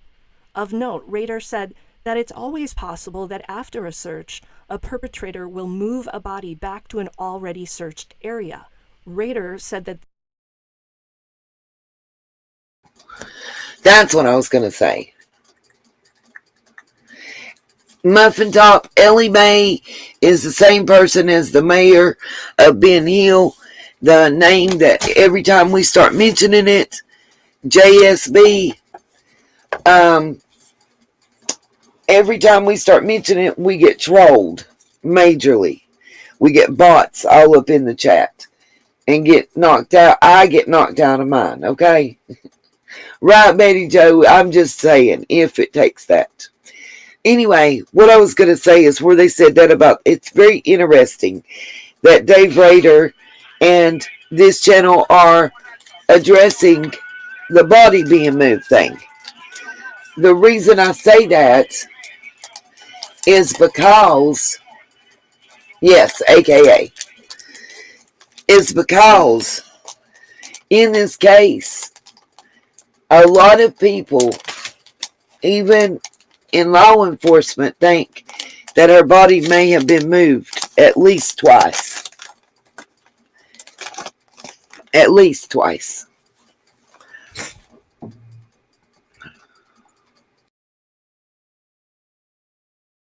This has definitely been known to happen, and that's why EquiSearch never posts photos showing recognizable search areas.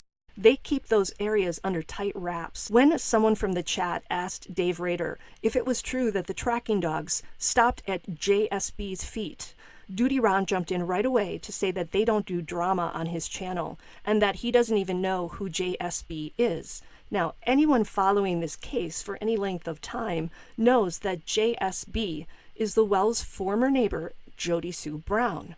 What's weird about Duty Ron's response to that question is that on another live he did 3 months ago, when he was asked about Jody Sue Brown, Duty Ron knew who she was.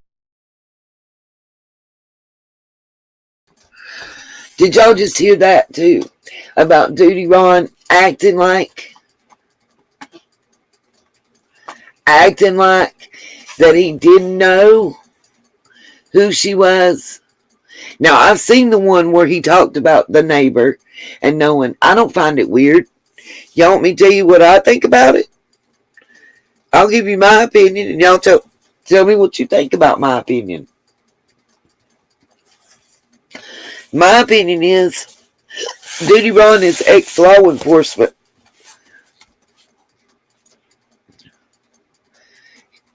Absolutely, Oklahoma. I know where you're going. He used to be in law enforcement. He still is heavy in law enforcement. And I personally think he knows something. I think he knows something. Nope. It's not that she doesn't matter. If she didn't matter, he would talk about her. It's that she does matter. I think he was purposely playing dumb. I really do. I think he knows exactly who she is. I think due to her past, I think due to her and Andy's past charges, past involvement in drug dealing, manufacture, selling, and everything else, that they looking at her hardcore. Hardcore. Not just for Summer's case, possibly. I think Duty Ron, let me say this. We know what Dave Rader and Dwyla told us. Y'all think they didn't tell him more than they told us? He has exclusive contract and rights to talk to Dave Rader and EquiSearch. I personally believe he knows a lot more than what he told us. I think they told him more than what they told us. Keep your enemies close. That's right, Mihu. I think he knows more. And it's very telling. Why is it, it's not the 1 year anniversary that he decided to have them on and have this discussion and go back over their tapes. It wasn't like he did it just for the 1 year anniversary, you guys. Yep, he is a New York cop, and yep, there was a lot of New York folks back and forth. Yes, there was. Yes. And I'm telling you, I personally feel like Duty Ron knew something, and that's why he shut that down right then. Like, I really want to say, 1, 2, Jody Sue, they're coming for you. 3, 4, don't matter if you lock your door. 5, 6, you should have not got in the mix. 7, 8, don't shut your mouth now, it's too late. 9, 10, I hope you never see the light of day again. That's a good song. That's a good song. That's a good song. That's a good song. Oh, I love you. That's a good song. I love you. That's a good song. Thank you. I love you. Oh, hugs and kisses. Oh, my buddy.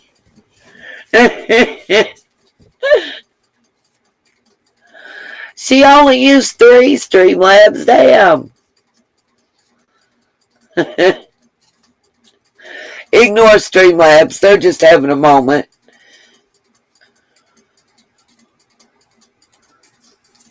Alright, lean back. Nene, put your headphones back on so we can continue talking. Alright, back to this.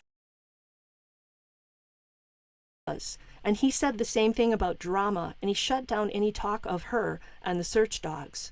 Now, maybe Duty Ron legitimately didn't recognize Jody Sue's initials, because that's how the person in the chat wrote her name when asking the question. But I do find it odd that he couldn't put 2 and 2 together to know that JSB refers to none other than Jody Sue Brown. Also, Raider and Cisco must certainly know who Jody Sue Brown is. In my opinion, Duty Ron deliberately shut down any talk of Jody Sue Brown and any questions about those tracking dogs possibly stopping at her feet on June 15th. I don't understand why asking about Jody Sue Brown should automatically spell drama to Duty Ron. The person was asking about the tracking dogs. Did Duty Ron shut down that question because that information is in some way related to the investigation? It definitely makes me wonder. Note that I did try to get Dave Rader to come onto my little humble channel, and I was told very quickly that he only talks to Duty Ron. Duty Ron pretty much has a monopoly when it comes to Dave Rader and EquiSearch. I think that maybe because Duty Ron is an ex-police officer and they know that he won't ask a question that could possibly harm the case, and also because Duty Ron does manage to raise a lot of donations for EquiSearch, which I totally support and I think is great. And I too would donate those funds if Dave Rader would come on my channel. But of course he won't. So anyway, the second search effort by EquiSearch for Summer Wells took place after Duty Ron proactively called the Hawkins County law enforcement to see if they wanted EquiSearch to come back. Their reply, per Duty Ron, was, "We won't stop you if you want to come back." According to Rader, his team found a lot of places during their second search that hadn't yet been covered by the local law enforcement. And I'm wondering, why is that? It makes it sound like local law enforcement isn't being as assiduous as they could be.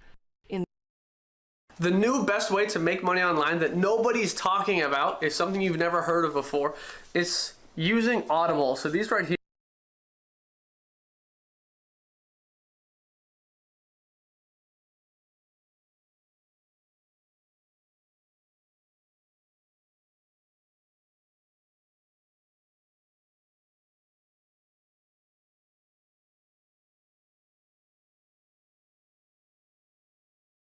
In their searches, or it could also be because they're stymied due to their budgetary restrictions. The third search was when Dave Rader and Twyla Cisco came to Rogersville to do a high-tech drone search with Hawkins County Detective Dave Pruitt. EquiSearch flew in a man named Gene from Texas who has a high-tech drone, a drone that can tell if a piece of ground has been disturbed. Rader said that they had trouble though because of the thick kudzu vine that grows a foot a day. Apparently this stuff is so thick that it's almost impossible to cut through it. It was during this third search that Dave and Twyla met Candace Bly and Don Wells, from what I understand. Rader said that he and Don had a man-to-man discussion because Don Wells had been bashing Dave Rader. Don did what he always does when he insults people who are trying to help him find his child. He apologized to Dave Rader, but Dave said it felt like lip service. Twyla actually had dinner with Candace and Don and sat in a small booth with them along with another lady that she didn't identify. Twyla said that Don and Candace gave her and EquiSearch full permission to search their property. Interesting, because EquiSearch never did that. Twyla had nothing negative to say about the wells, but it sounds like it's her job to be the liaison between the searchers and the missing person's loved ones. So it's not her responsibility to grill the family for answers or to try to push them one way or another. I'm not sure if this happened during the third search or not, but Twyla mentioned that one of the dog teams from Tennessee that was looking for Summer, well, Twyla said that dog team is excellent in her opinion. Twyla said that if Summer had been there, that dog team would have found her. When asked if he thought Summer would ever be found, Dave Rader said he thinks she will be found most likely only if someone talks. Rader also continues to question whether Summer even made it home on that June day. He seems to believe that she never made it back to 110 Ben Hill Road that day after the trip to the medical center, the fishing hole, the grocery store, and wherever else they went. Rader also talked about there being 3 people who were Summer's guardians that day, and I believe he's referring to Candace, Don, and Grandis. Rader said that they were in charge of her. And Miss Oklahoma.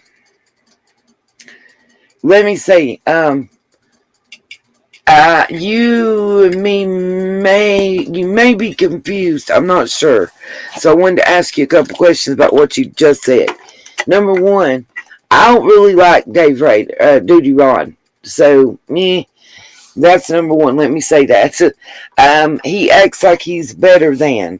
So I have a problem with that. He even did that with Chris McDonough, okay? And the other thing that you said about Duty Ron, hold on, let me make sure, because it ain't deleted on my side, I don't think.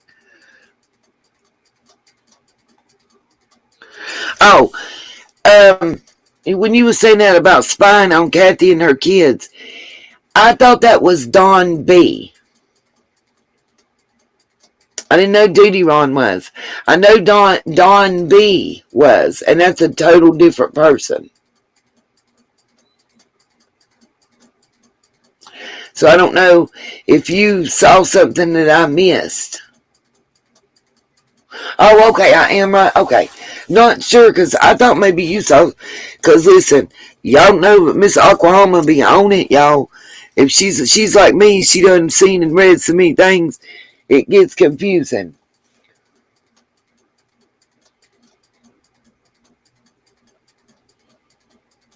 Yes, it was Don B. Okay. I'm going to rewind.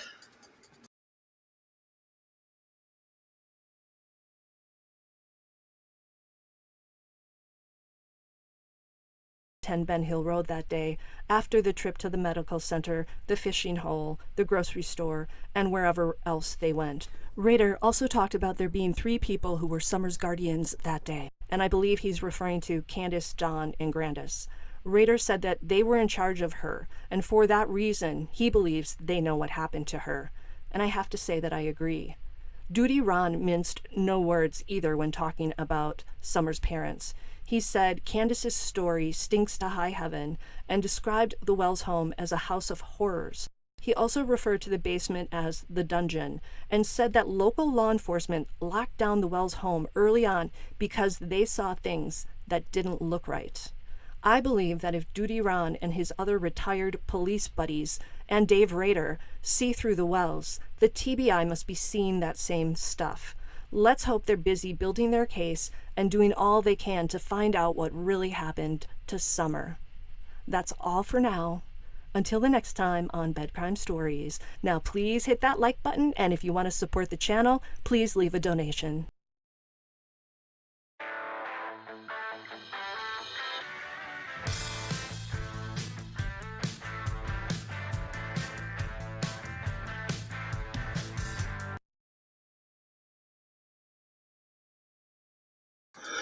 Who's going to mess up subscribers, Courtney? I'm confused by that.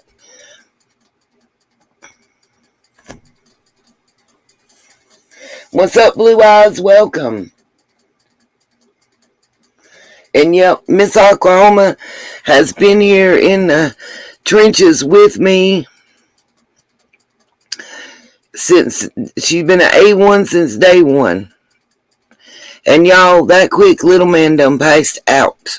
Just so y'all know.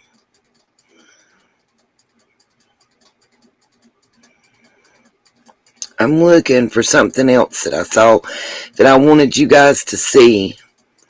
Because we about to be outside together for a little bit while I smoke, because little man's in here.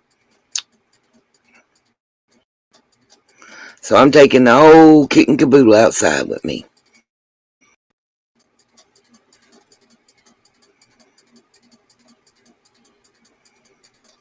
Oh, this was the one.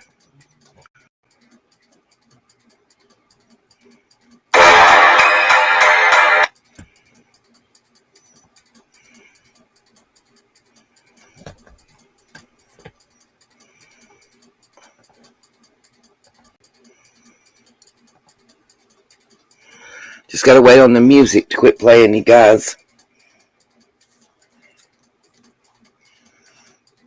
Yep, he spoke his truth and went to sleep, y'all. The video we just got done watching was Bed Crime Stories. What's up, Aussie True Crime? I'm feeling a little better.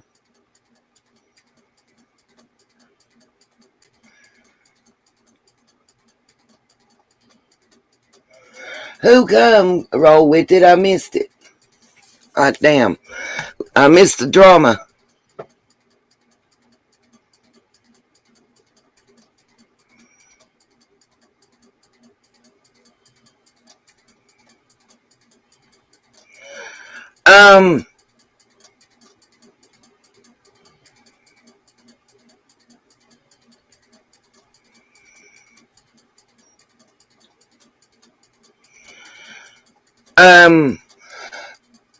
Courtney,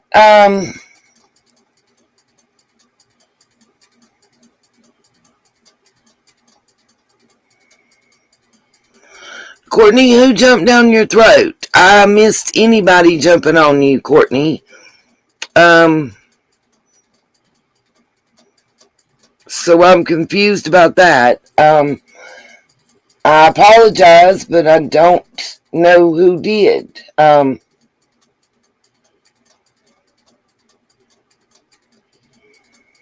If you're talking about Streamlabs, that's a robot. But I don't know who.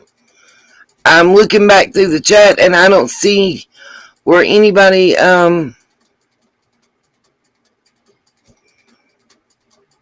jumped down your throat. So I'm confused.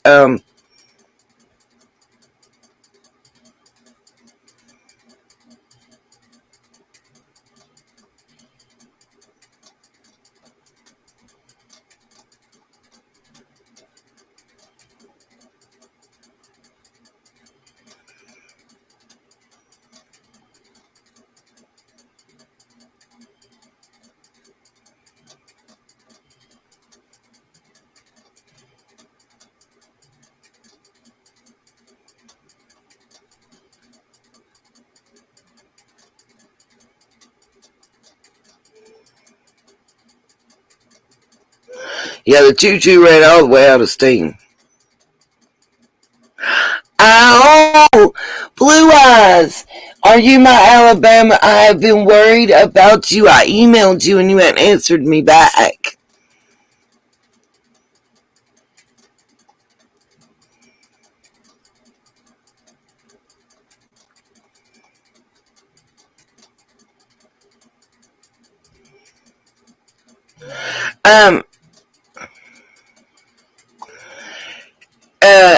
Let's see, I'm trying to get the name and it just went away. Justice Janie. Probably just rewind and watch back.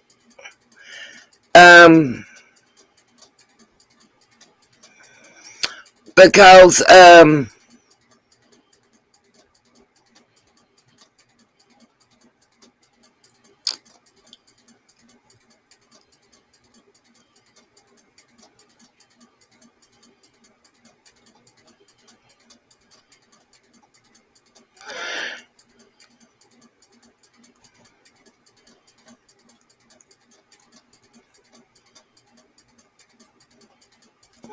right, I wish I would. Oh, well, Blue Eyes, please send me an email so I know.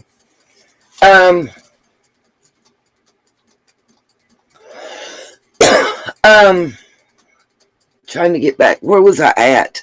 Whose question was I answered? Oh, yes. And Justice, that's what I was trying to tell you. Justice Janie.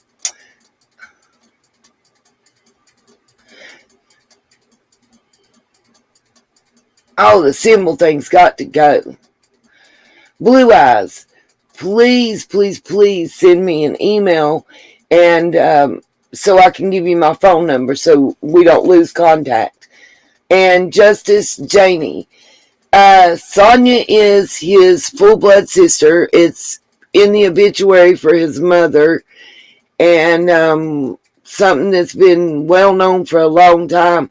But tell him he might want to check out her husband, Court. They have a Facebook that's jointly together. I showed it earlier, too. Yep, just send me an email, please, Blue Eyes. One of the mods popped my email in the chat ASAP for me. For Blue Eyes, please. Okay, and I'm going to mute and let Common Sense True Crime take over this. I want us to see this video.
Have you ever seen a snuff film?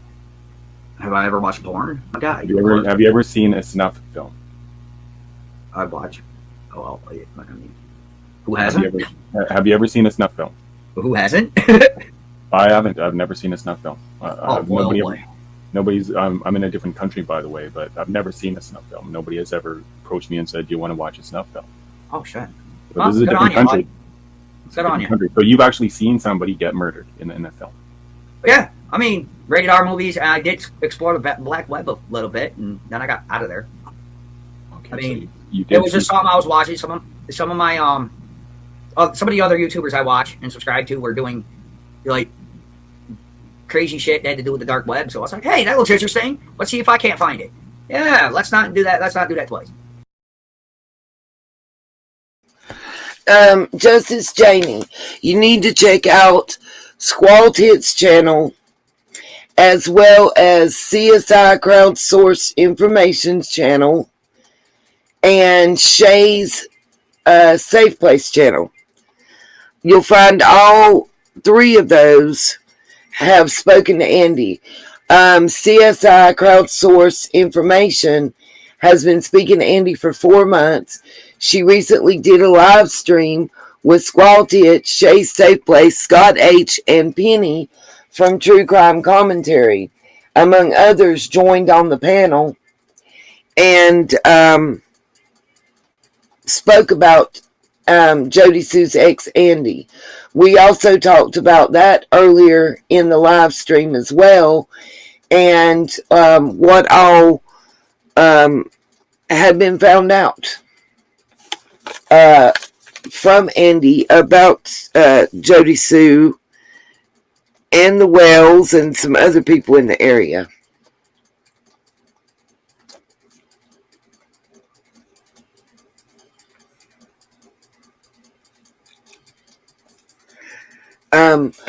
Honestly, a lot of the stuff that, and I don't mean this to put down anybody else or any other creator or anything else, but a lot of stuff that is going around right now in these YouTube streets, and a lot of creators are discussing and bringing out, honestly, is stuff that we've been talking about on this channel since before Christmas.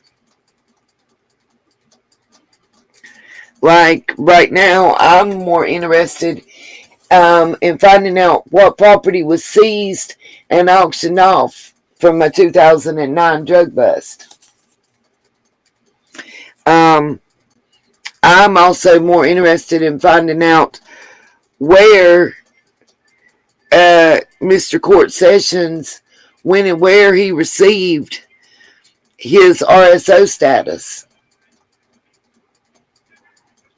But now it does make sense as to why Don's sister and husband didn't take the boys,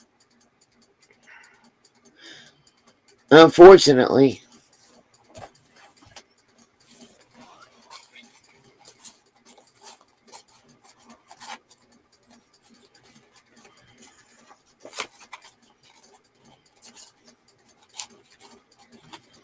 Yes, exactly. Just roll with it. It was CSI that did the interview, you guys, with Andy Bernard. He actually is going to be live and be recorded. There's an upcoming one gonna happen. But through that communications through text and email and whatnot, that CSI has had for quite a while with Mr. Bernard, is where we were able to learn the information about the specific radiation treatment and what actions were supposed to be taken and what actions were not taken. If you've not seen that live, definitely go check it out. I know, right, Justice? Yes, Aussie True Crime, go ahead. Please, go ahead. Absolutely, justice for all the Wells children. And guys, remember, anytime you put a period or a comma in your comment, Streamlabs is going to say something to you for using a symbol. Oh God, with the panda eyes, yes I have, y'all. Make me cry some more. I want y'all to hear. I'm waiting on Aussie's true crime question, right quick.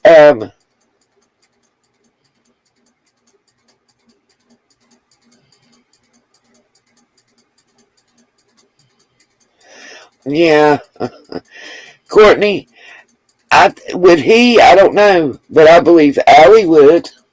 Allie does whatever her son tells her. Yeah, wait till y'all hear what he says. I'm just waiting on Aussie True Crime's question, so I don't have to try to mute and unmute again right quick. Because I'm trying to get things together so I can walk y'all outside with me right quick.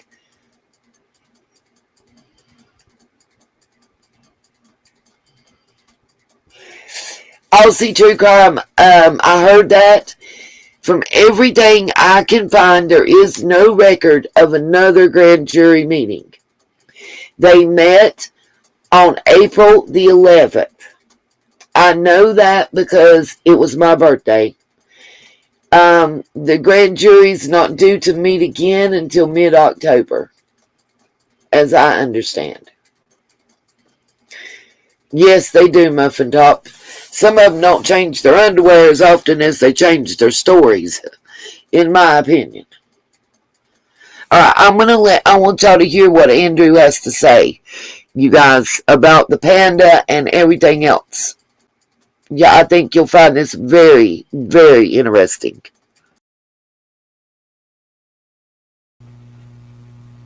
Have you ever watched child pornography? Hell fucking no.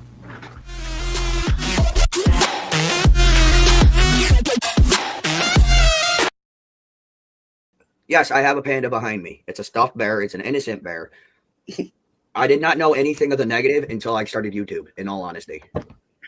I always thought it meant no racism because it's a black and white bear. In all honesty, I had no clue about the negativity.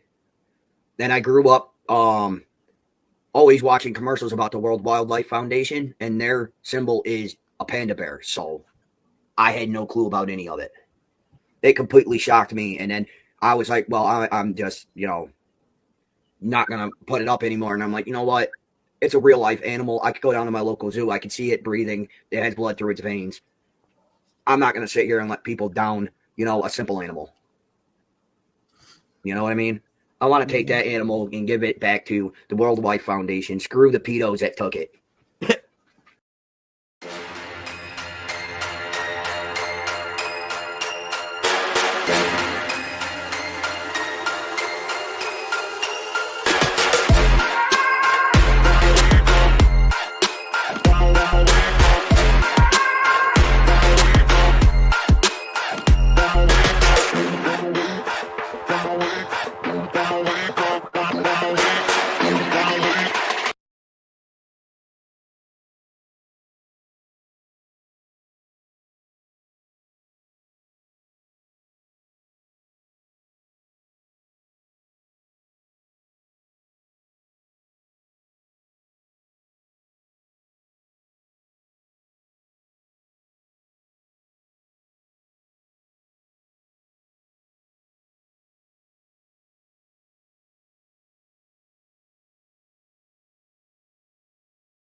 Leslie's comments.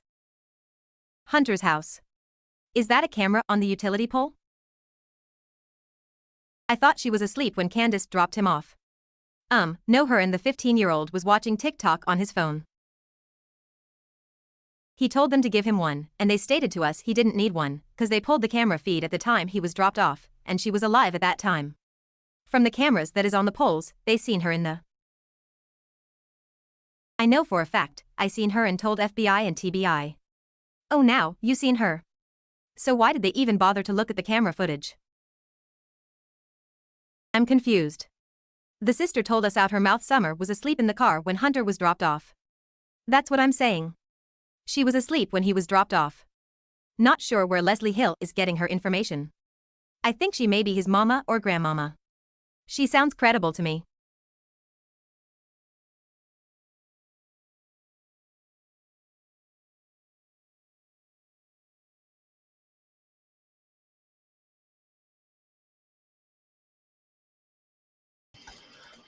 Just a little FYI. Just a little FYI. The person. Leslie's comments. Hunter's house. Hold on. Is that a The person, the whoever is talking in this video that just said they're not sure who Leslie is and where she's getting her information from. She may be his grandma or something. Leslie's last name is Hill.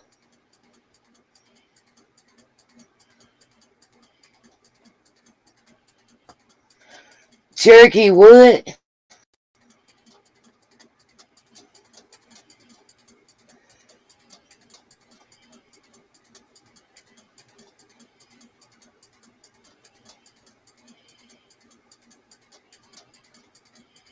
I know who it is, Muffin Top. I'm just confused by the chat. Hold on.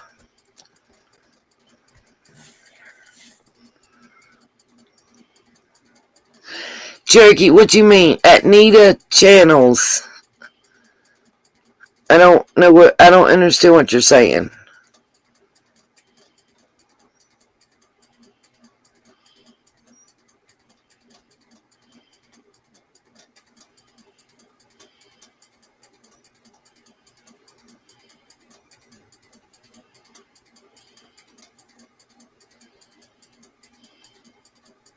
I shouldn't be muted right now.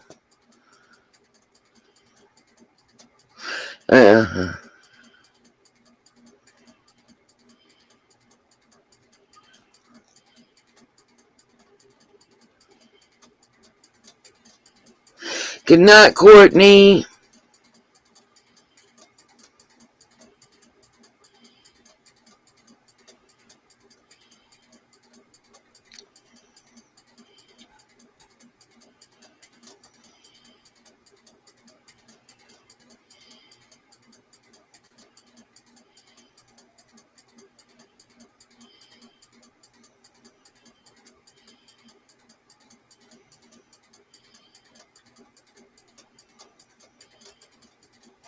Oh,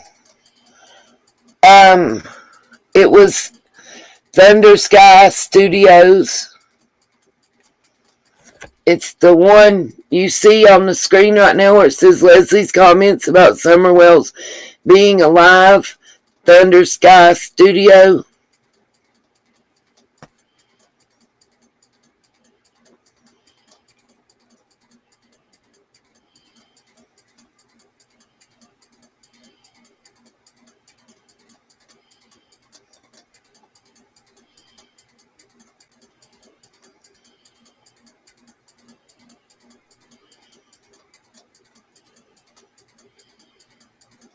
Good night, Miss Courtney. Get some rest.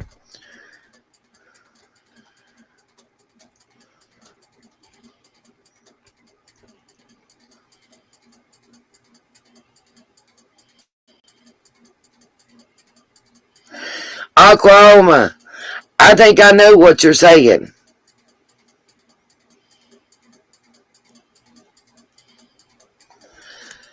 The EquiSearch video.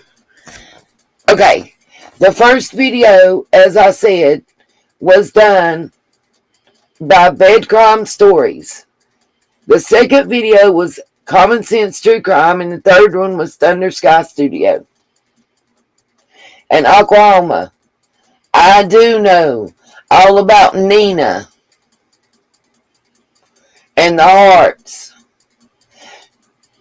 Courtney, you know, you and your verbiage distinctly remind me of somebody by the initials LC. I got you, Cherokee. You good. I was a little distracted on something else that's going on that you kind of missed.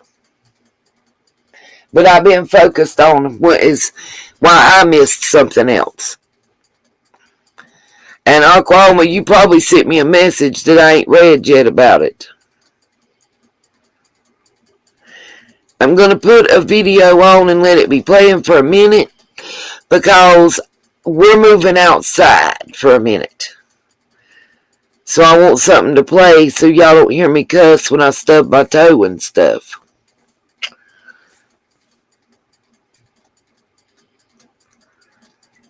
Let's see.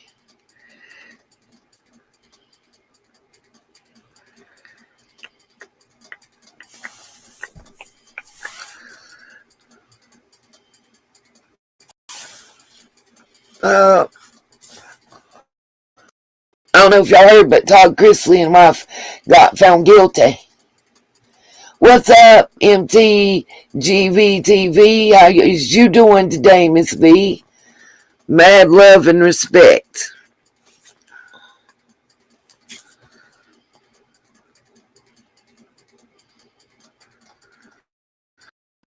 Oh, come on.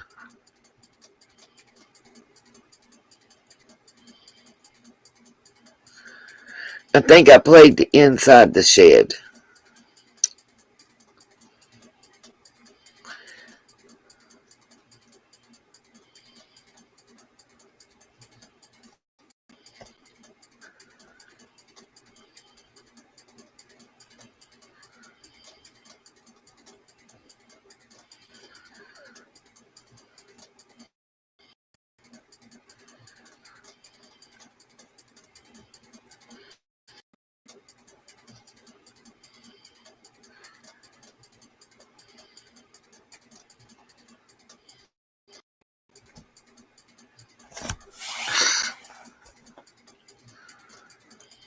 I'm going to find it eventually.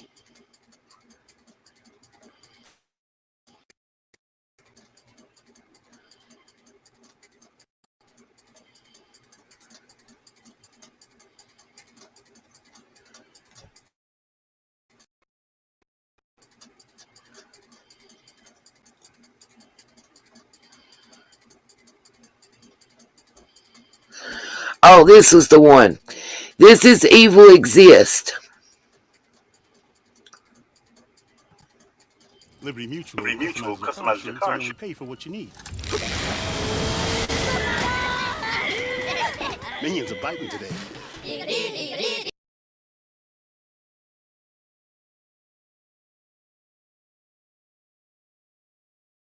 Questioned by many, over and over again, we go over the statements from those who were with her on the day, and some things just don't add up. No doubt there's a huge gap in the timeline, but how long the gap is still being questioned. Something we never looked at is body language. There are sometimes certain cues that someone unintentionally gives off when they are trying to cover something up or convince someone else of their story, but unsure if that person is actually buying it. Certain points that have been questioned on the day Summer vanished that coincides with a particular action from Candace. 1. Summer's actions when they just pulled up at home that day. Candace's hands immediately moved to her hat, almost nervous, like she knew Chris was getting to that part of the day. 2. When Chris says they need to just get the message out there to help find Summer.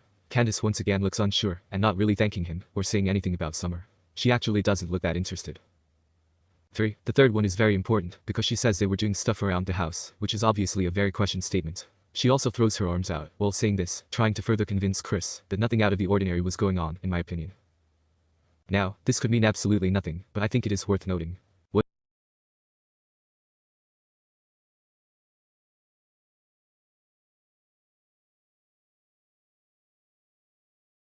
Oh my goodness. Okay. Courtney, honey, don't worry about that. I'm not worried about it. Everybody and their brother says my name wrong. I've been called Nita, Nina, Neater, Neener, Anita, Dunita. It'll be all right. And Blue Eyes, nothing but love and respect for you. Please get in touch with me. I want to know. I need to know how Jill's doing. And I need to know how you're doing and get caught up. I've been worried. And I want to know. Guys, bear with me. I'm about to move the equipment outside, okay? So, we're working together for a minute. I'm going to let this play. And while it's playing, I'm rearranging some stuff. So, just, bear with me. I'm going outside so I can tell you this story without having to worry that little man will be here overhearing. I do want y'all to know, once I finish playing these couple videos and get sat down outside to speak, I do want people to be aware of trigger warning.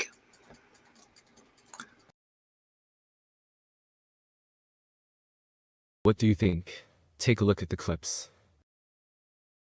And now from when you pulled up, did she just fall asleep next to that and help anybody find her? Okay, that messaging. Okay, so you go into the house. We're going in the house doing normal stuff. Okay. Around the house like we normally do. And I come out, Mom was sitting there at the house.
The basement door was unlocked.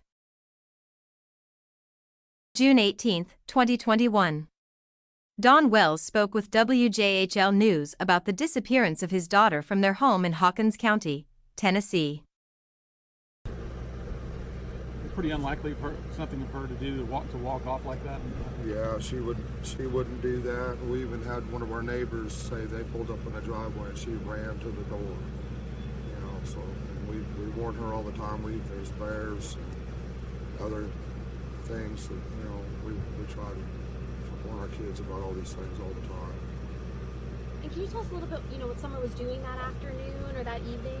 She was planting flowers with her mother and her grandmother, and she wanted to go into the house. So my wife watched her go into the door, and she went into the house, and the boys were on the internet, of course, and she wanted to go downstairs and play with her toys.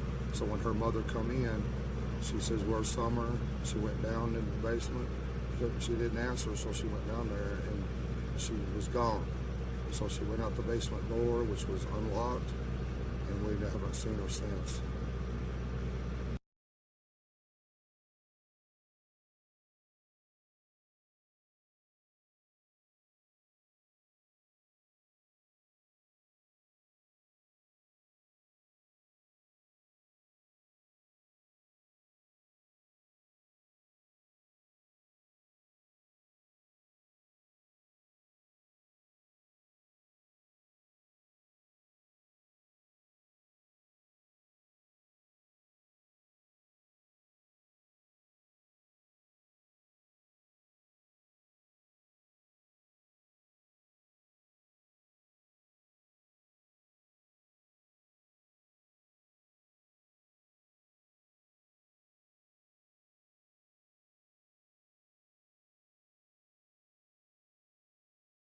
Candace Bly knows.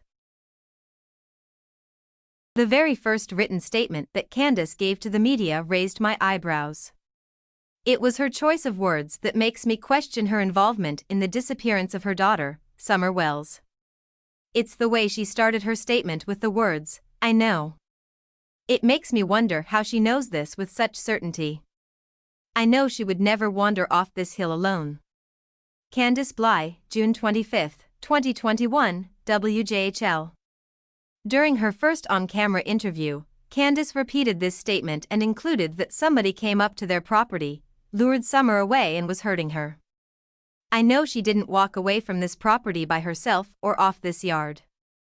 I feel in my heart that somebody has came up here and took her, has lured her away from here.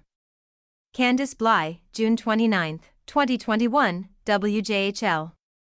I'm just scared that somebody is hurting her and there's nothing I can do about it. It smothers me. Candace Bly. June 29, 2021, WJHL. I know she didn't walk away from this property by herself or off this yard by her swing. I feel in my heart that somebody has came up here and took her, has lured her away from here. Me and my mother and her were planting flowers. And we went in after we got done washing our hands, and she got a piece of candy from Grandma, and she wanted to go back over and see her brothers. And I said, okay, and I walked her all the way over to the porch, and I watched her walk into the kitchen where the boys were watching TV. And I told the boys, I said, watch Summer, I'll be back. And within 2 minutes I came back, and I asked the boys where their sister was, and they said, she went downstairs, Mom, to play with her toys in the playroom. I said, okay. And I yelled downstairs for her a couple times, and I didn't get no answer, which was unusual because Mom and I back, and within 2 minutes I came back, and I asked the boys where their sister was, and they said, she went downstairs, Mom, to play with her toys in the playroom. I said, okay. And I yelled downstairs for her a couple times, and I didn't get no answer, which was unusual because usually she always answers me. And so I went down there to check, and she was nowhere in sight. She was just gone. During her interview on the interview room, Candace said the same thing to Chris McDonough but changed her wording to I believe instead of I know. It's just, it makes no sense. The only thing that can come to my mind is that somebody snuck up there in that yard and took my baby girl. In my heart, I believe now this is just the way I feel. I feel that somebody has got her hid out somewhere and is keeping her away from us. Candace Bly, July 26, 2021, The Interview Room. Secondly, I can't understand.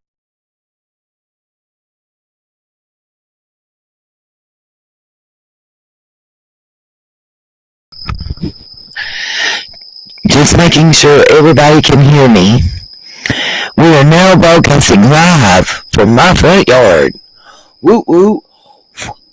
So somebody give me a 1 in the chat if you can hear me. What am I explaining? Oklahoma.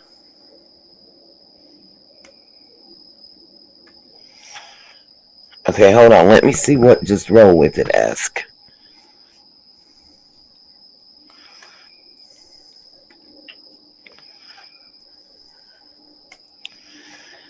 What did you not ever heard? Just roll with it. Let me see. Let me go back.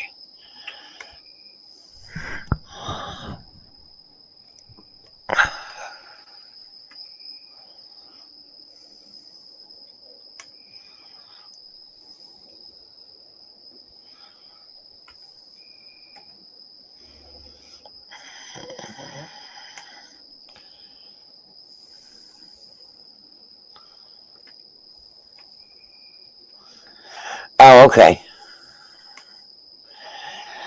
We'll get to that in a minute then. Okay, y'all can hear me. Good, good. Alright. Give me a...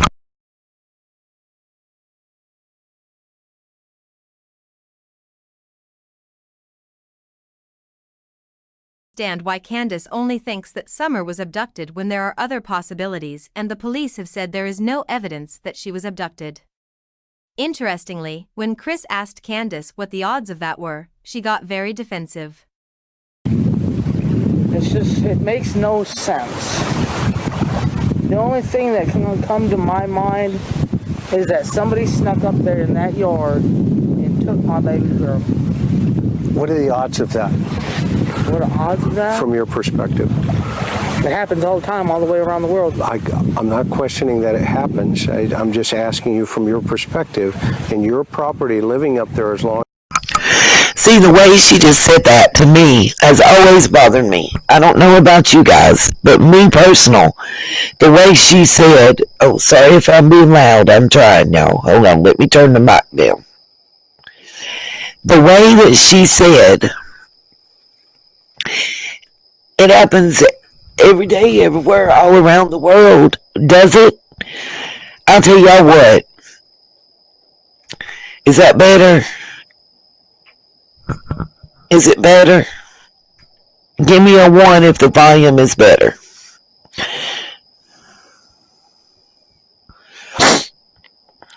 If I need to go down more, give me a 2.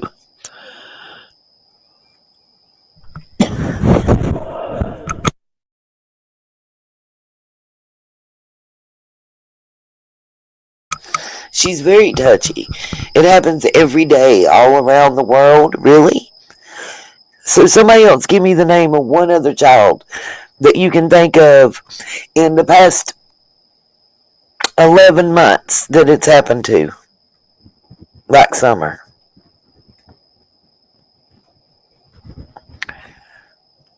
And see, a lot of people are going to want to say little Michael Monkey Vaughn, but no ma'ams, no sirs. The difference between him and Summer is he lived in a suburb where there was neighbor upon neighbor, like spitting distance. Jody Sue's their closest neighbor. You got to remember, they got over 11 acres of land. Their closest neighbor can't be that close, you know? Just saying. Alright, let's let this play out because I want to start story time. And I'm going to tell y'all about my interview.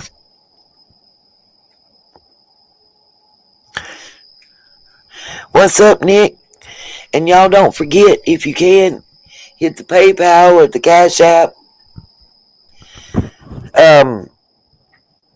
Because the month of May is already over, and I made $140 for the entire month of May. You said down just a little bit, still okay. Yeah, what parent does say that, sassy? What's up, city, my love? My family? Alright.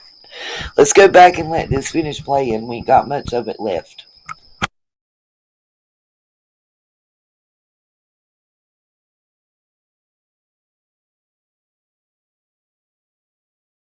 As long as you have, Candace, right?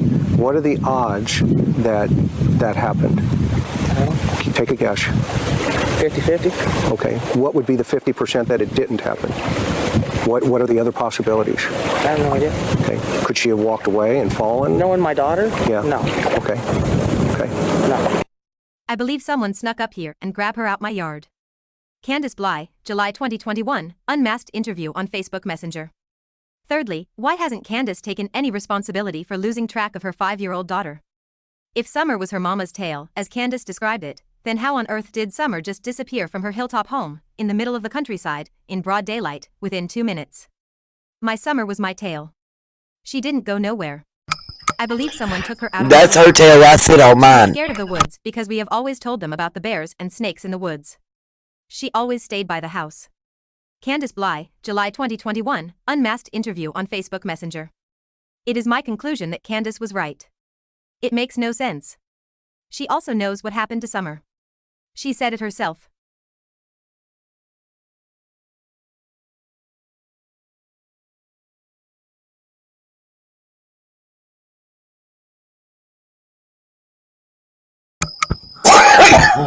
Yes, LeBar, yes, I agree with you 1,000,000%. We have actually discussed that point. And, you know,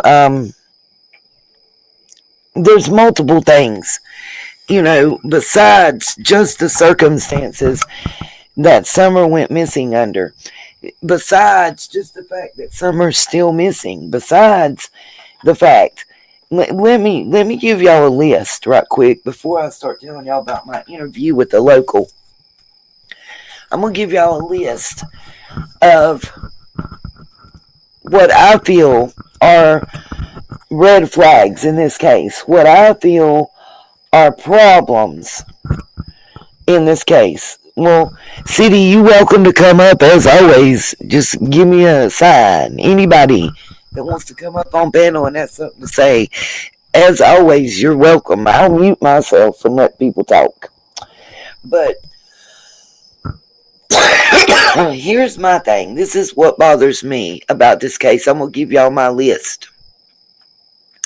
First of all, she's the youngest child out of the family and seems that she was getting the least amount of supervision when they came home. But you felt the need for some reason to take her with you into town and leave all the other children home alone. Why? Why? That's one of my first things, okay? You know, got you, Ethel. You know, I mean, for real. All bullshit to the left. I want critical, logical thinking here. Why? See, that goes back to me and what I think about premeditation. What the why does. Why? Why did you take Summer with you that day? Well, if you needed an alibi and you needed her to be seen and seen alive, then she'd have to go, right? But you didn't need the other children. And if it wasn't really Summer and it was one of the boys dressed up as Summer, then you for sure couldn't take the boys with you. Okay? Or was it that she's the one child that CPS was asking for? Because the other ones were in school and they knew they could get them there. So you had to take her with you because even if they came to the house, the youngest of the boys would technically be okay to be there by himself and with the older boys. But she wouldn't because she's a female child. My theory's changed multiple times over. What's up, Bama Cat? Whoop whoop. And we Scottish Moth, I didn't speak to you, darling. Welcome back. The other thing is,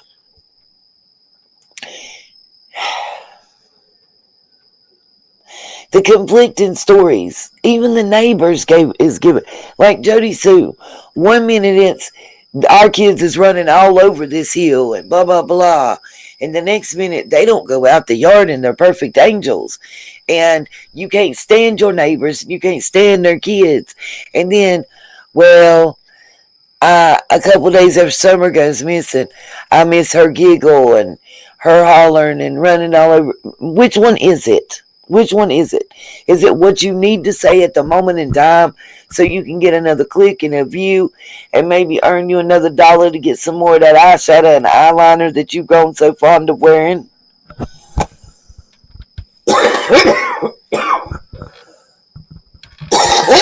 Me either, Oklahoma. Me either. So, here's my first question. Did you and Grandma take Summer with you because you couldn't trust her to toe the line and follow the rules like you could the others? Or because she's the one CPS was looking for? Or because you needed her to be seen on tape with you that day? Because in my opinion, it's got to be one of those three. And all of them are suspect to me. All of them are suspect. And Candace saying 2 to 10 minutes to straighten her mama's brace and everything. That's suspect. Because y'all just left the hospital. She should have had her brace straightened right on out before y'all got home. Yeah, I know. And then, because of all the questions and what everybody said about the pictures and the video on the milk jugs, which themselves look suspect as fuck, that have ever been taken, you have to make sure and you tell Chris that she immediately jumped up and jumped out the car. Well, okay, in my opinion, that's a fucking lie. It's a lie. And there's something about the milk jugs because you're too focused on them and telling us about them over and over again. And every time we hear Candace talk, she's focused on doors. She's talked about the back doors. She's talked about the entrance doors. She's talked about the doors on the back of the truck. And we learned from one of the top dog profilers, like the OG of the game, of the body language and profiling of, of criminals, that when someone has SA in their past and they talk about doors,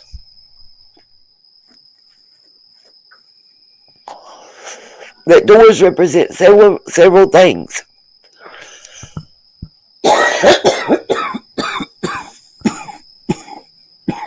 They represent several things when it comes to like SA and child abuse and that kind of thing.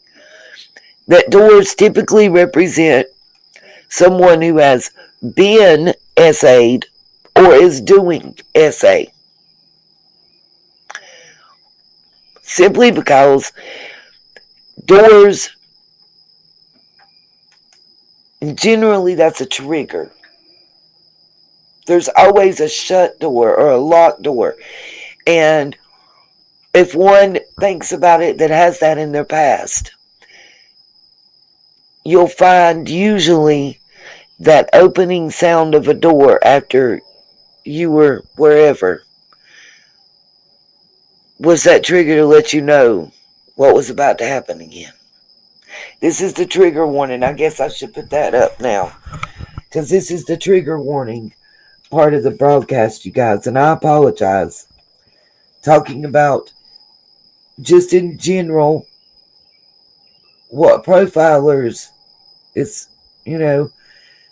we have to discuss certain things, and I understand if people need to tune out, or step away because of it. Nobody will be angry nor upset. We understand. We are survivors too. I do feel no matter what we end up finding out, I'm going to tell y'all one thing. I don't believe I'm wrong about two things I've said since the beginning, and I still hold firm to. One, drugs definitely played a part in Summer's disappearance, one way or another. 2, Mom and Dad and Grandma have knowledge. I believe guilty knowledge. When I say that, it's maybe before, during, after. But they know something that they're holding back. And I feel like there's a little bit of fear associated with it. Whether it's fear of repercussions, like going to jail and, being made to be showed to be what a real monster you are. Or, you're afraid of telling the truth and getting hurt. I honestly don't know right now. I cannot 1,000,000% say. What I can tell you guys is I don't believe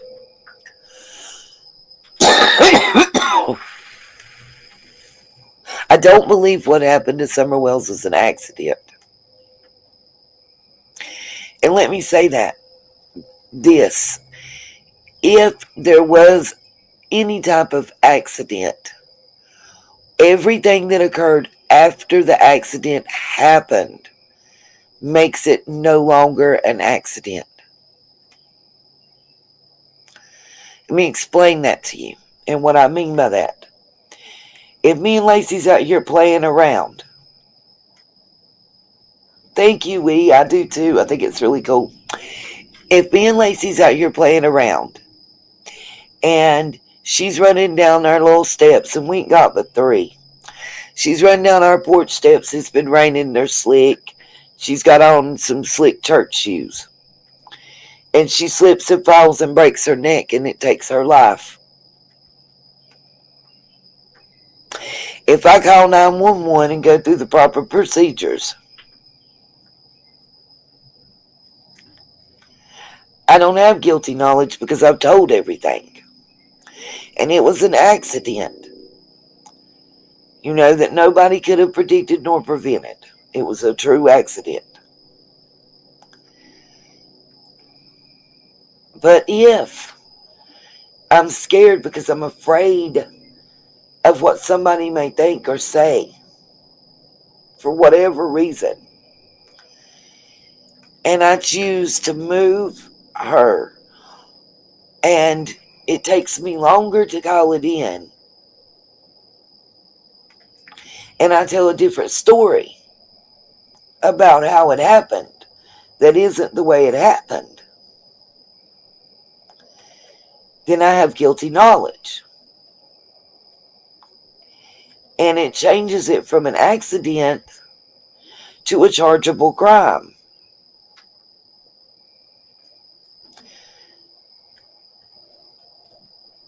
The same thing goes for if I decide to not report it at all and say it's something else. If I decide that I'm going to go hide Lacey somewhere. Exactly. And the cover-up itself is not a crime. It's every action you took. Every time you lied to the police, you gave a false statement to the police and authorities. Every time you did that, it's a criminal act. Could be a misdemeanor, could be a felony. Depends on what you're lying about and to the extent and how it can be proven. It's called accessory after the fact as well. Tampering with evidence, concealment of a crime, absolutely. Abso-freaking-lutely. And that's what I'm trying to get people to understand when I say that I feel there's guilty knowledge. Maybe, just maybe, she slipped and fell down the stairs. For whatever reason, they could not let her be found and examined for some reason. We don't know what it is. I'm not trying to even get into that. That's because whatever was going on let's say, there was a reason that they didn't want her examined. Let's say that's all it was, is an accident, and they made that decision. Or, maybe Candace called Dawn and she felt like she wasted time and would be in trouble for that. Or she went to meet Dawn so he could make the choice,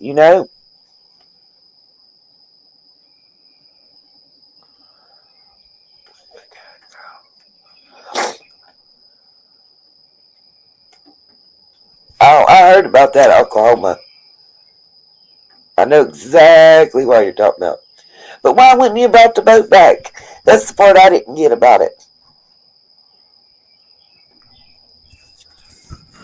Right, we wouldn't, Brenda, but we're not criminals.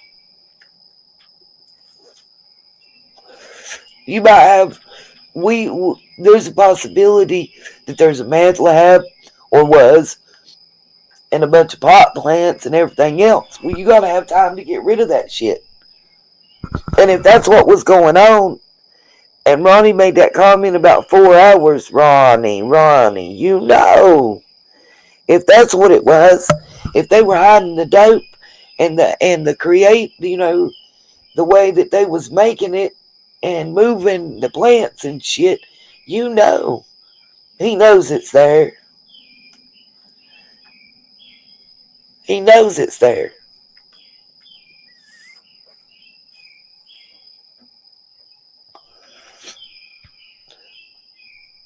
Ain't no way. There's no way in a town the size of Rogersville, with all them people and have grew up with your entire motherfucking life, that anybody is doing what they doing to the levels they doing. And y'all don't know. Now, proving and knowing are two totally different things, and I can give that.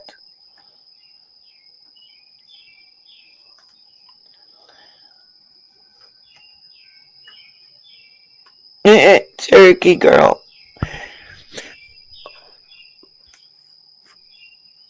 I could give Ronnie that. Knowing and proving to be able to get the arrest warrants in the papers and shit like that. We Scottish Ma,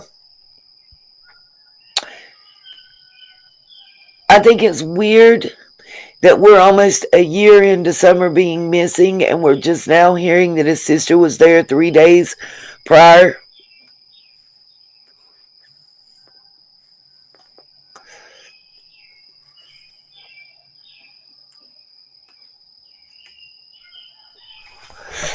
Especially considering that Mary's never said nothing about it.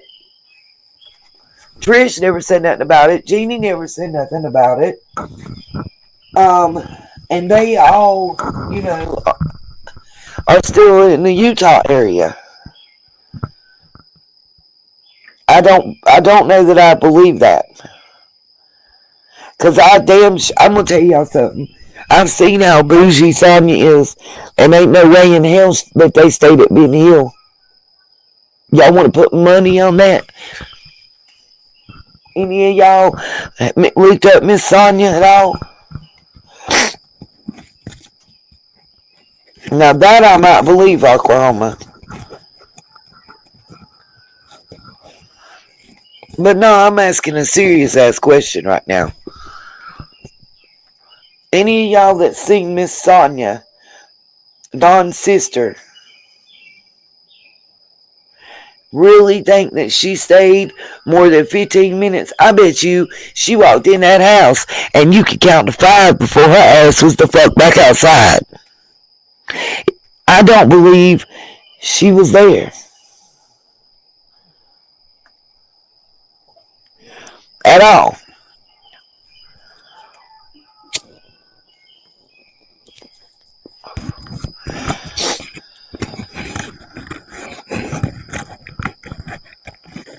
That part may be ethereal, maybe. But the hotel that he was supposed to be seen at was before she went missing. No, sorry. The hotel that Dawn was supposed to have been seen at was after Summer went missing. So,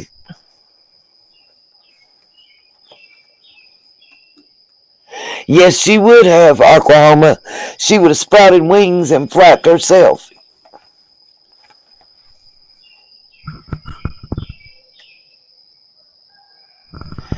Rex, we are talking about Summer's case. We're talking about Sonia, Dawn's full-blood sister.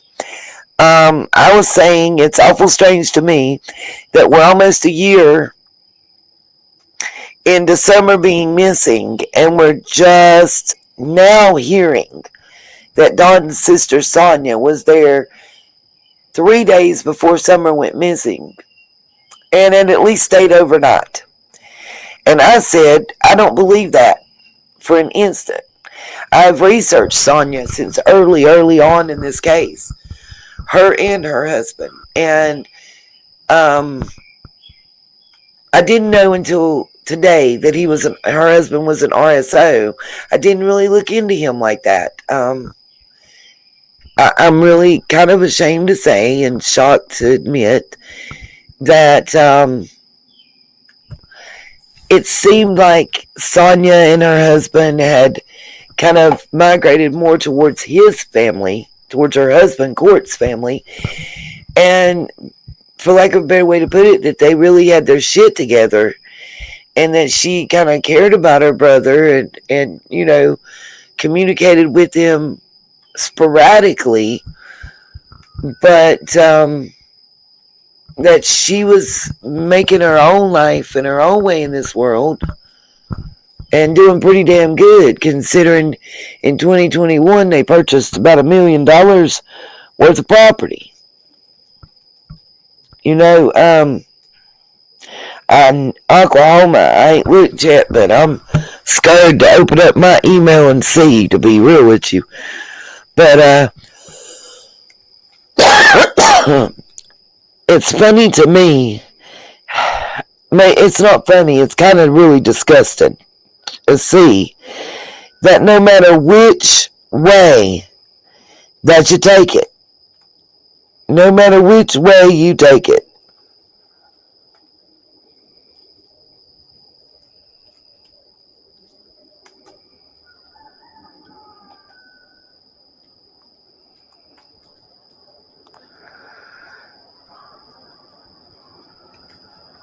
oh, sorry, I just seen something.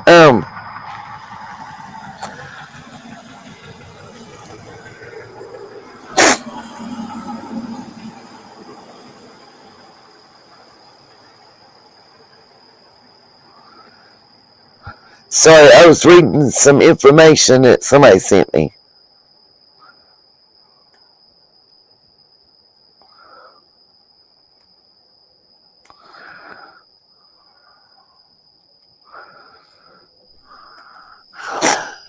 August is the 9th month.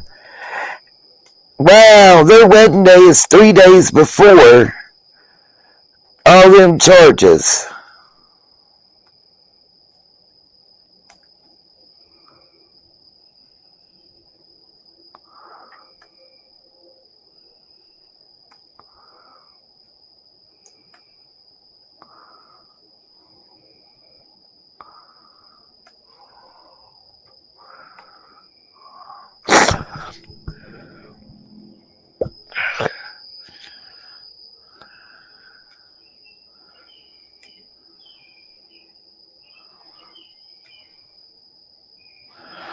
Oh no, I'm reading the charges, sorry.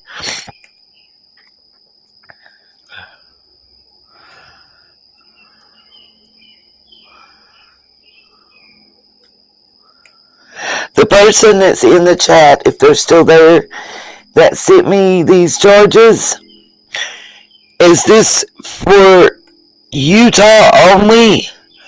Because there's supposed to be more in Indiana. Wow. And they were found guilty.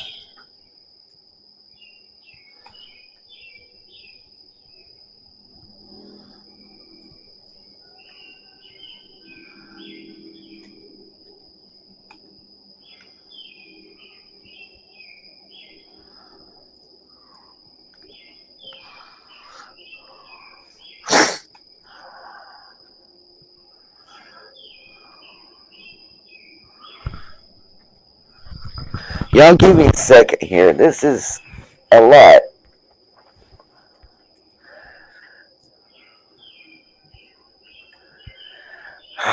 Ogden, Utah. Which is correct.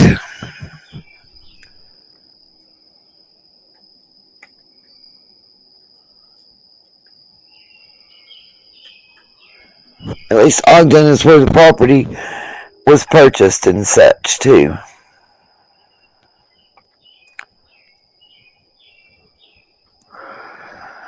Oh, that Kiwana Drive.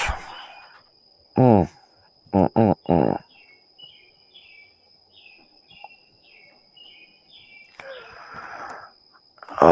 no, yes.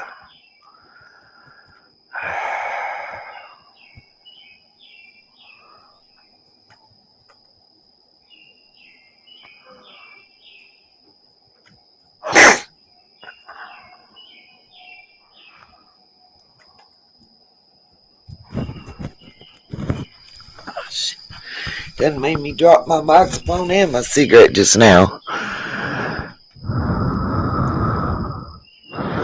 Because I seen this alias.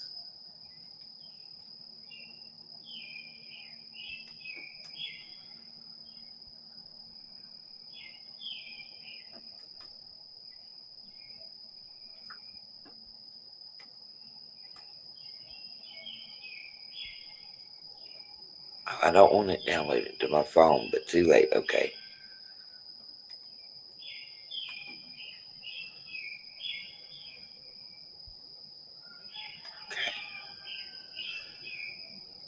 Okay. Alright, it's time. Yeah, true, Oklahoma. She's Candace has probably been groomed since the day she was born. You know? I don't think they had a chance to make Ben Hill beautiful.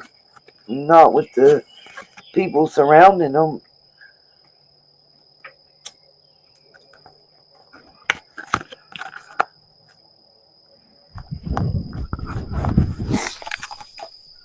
Okay.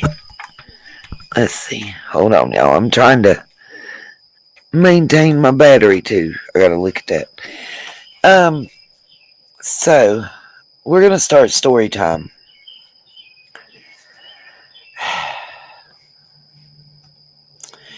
I just want make sure you guys let the chat, and if anybody new enters, make sure that you let them know that it's a very, very good chance for a trigger warning.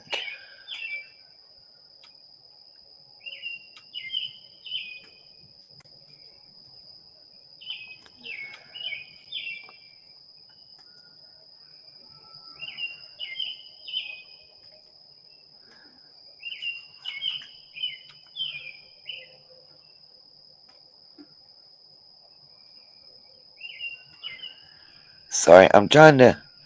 Somebody sent me some information on somebody else too. Damn.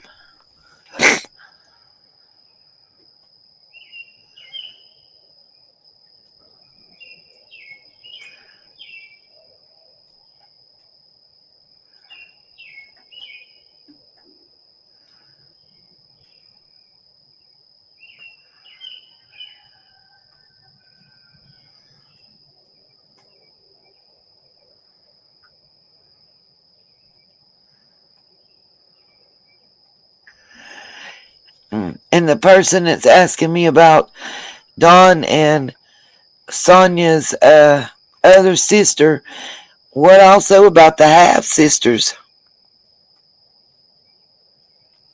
Where are they at? Okay, so here we go. Well, unfortunately, Oklahoma, I'm about to tell you, and this is.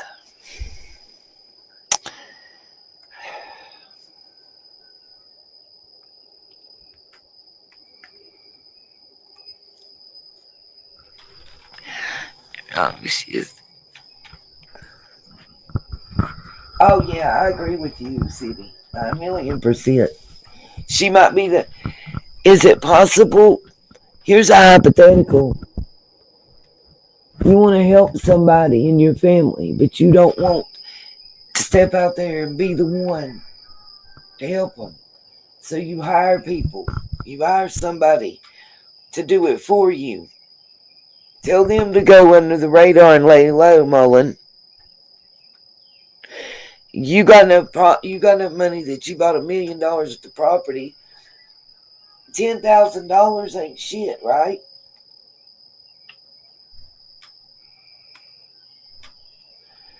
$10,000 ain't shit to shut up your stepsisters every time they start talking. To have somebody run interference. To have somebody else design a web page.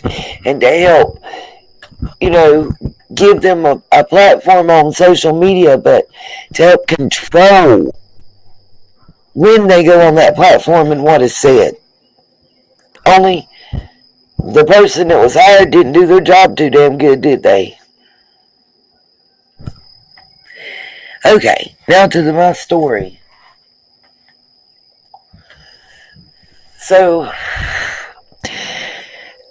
I'm just talking to my friend. She's telling me, about working for her PhD in criminal justice. She's really into studying serial killers and stuff. She asked me if I'm still on that case in Tennessee, or did they ever find that poor little girl? And she asked me to tell her a little bit about it. So we start talking. And her mom overhears us, because we were at her mama's house. Her mom overhears us, comes and sits down. And starts crying. Telling me that I'm family and that she loves me.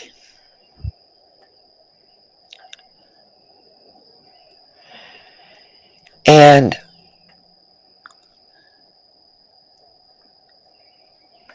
it's not safe there for outsiders. That hell, it's not safe for some insiders.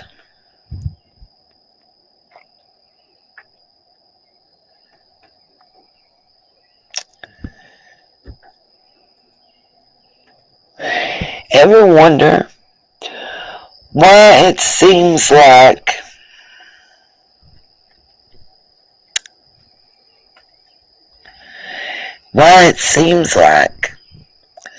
that the land always stays with the family, but the male child of the family, look it up, trace the lineage in Hawkins County. Why is it the male side that the land is passed down? It happened the same to Dawn. Sonia didn't get the land. Their other sister didn't get the land. Dawn got the land. But why? Why?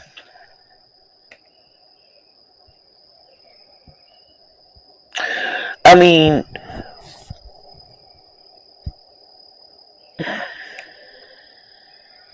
if we go back years, and we know that currently a lot of people still live by the olden ways in this area. A lot of people. Back in the times that we were, early colonies, before we signed the Declaration of Independence, before the Civil War, before the Tea Party, and even after the Tea Party, even after the Declaration of Independence, and before the Civil War, we practiced in our country certain types of things. And in all those, women were kind of second-class citizens. They were the minority. You didn't have the right to tell your husband no. You didn't have the right to say to your parents, no, I'm not going to marry this man. you know, they chose who you were going to marry because the land went to the male. Right, Cherokee? Your grandmother would say, because girls ain't worth anything.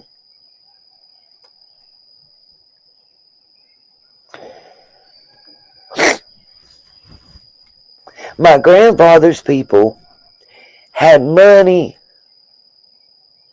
and influence. My grandma's people had land. And all girls. One boy and like 7 girls.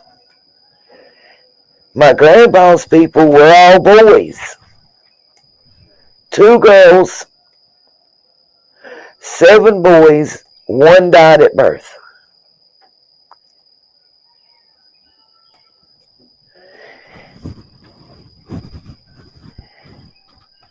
In the olden days, they wanted you to marry somebody specific because they wanted, just like they did in the kingdoms and the fiefdoms and shit, you married up.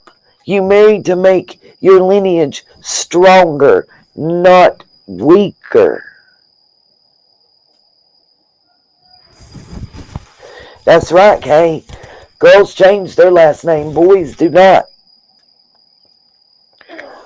So if the Smiths own that land, but they all have girls, what happens? Well, they want them to marry a specific lineage because their blood's there too. You still continue your bloodline, but you continue it with the chosen bloodline.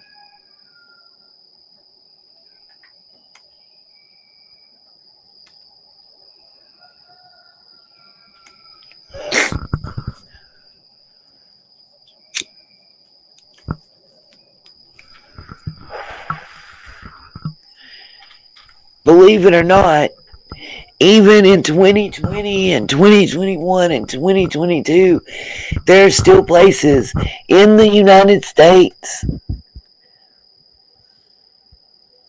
that the true belief behind closed doors, women don't hold that kind of weight. Women can inherit those things.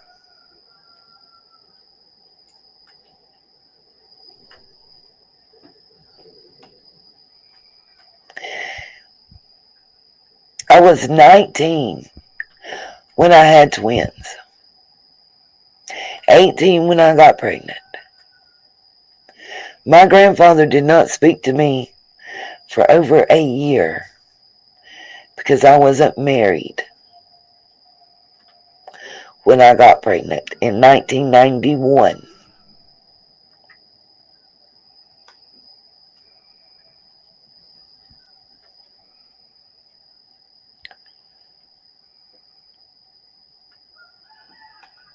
John, the son-in-law gets the land. That's why it was important who they married and why the parents picked who they married.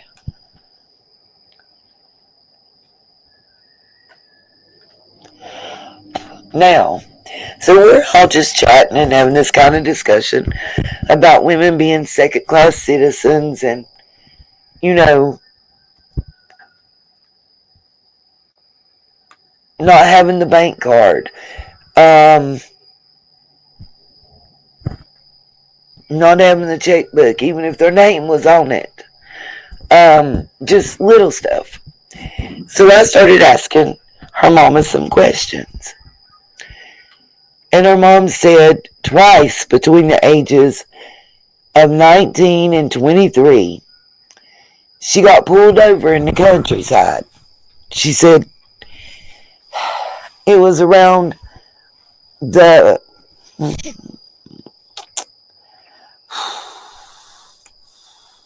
Beach Creekish areas. I'm in there. On the Washington County side is the way it was said to me. And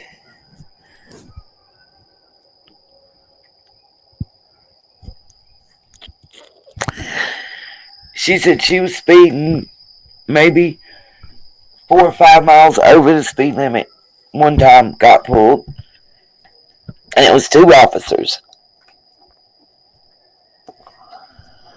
She said I was 19. At that time, the drinking age was 18. Remember that. It just recently went from 19 to 21 for cigarettes. Alcohol went first, but it was 18, then it was 19, then it was 21. That's during my lifetime. Okay. So anyway, she says that she got pulled over. They didn't write her a warning. They didn't write her a ticket. She said, I was flirting away. And I know her, and I would damn well bet that. And she said that they gave her money and told her to go to the food line and get them a case of beer and bring it back and meet them at the car wash and hand it off. And she didn't get a ticket wrote.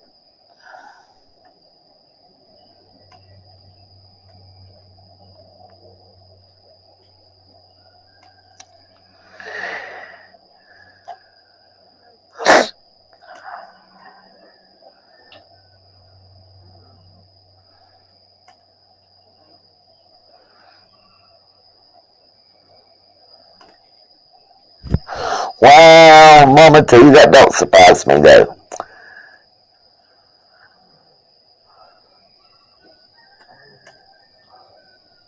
That's what I wonder too, Army of One.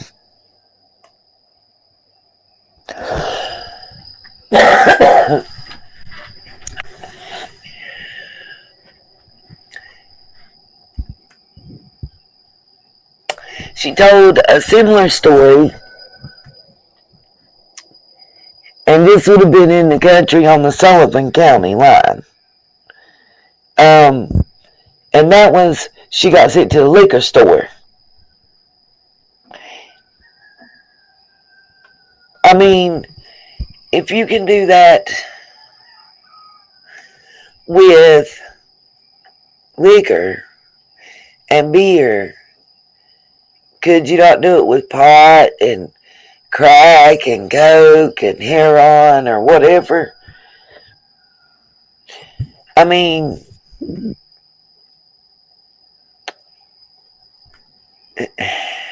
like the story that she was telling about when they was in high school, and several times there were stories, but one in particular that she remembered was a couple of the high school boys had like 25 pounds of pot.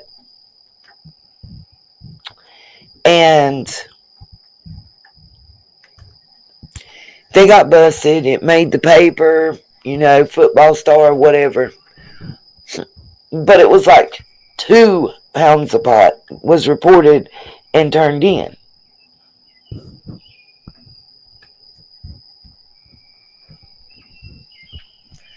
I thought it was liquor they brought Oklahoma.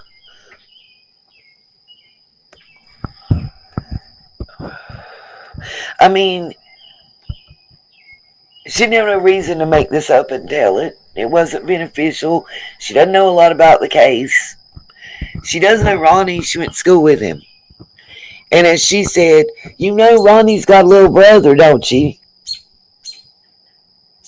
Yep, sure do.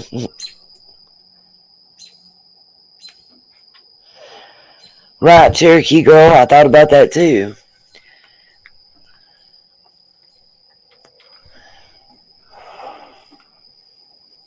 She said it was both kind of bad and mean in school because they knew that they'd get away with pretty much everything because Daddy was sheriff.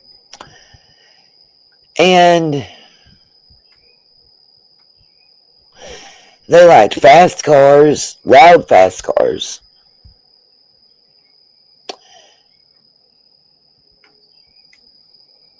She also told me that Beach Creek and Ben Hill were long time well known in that area for several things. moonshine running, pot growing, dog fighting,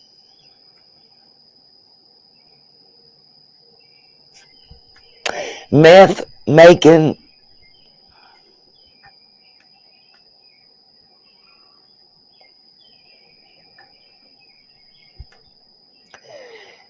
She said it's changed over the years. You know, the early years, it was dog fights, cock fights, and moonshine running.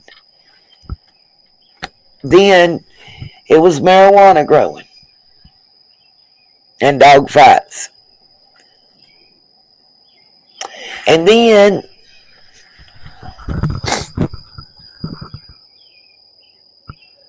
the chickens, that's right. That's what she said. Army of one, you're right. Fighting, cockfighting, and moonshine running. Yes, they were. That's something she agreed with me on, Oklahoma. I asked her what she thought about it, and she agreed with me. She said that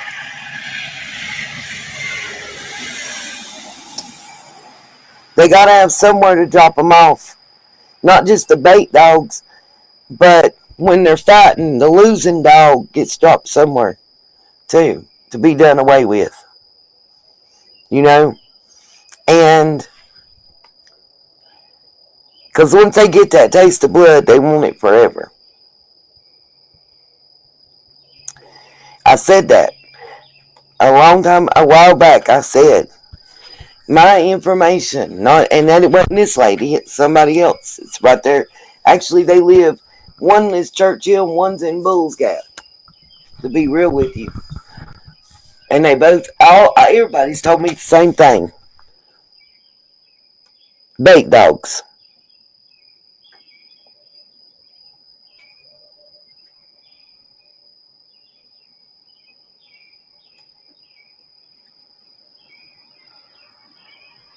I believe that too, Oklahoma.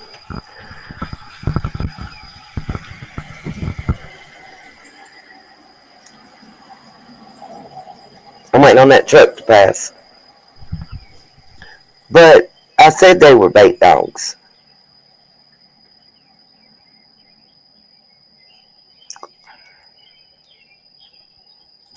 Why do you think that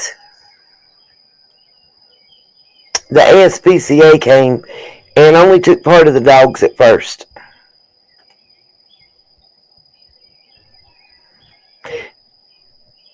They said they took X amount. Well, we know how many was there, allegedly, and they took X amount.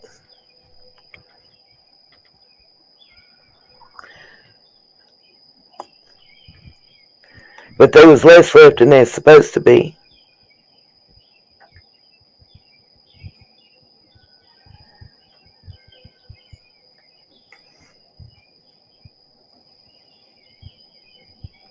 Sure did, Oklahoma.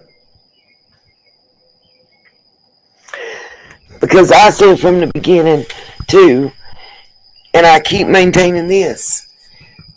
Jody Sue talking about walking through the creek.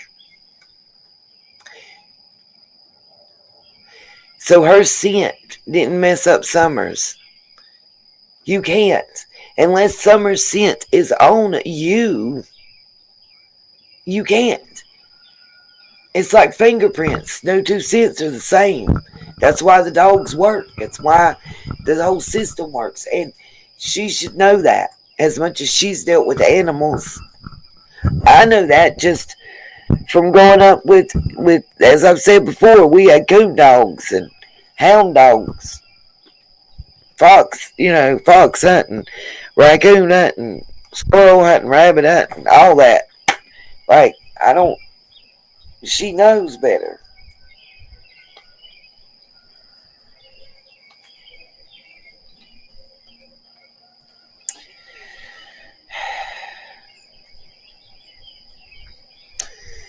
Oklahoma, that's when I decided, yeah, they were bait dogs.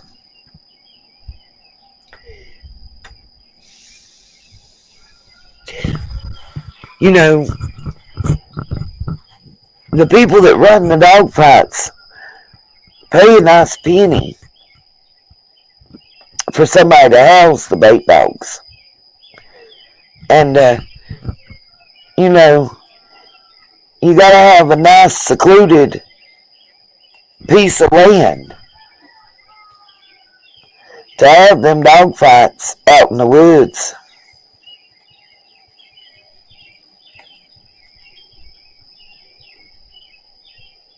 I mean, am I wrong about that?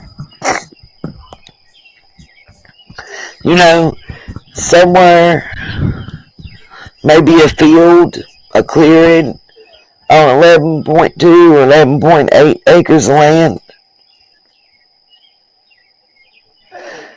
where it's out in the country and everybody can come meet up and bet on the dog fight or the cock fight and don't have to worry about the police coming to get them.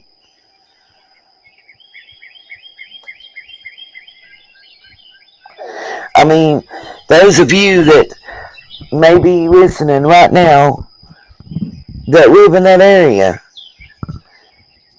is my information incorrect when I'm being told that since around 1971 that Beach Creek has been synonymous and notorious for cockfighting, dog fighting, moonshine running, pot growing, and recently methamphetamine, fentanyl, and heroin? I'm just going to put it out there.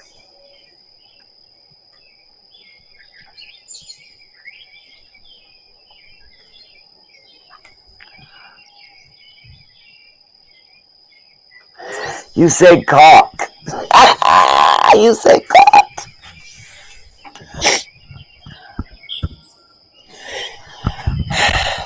Well, Army, my information then is spot on. The people that are giving me my information are spot on and not lying to me. Let me ask y'all something. How does a town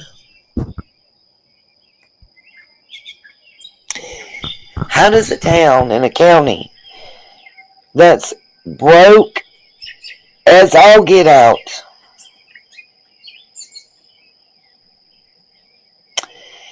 have a sheriff that has done nothing in his life pretty much but get some DUIs that were expunged and work as a deputy sheriff, a sheriff's deputy, and a sheriff?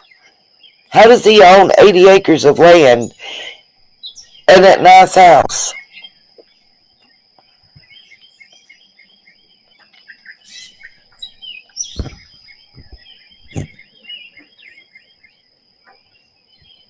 Yeah, the KKK too, yes. But how's that happen? How do you own all that land? How does your brother, the ex-DEA agent, own all that land? Yeah, that's right. Little brother Donnie. Little brother Donnie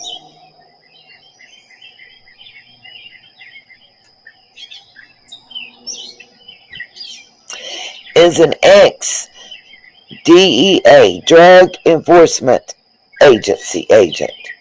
And let's hear people come and talk crap to me about that. And then they're going to come out in about 2 months and say the same thing. Absolutely, Cherokee girl. Absolutely. Let's think about it. Let's think about this. We'll forget the pills because the pill clinic got busted.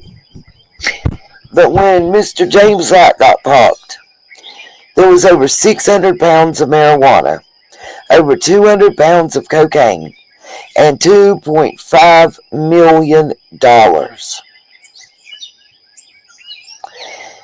I don't know the math, but 2% of that would make somebody a very rich-ass motherfucker.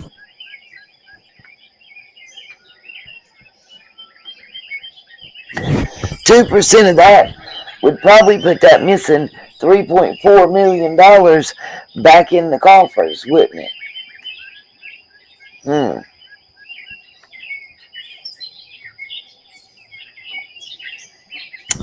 Damn.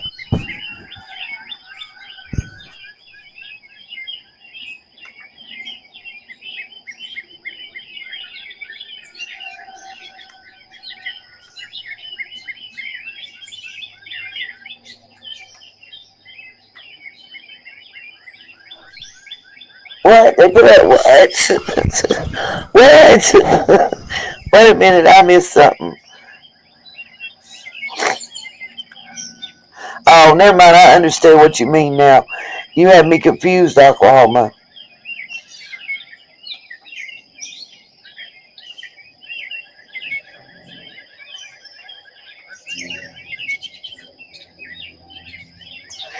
Okay, I'm about to move the studio back inside now. So, what I'm going to do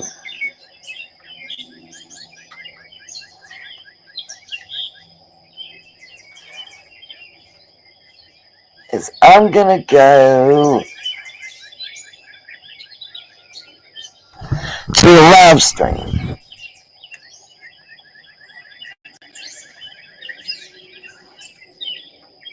That y'all may not be able to see.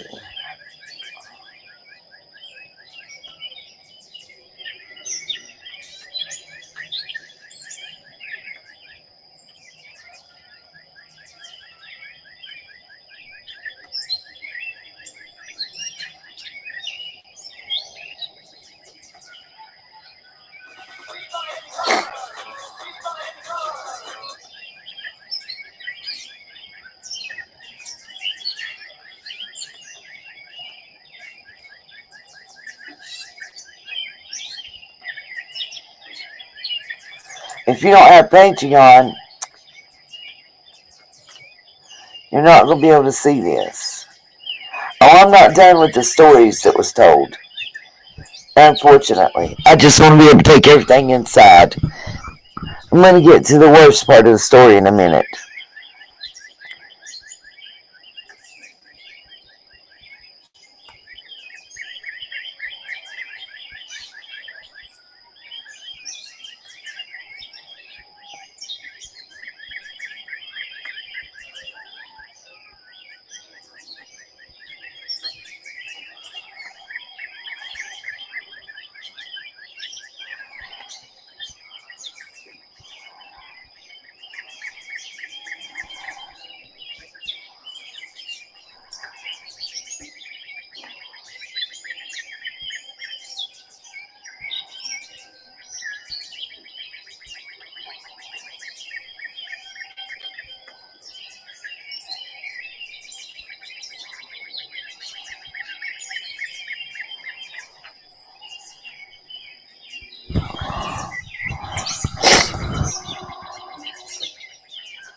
Bear with me.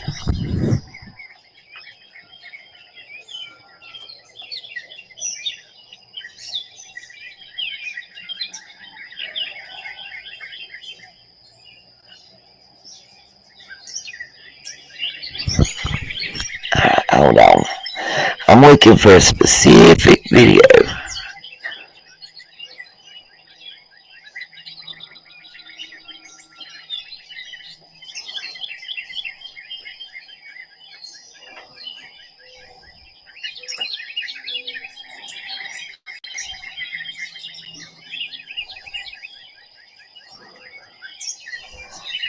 This is it.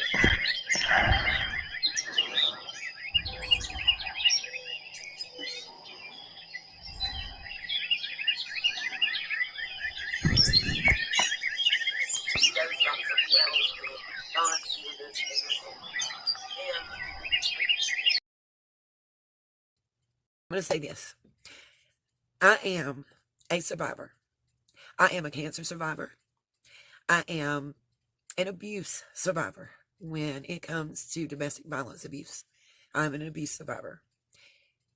What I'm about to say and my viewpoint is totally my opinion based on my personal experiences. And I want to put that out there.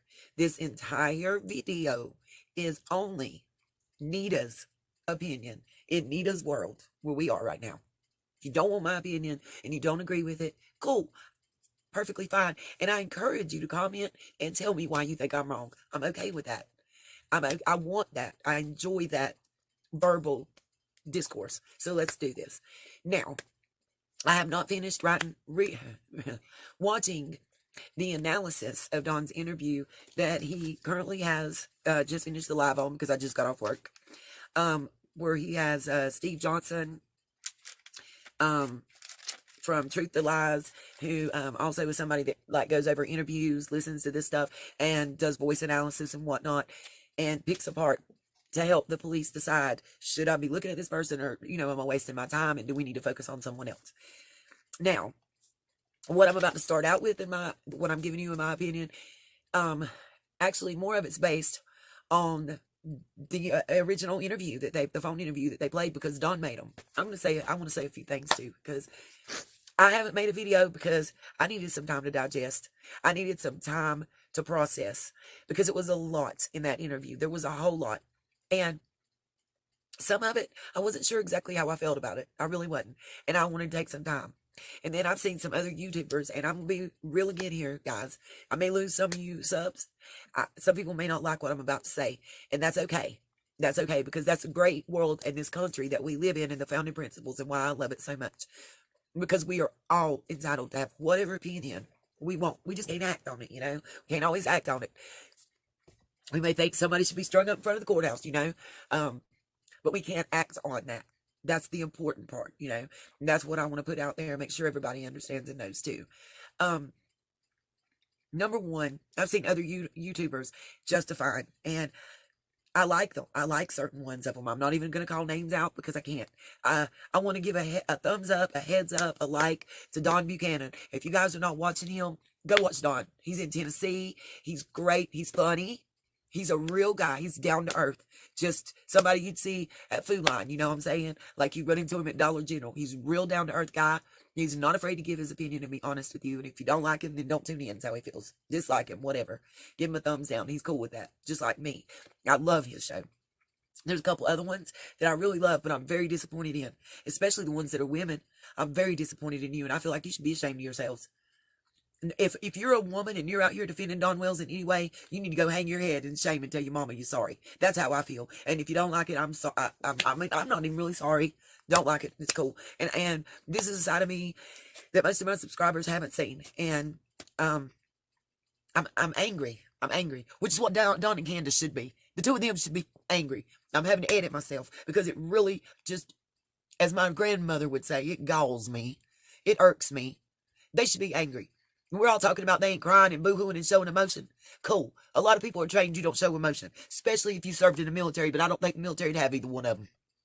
Okay? Now let's be real. Let's talk facts. Let's talk realness. And let's be honest. Let's not talk like I'm on News Channel 9 because I'm sitting in my room. I'm not on News Channel 9. I'm on Nita's World's channel. And in Nita's World, the way it really is if you took my kid or I thought somebody stole my kid and the police wasn't listening to me, I'm not going to be talking about, well, I feel like y'all looking at me. I feel like everybody's worried about me and they're not doing this. You hurt my feelings because you said somebody might be hiding in my shed. That's crap. And cut the crap. None of us are that stupid. And if you are, I'm sorry for you. Go read a book. I'm not. And I'm not going to defend them. You admitted that from the age of 12 years old, you were 12 years old, Dawn, to the age of 19, that you did SA to your sister. So what if she was your stepsister? She was 5 years old when you started. She was 5, you were 12. Now these women that are out here defending Dawn, would you be okay and defend him if it was your 5-year-old daughter that she played with his thing and he played with hers and he was talking about it just nonchalantly? I pray that these family members who are in a state that doesn't have a statute of limitations run to the nearest district attorney. I pray that anybody that watches this video and has a way to get a transcript, a copy of that video, emails the district attorney in the state of Utah every picture, every video, every audio of Dawn admitting to this and these women accusing him, because it's 3 women that I know of that he addressed in his video and he didn't deny one single one. Are you kidding me? Email it to the district attorney in the state of Utah. Y'all want to call somebody and turn in a tip? There's a tip to turn in. Let him know. Because if he has the video, if he has copies of what they posted in a public forum, the state can take up the case and prosecute Mr. Wells. It doesn't have to be his sister or his dad who stopped it from happening or the mom that let the dad stop it from happening. Now, him and Candace are out here, deadpan, never any emotion, talking just like this about how sad they are that they took their daughter and that they won't listen to me. They took them out. It's somebody's took her in a car far away from here, and I've tried to tell them. I feel bad for them. Are you kidding me?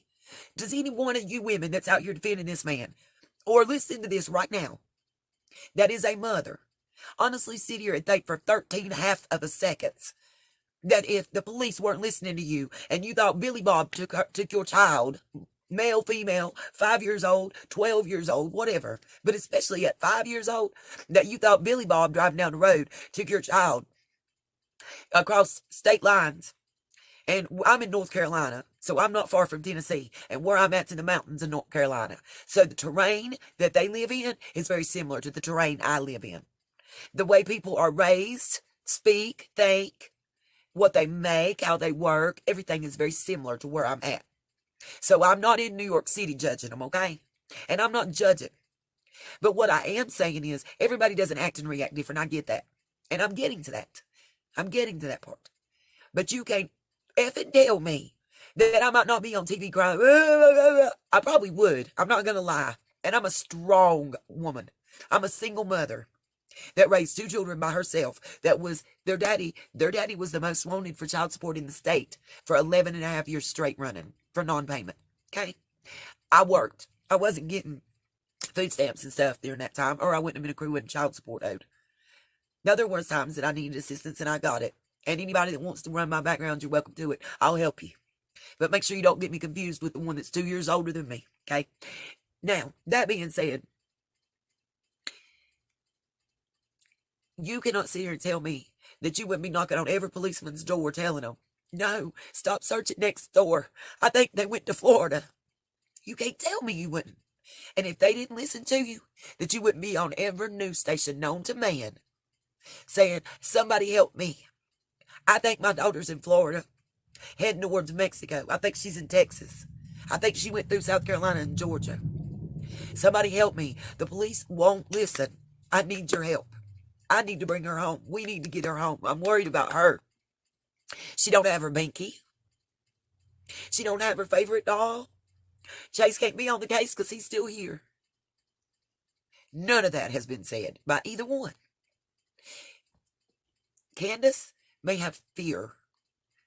She may have fear. And she may have been abused for so long that she's pushing it down. And she may be right in it. I'm not saying they did anything intentionally. I'm making no accusation on that. I am saying they know more than they're telling us. And they have. Just like I'm going to tell you, Dawn knows hell of a lot more about the legal system and how they operate than he's putting y'all on to be. My grandfather, God rest his soul, that would be probably about 116 right now, knew more about the legal system than Don's putting on like he does, and he had never done a day in jail or been fingerprinted in his life. He'd had one ticket for driving too slow. Okay? Don's been incarcerated in prison. And if you don't know anybody that has, call somebody. Find somebody. Talk to them. There's something called the 48 Laws of Power. Don's using it on us right now. They learn how to test you and how to find out who you are based on your personality. They learn how to change their words and actions to fit the situation and to get what they need out of it. They learn manipulation. That's what it's all about. That's how they're able, if you've ever seen Love After Lockup or Life After Lockup, and you're wondering how that girl that ended up marrying a girl get that guy. How did she get him to have 1,000 in cash and all this other stuff waiting on her? Because she was reading while she was in there. She probably got her a couple degrees too, but she was reading about manipulation and control. It is what it is. Know this. And if you don't know, ask somebody that's an attorney, a paralegal, that works anywhere in the court system, that is a police officer, anywhere in the legal system. Generally, if a person goes to prison or jail, they get sentenced and convicted of a crime. They get convicted of a crime, and then they get sentenced for that crime. Now, number one, if they end up in prison, they all become a certified paralegal and a practical attorney, researching their case and other people's cases. Because sometimes some people have access and some don't. That's how they make money. Okay. Number two, what they did is one thing.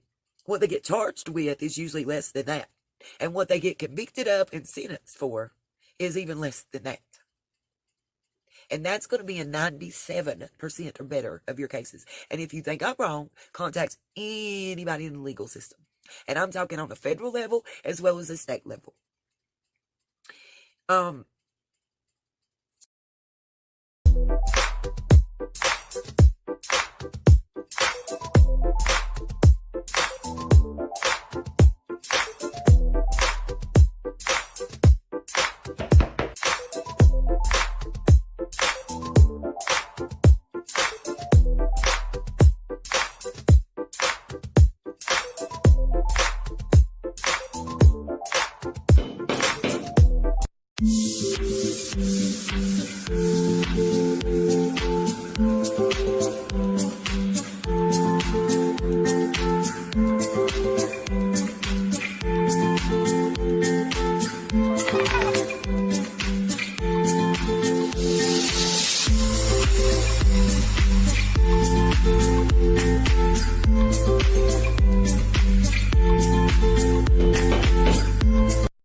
$1,200, $5,000, and this one is $3,000. Every single month I get paid by Audible. If you don't know what Audible is, it's actually owned by Amazon, which is one of the biggest marketplaces in the world. But instead, Audible is where you can buy podcasts or audiobooks. The first time I heard about this was actually 3 years ago when I met Christian. Christian showed me how he was using Audible and how he was replacing his full-time income by just putting up these audio files on Audible.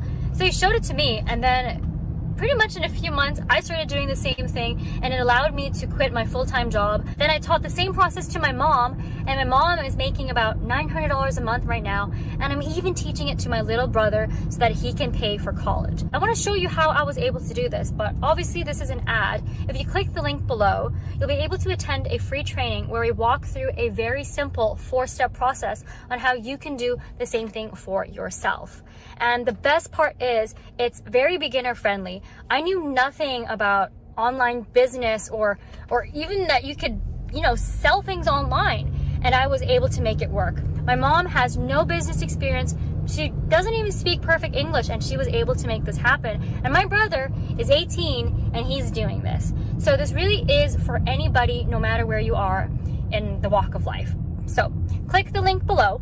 you'll see a link to attend a free training. All you have to do is put your email in and you will have immediate access to this free training. It's very short, no strings attached. And if you stay until the end of this free training, we actually have a lot of free bonuses that you can take and start acting on right away so that you can start putting up some of these things on Audible yourself. Okay, so remember, just this little app on your phone could really, really have the power to change your life, replace your income, or even allow you to quit your job. So just click the link below before this ad ends, because I want you to start taking advantage of this right now while not many people know about it, okay? So this is an opportunity of a lifetime. Grab it while you can. All right, I'll see you on the inside.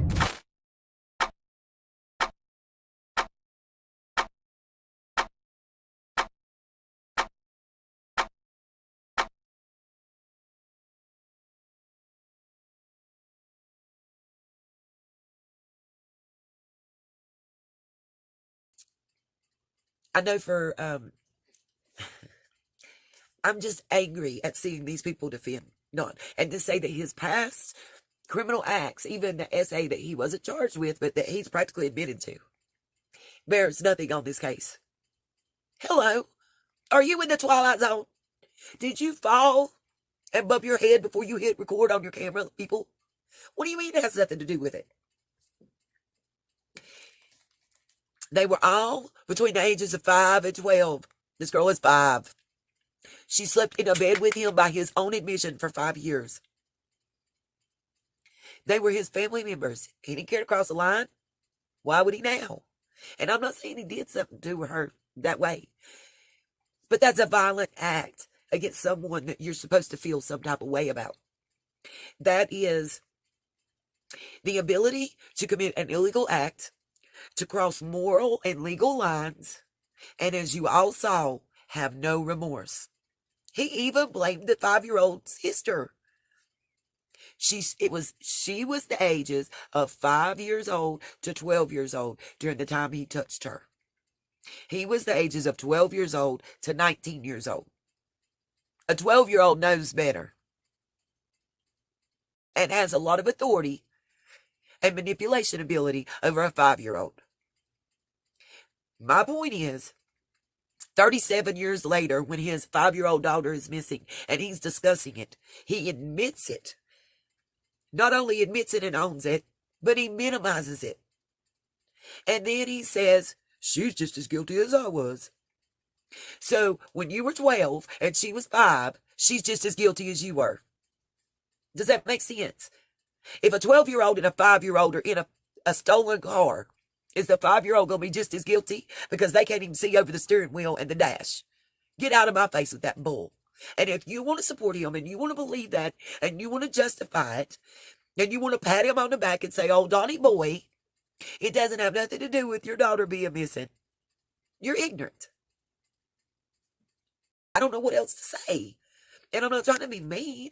I mean, you're ignorant. There's a difference between ignorant and stupid. Ignorant means you're uneducated and you need to read a book and educate yourself. Stupid means you just can't help it. You're going to be that way because you choose to. Ignorant means you're uninformed. Inform yourself. Pick up a newspaper. Go do some research. I've done research. Matter of fact, I have almost a whole book that I've written right here. Think I'm kidding? Let's start at the beginning. Here we go. Here's the information about the vehicle they're still searching for. By the way, the first person, and I believe it was either on Unmasked or on that WHL. I'm looking for the interview. It was the David Dodson, the flute playing guy that Don and Candace sent us first, to make us think that they were great people. It was that guy, David Dodson. He was on Unmasked first, and then he was on a new show, and I don't know which one he made the comment on. I believe it was Unmasked, but I'm not 100% certain. I am going to pull it up. I'm going to figure out how to edit it in and put it in the video. But he talks about that 94 red Tacoma before the second time we were told that it was marked off the flyers and found. And he told us, and I would assume that that's probably the same person that told Robin. He told us that Donnie Boy told him they had found it, that it belonged to a neighbor, that I believe they either found it at a car lot or a salvage yard. I can't think of which, but I'm pretty sure it was a car lot because it wasn't junked.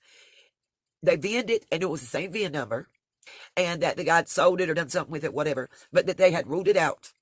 They had ruled it out, but it belonged to that neighbor. And he was insinuating that it was Dobbs. But it was David Dodson that made the comment that they had found the truck and we're no longer looking for it. That's the first person that told that to social media and to news pages. The second person, I understand, and I didn't find it direct quoted. I did not. It was Chasing the Truth that showed the flyer with the X and no longer something. And she said, Robin Lane, the school teacher, gave it to her. This was a direct quote from Chasing the Truth. Said that she had given it to her. She even showed the flyer on her video and said that they had ruled it out. Now, I'm saying that she was probably told by Dawn as well. And this lady probably went through and spent her time marking this out. And she's not showing up no more, so she might be angry too. And another thing, and this is all before this interview that I'm watching now, which this is going to be a 3-part video, I would say, because I can't do more than 30 minutes at a time. I don't know why. Welcome to YouTube. I lost 35 pounds. I was a size 15 in jeans, and now I am a size 7. My weight. Dawn is talking about this guy, and he's blaming him for Summer's disappearance all throughout this interview. And he says something about prison mentality. And that goes back to what triggered me. Dawn knows law enforcement way better than he's letting on that he does. He's been through the system multiple times, different states. He knows what their statute of limitations is. He knows when there's 3 strikes. He talks about it. He comments on it. So during his poor, I'm slow, I'm just from Tennessee, which he's not even. Stop justifying it and saying it's where they was raised in Tennessee. She was born in Illinois, up north, where it's a big city. You know, that she got to come through to get here. Then there's charges, Utah, Arkansas, all before they settled in Tennessee 13 years ago when his mama still lived on the property. And from what I understand, through my research, she got sick with something and it was called MRSA. Antibiotics quit working. She died and they got the property. But Don wants his daddy's stuff in Utah. Anyway, just with his past dealings with law enforcement, this man knows more than he's acting like he knows. That's why he's talking like he's talking and giving the answers he's given, because he thinks it makes him look innocent. The problem is he's not answering some stuff right, because when you're asking him question 2, he's already trying to figure out what question 3, 4, 5, and 7 are, and the answers for those to lead you the way he wants to lead you. And if you can't tell that, I can't help you. I can't help you understand it. Go back and re-listen. I caught it. See, none of this is even going through my notes. I'm still on page 1. Because I'm angry. I have more emotion and more anger right here in this video than either one of them have had since their daughter come up missing. Are you kidding me? So what is it? I don't know. I have a couple theories, but I honestly don't know. What I do know is these people obviously have to know more than they're telling, or they just don't give a damn. Excuse my language. But that's all I can figure. Because that's how you're acting. I think they get more upset over the blown motor in their car. Don surely, let's say this. Don surely got more upset and more angry and more talkative and more showing emotion and attitude over Chris misquoting him than he did over his daughter being missing for 2 months. How about that? How about that for factual and analytical crap, huh? Can we think with this instead of thinking with this? We all want them to be the perfect family. I want her to be Donna Reed and June Cleaver. But there were really problems there. Come on now. On TV, we can't be a TV family, folks. The Brady Bunch, the parents didn't even share a bed until the mid to late 70s, almost the 80s. How did they have 9 kids? It's crazy. You can't have unrealistic expectations either direction. You can't expect someone to live up to this level of perfection. And I don't. I've never once, in anything that I'm feeling or led to about this situation, has absolutely nothing to do with how much money they do or don't make. Plays no factor. None. How they chose to live as far as a little different than most, maybe borderline hoarder, still has none on me. None. Because that doesn't affect how much you love your family or your child, or what you would or wouldn't do for them. Your words and your actions or lack thereof absolutely have influenced how I feel. And I'm angry. I'm angry at these people who are out here defending you that don't know you from a can of paint any more than I do. And I'm very angry at any woman that is right now, especially one that has a child. And Candace is right. Don't call her asking her if she wants out, because if she wants out, she'll get out when she's ready. And until then, she won't. And this comes from a woman who's a victim of domestic violence. No, don't worry, brother. I didn't take that crap, okay? 7 years with somebody, it was the last 3 months. But drugs will do it, won't they? I wasn't doing them. That's why I wasn't necessary anymore, except for my dollar bills, y'all. That being said, that goes right back to this. Don's implicating this guy. You ever remember your mama telling you, you are what you eat, you are who you hang with? Well, legally, you are who you hang with, too. Just remember that. You know, if you're with Jane and Sally, and all of y'all ride together in the car, and you even sit in the car, and Jane and Sally just goes inside Target and steals a bunch of stuff, you go to jail for accessory after the fact and before and helping to plan it. Unless they just break down and just beg that you're not in it. Then you're going to get a lawyer to get out, because you still probably going to get charged. Because you took them to do the act, and you were waiting on them to finish. Try this strange 10-second technique tonight to reverse type 2 diabetes. Most people continue to... It's a similar type thing of people assuming that if you hang out with somebody that does this, you do that. I mean, let me ask you this. If somebody's a good Christian and they abide by all the 10 Commandments and they live their life as a model citizen for somebody else to be able to look up to, you think they're going to be hanging out on the weekend or at night or even early in the morning before work with somebody that's in the bar every time the bar is open and drinking all night and smoking pot? Or just drinking. Just drinking. We won't even say that because some states it's still illegal to smoke cannabis. I mean, I'm just asking, do you really think they will? No, they're not. Birds of a feather flock together. And that is true. Most of the time, somebody that drinks is not going to want to be around somebody that don't. Somebody that don't is not going to be around somebody that does. Take that from somebody who might have a glass of wine or a mixed drink or a shot or something. But two's my limit. Why? Because when you get slurry drunk, stupid drunk, like, in my opinion, Dawn was sounding near the end of that interview with Chris the other night. To me, it's very unattractive. And even my friends, I don't want to be around a woman like that. Even if I love you to death and we've got 25, 30 years of friendship. Doesn't mean I won't. I just don't want to. You'll find it very odd and out of the ordinary. Most of my friends were drinking coffee, maybe getting wild side with some whipped cream. But I don't want to be around you. It's so unattractive. And it's embarrassing. I raise my kids. I ain't trying to put up with another one. Unless it's my grandbaby. I'll take him all day, but he's not drunk. He's just milk drunk. When Don's talking about this fella is a drug dealer and a drug user, but he has him consistently come to his house, leave his vehicle, be around his family. He's on this man by his own admission, if you paid attention, for 7 years. And if you believe that he got him fired and that they didn't talk for 6 or 7 years and he hadn't seen him and they're in Podunk, like I live in Podunk, well, I got some land I'll sell you near here. Because we know if somebody queefs and how loud it is. Okay? You know who's doing what with who. So everybody in that town knows what their drugs of choice are. And Don was awful quick to be able to name about the drug dealers and which drugs they sold and his ability to even go and talk to them on that interview. Are you kidding me? Let me put that in your brain for a moment, but it's going to cut off and we're going to have to stop again. Just remember this part 1. Think about it.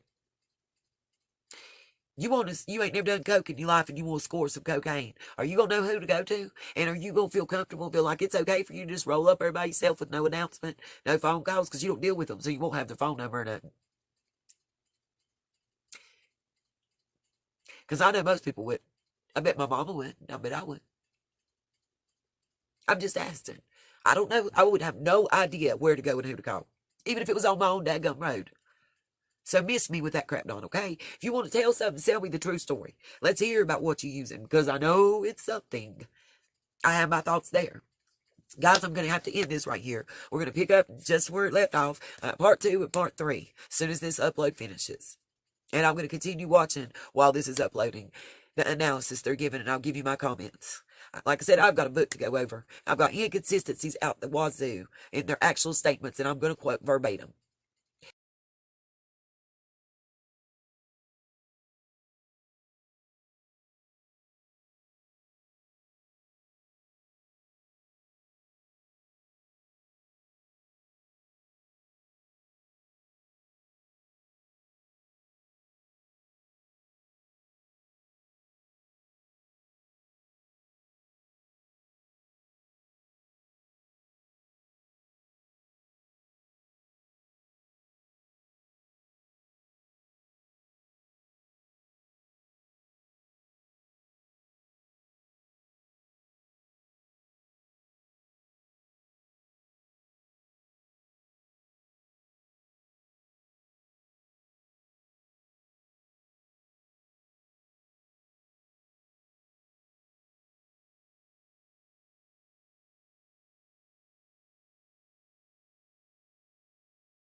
Just wanted to say, hey, give an update. Still have not been able to find out any new information on the remains that were found.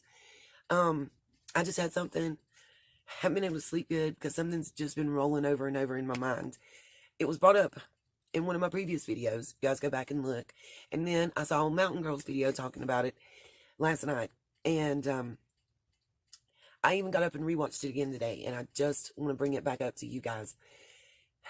Don in the construction site that he was working on, I do have a theory about, and he made the theory. Like, I just can't understand how he can't understand that a lot of the stuff that's going on in our minds and our heads is because of the words that are coming out of his own mouth. Like, he's putting this out there. He's putting these theories there. You're blaming everybody for what they're talking about and what they're saying on the internet. But 98% of what's coming from most of us towards him and about him is from him. If you don't want us to have this information and you don't want us to discuss it and talk about it, then shut your mouth, Don.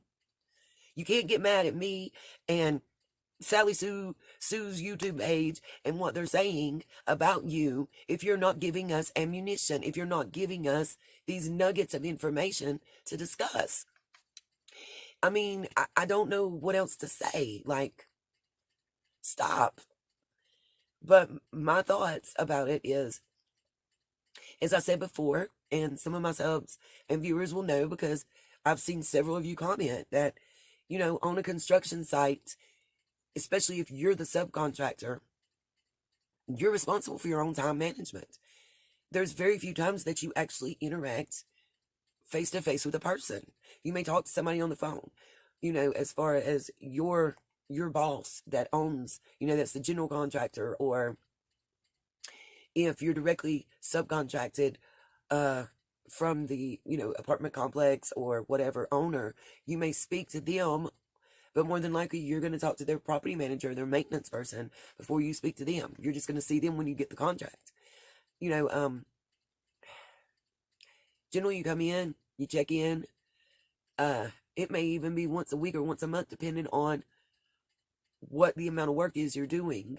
You know, is it like, are you doing maintenance on an existing structure in between tenants? Are you doing upgrades to an existing structure? Or is it something that was just built and you're finishing up before people start moving in? That's a lot of questions.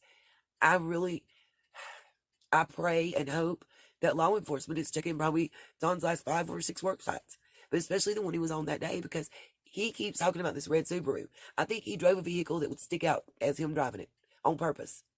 One, they'll be able to GPS where he was at because it was a newer vehicle. So, and they knew he drove it to work that day. I feel like he drove it to work that day. I feel like he was there in it. I feel like he got everybody's attention, because why are you driving this to do drywall? You're going to screw your car up. It's an idiot move from a drywall professional. That's how his other coworkers and other subcontractors, if they were on the scene, are looking at him. You know, why are you flossing today? Boo-boo, why are you flossing? You want to be seen. That's what flossing is. You want to be seen. I feel, honestly, you know, there's timeline missing from certain individuals. Candace, did she take Grandma home and drop her off after she dropped Dates off? Or did Grandma stay with her? What does Grandma really know? We haven't heard from her. She's the one person that's kept her mouth shut in this whole family. Candace done a little bit, and she's kept her mouth shut. But Don want to talk. And like everybody else has said, he's got the most shit to say. But he wasn't even there. Supposedly, allegedly, whatever. In my opinion, I think he drove that car to the site. He parked it. He checked in. He dilly-dallied around a little bit. And I think Candace came and picked him up in the truck. And when I say in the truck, I'm talking about the old drywall truck. I think that's what she came and picked him up in, because you can't GPS that. And that was the most incognito vehicle to drive. Don't want to drive Grandma's because it's newer, I think, as well. And there's a possibility of GPS there and tracking the vehicle. You know, any of these vehicles. Oh, I hold this a lot of times, while I'm doing my lives. My little G baby gave me this for luck. He told me it's a lucky bird. So I hold it. It's just, I don't know, something for comfort. Anyway, If it's a newer vehicle and it has the satellite link, you know, where you can make the calls, they can also track it. The truck is an older pickup truck. I think, to me, it looked like about a Chevy S10, the little ones, the little white truck. I think it's his work truck. Either that or it's the old light blue one. I'm not sure, but either one of them, older models, you know, late 80s, early 90s, older model truck. I feel like she went home, she got that truck, and she left. Hence, the driving around looking for Summer, but nobody saw her. Hence, the changing story about talking to her the whole way home and how he was able to. Again, though, that Facebook's going to be able to be pinged. And some people have commented back, you know, about what I said. You can have a cheap little burner phone. I mean, I used to have a phone through a company that's no longer a company even. And I paid like a monthly bill on it. My monthly bill was in Minnie Mouse's name on Dreamland Avenue.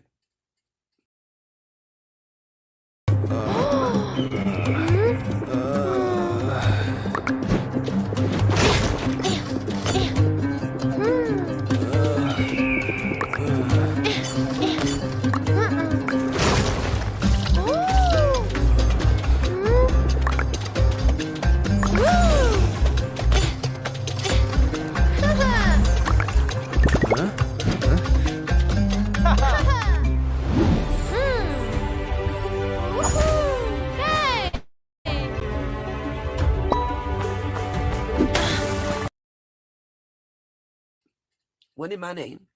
I mean, to me, it was just a lark and I thought it was funny and cute. But I'm saying it's possible. Or you can get a phone that you just buy a phone card for. They still make those track phones. You can buy a card, put a card on it one time, and never put a card on it again. Easy. Or you can have your calls forwarded to any number. You can make up a Google number for a phone and then forward your calls to that number from any phone. So if his boss man called him or Sally Sue or whoever, he's still able to answer it. And when they ping the call, what I'm wondering is it going to show, when law enforcement gets those call records, is it going to show that he was having those calls forwarded? Is it going to show when they ping the calls hitting where the cell phone that the calls came to were, or where the phone was that they were forwarded to? That is my question that I haven't really gotten a straight answer to, because my theory is that he left his phone on the job site or in the vehicle on the job site, and he forwarded calls to another phone, and that Candace or someone else picked him up. The less people involved, the less chance they are of somebody telling. So, did this coworker that got fired come pick Dawn up that day? Did Candace come pick Dawn up that day? Or was there another individual? Because some new information has come to light, and I'm going to give you all a little nugget. Allegedly, and I'm saying this, allegedly, okay, Dawn has a 17-year-old girlfriend on the job. What? Now let's go back to what I said about Candace and looking like a man. But they're still together. They're still sticking together. Candace has this weird relationship with H. Dawn has a 17-year-old girlfriend, 2 years older than H. What do you guys think? And when I say allegedly, and in my opinion, it's a disclaimer, but allegedly Dawn has a 17-year-old girlfriend. And in my opinion, Candace has a weird relationship with H. I mean, come on, folks. Would you really be okay with your 15-year-old son messaging this grown woman and her messaging him back with the type messages that we saw and we have seen publicly posted from their Facebook accounts? And I'm not talking about in the DMs. I'm not talking about in private messages. I'm talking about out there public. A post is made and the comments are underneath. And they were some very racy things. I daggum sure would not be saying them to a 15-year-old. I wouldn't be saying them to an 18-year-old. To me, it was gross and pretty nasty. And it wasn't even that explicit. But just, I mean, why? Just wanted to drop that in. Just a little food for thought and let you guys know. You did it. We've hit over our 1,000 sub mark. YouTube's making me wait 24 hours for everything to process. As soon as it goes, I'm going to schedule us a live. Thank you. It's all for us, all for the DVSA victims out there. We're going to give a voice. We're going to work with the Innocence Project, and we're going to help free these women. We're going to get exposure. I have a mission now, and I have goals. I want to eventually be able to go all around the U.S.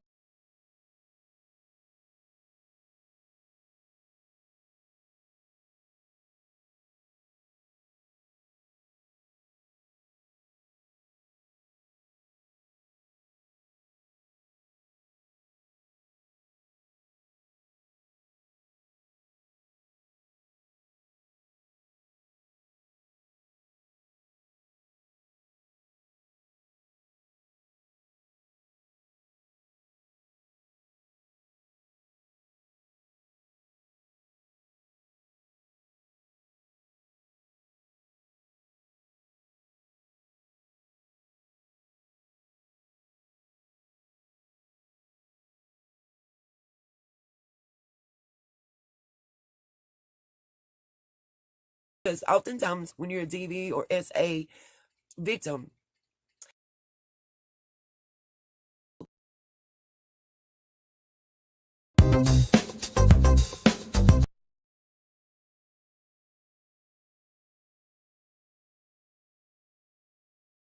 differently without using the mic at all to see if that made any difference in the sound, and it didn't. So I'm gonna do everything I can to try to get a better microphone so everybody can hear me well. I don't know what else to say there. This video is gonna be just answering a few of you guys' questions real quick. I had about 15 extra minutes to make it before I go to work while I'm waiting on my ride. Just to let everyone know, I'm putting some stuff out there about myself, because so many of you guys have shared stuff about you, so I want to share me. I'm not perfect by any means, but I'm getting there. I mean, I'm getting closer there. I don't think we can ever be perfect, but I'm getting there to being a better me. It's took 4 years for me to get from where I was to where I am. And though it may seem small to some people, it's huge to someone who's been through a DVSA situation. My DV abuser was also my SA abuser. It's still hard to talk about. I'm not going to lie to you guys. What I will say is, first of all, let me just a line from a song that I love. It's a Trinidad James song. I had to revamp it just a little bit for YouTube and to fit my situation. But there's a lyric in it that summarily sums up how I feel about certain individuals. And let me make a comment. There, if you'll notice on my last video, there's a couple comments that have been removed. I don't remove comments because they're derogatory at all. You will see that there are comments that have been derogatory towards me and they're still up on the videos. That's not what this was. This individual, I believe, is the same individual who has already been blocked and reported because they were using a government official's name and claiming to be that person. And being really scary in comments they were making. I mean, you got to understand a lot of, I'm looking out for myself as well as my subs. A lot of my subs are DVSA survivors, and certain things are triggers for us. I'm sitting here with my little bird and it's twirling all in my hands because I am a little creeped out. Certain stuff in a certain way that it's worded and comes across, we pick up on it really fast because we've been there, and it's like, oh no, not another one. And this gentleman, and I'm saying gentleman, I'm assuming it's a man because of the name, the moniker that was used, has a certain way of wording stuff, even though there's a lot of misspellings and it seems like it's rambling, that comes across very, I mean, it pulls me back into, it's a very big trigger for me. I don't know how else to put it. Sorry, I'm stumbling around. It's something that takes me back there and kind of loses my voice. So I took him off because I don't want my subs to be subjected to that. I don't want you guys to have to feel the way reading it made me feel. So I removed it, and I'm putting it out there. Mountain Girl, I love you. I absolutely would love to do live with you. I sent you my email because I have some questions, and to be able to do the live, I may need just you to answer a couple of my questions for me. So please just shoot me an email back. Just shoot me an email to that address so I can just email you back, if you would, please. Let's see. so much is going through my mind, and I apologize, guys. First of all, I didn't make it to 1,000 subs. You guys made it to 1,000 subs. This is your channel. This is your platform. It's our platform. It's for us to get our voices back. It's for us to feel respected and respect ourselves again, and to get our strength back, and to feel that we are worthy and able again. That's what I want. That's why I wanted to do all this. You know, it started out just about that one thing for me. And when I saw the outpouring from other women, I can't. And you guys have helped me reach new goals set new goals in life that I want to achieve now, you know?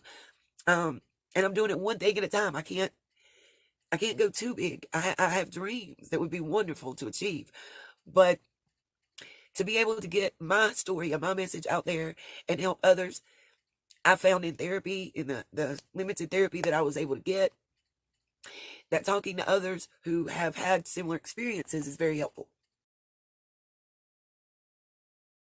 And seeing others who had, and talking to them that have had similar experiences, but been able to get past that, you know, and not only survive, but thrive, is awesome. And that's what I want to bring to you. Also, I've had a lot of my people who have emailed me about family stories that they want to put out there and need help. So I'm really, I had one of my viewers that emailed me that is involved with the Innocence Project. I really need you to email me again. I have something I need you to help me with. I have another person involved with the Innocence Project in a different state that's also helping me, but I really need your help.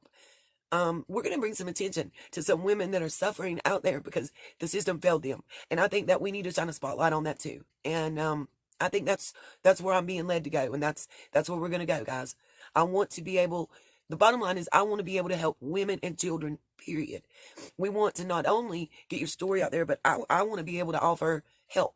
I want to be able to give you contacts that you can go to, that you can get help, that you are not stuck. Because oftentimes when you're a DV or SA victim, your victimizer is your lifeline to the world and for support.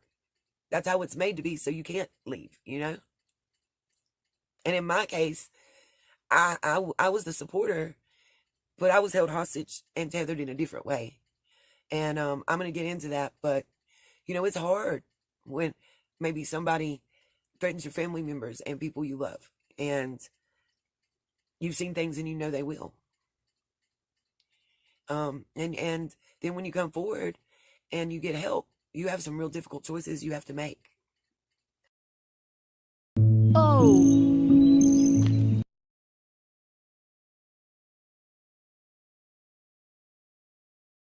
Sometimes getting the help can be just as abusive, if not more, than what you've been through.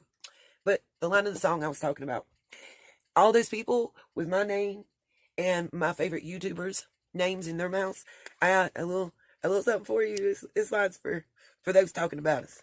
Because we ain't talking about you and we not studying you. We have lives. Personally, I know I do.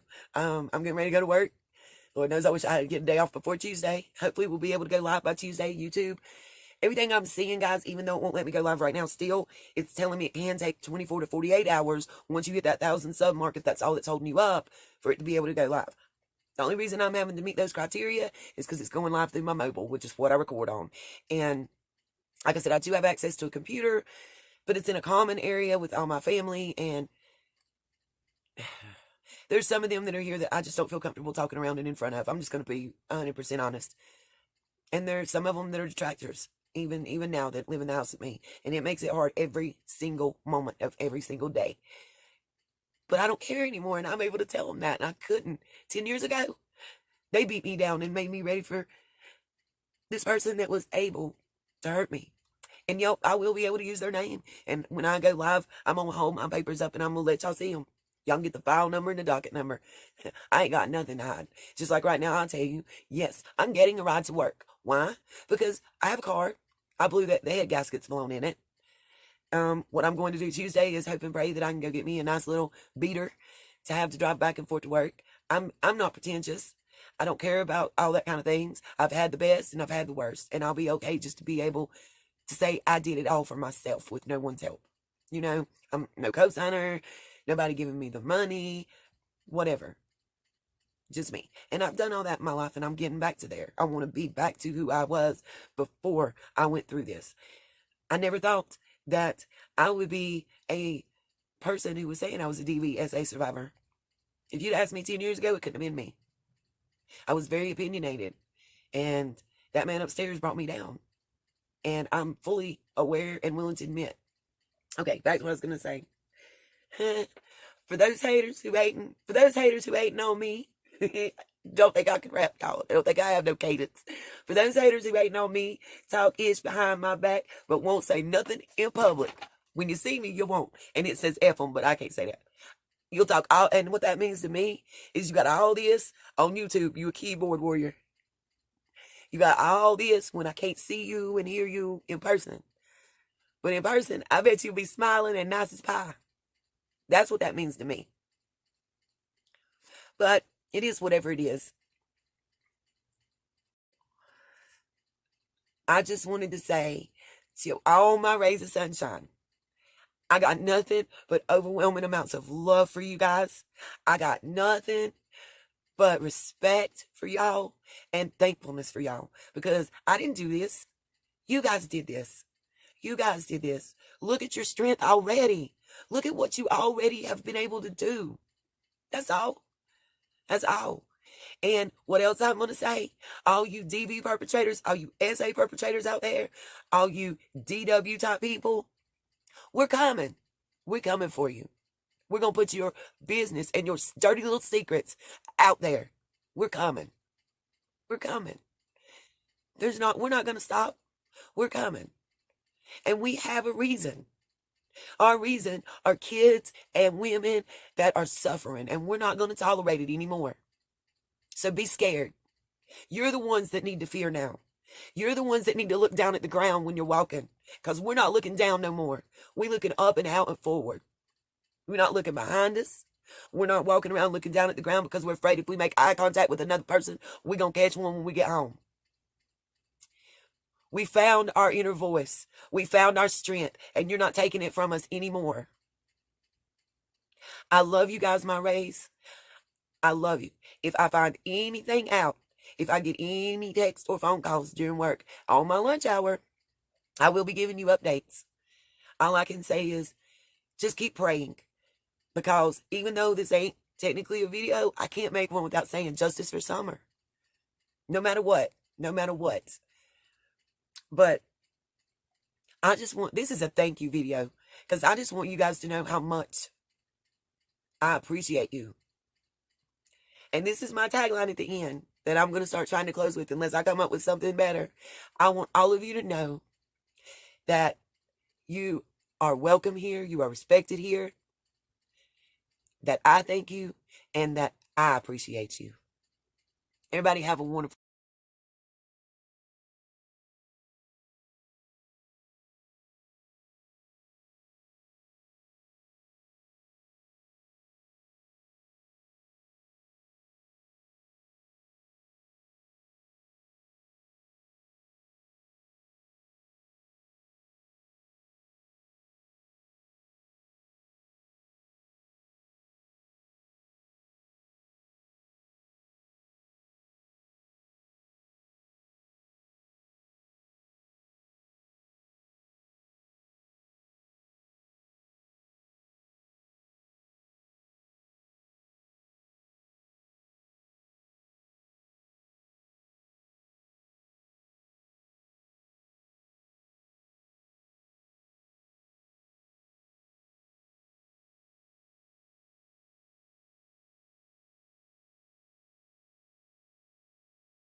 Watch the NBA Finals live on ABC with YouTube TV. Try it free. Small towns across America have been left behind in wireless coverage. We have a lot of issues with our cell service, calls dropping. Hello, my sunshines. Today's words of wisdom and homework for tonight's live.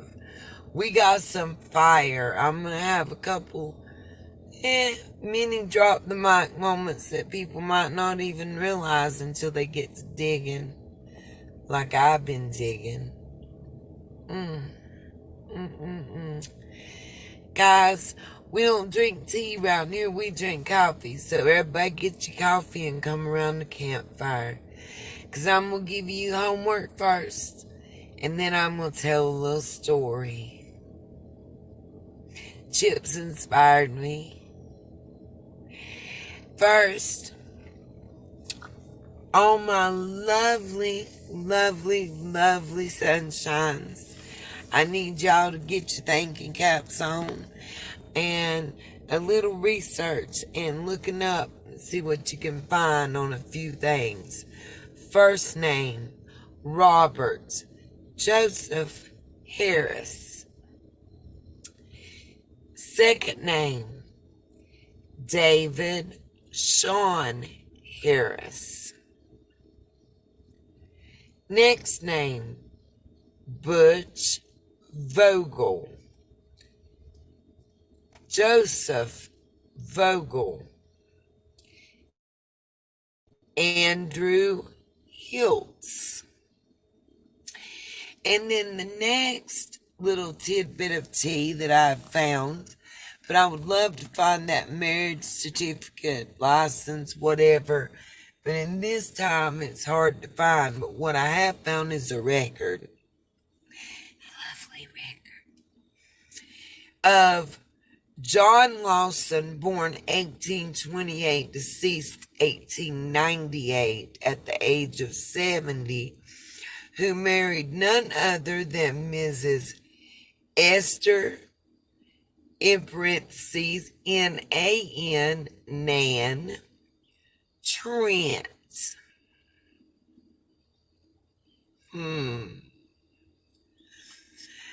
So give me all you can on those names, my sunshines.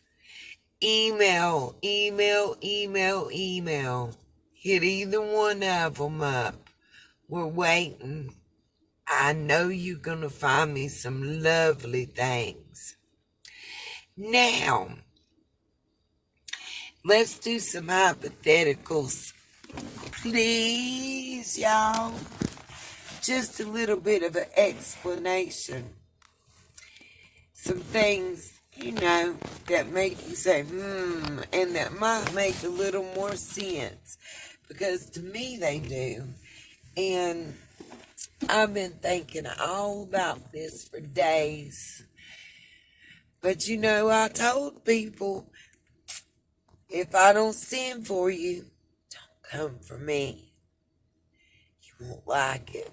So here's what we found. Me and my lovely sunshines and our shovels out in our gardens, trying to dig up some lovely flowers and plant them, and seeds of wisdom. First, here's a story. We've got a bunch of lovely people spreading the word and news about this lovely 5-year-old girl that come up missing without a trace, evaporates right in everybody's face. So many people, so many things to hide. Oh, what a tangled web we weave when we practice to deceive. So here we go. Here's a scenario for everybody. A little story, a little ditty. See what you think. See what you think. See what you think. All these people are hunting this one girl in this little place.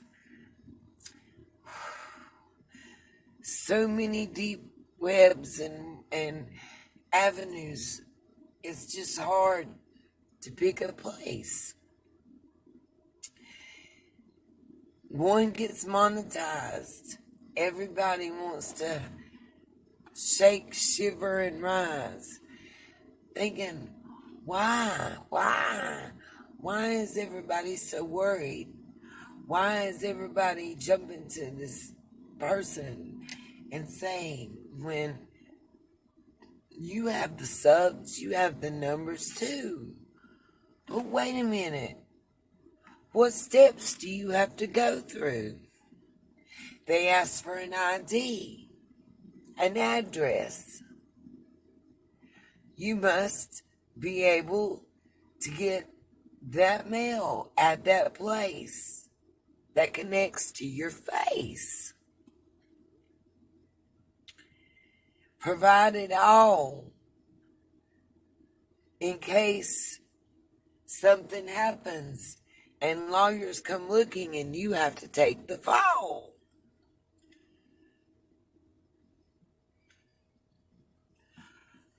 Why? What would happen? What could you do? What could you say?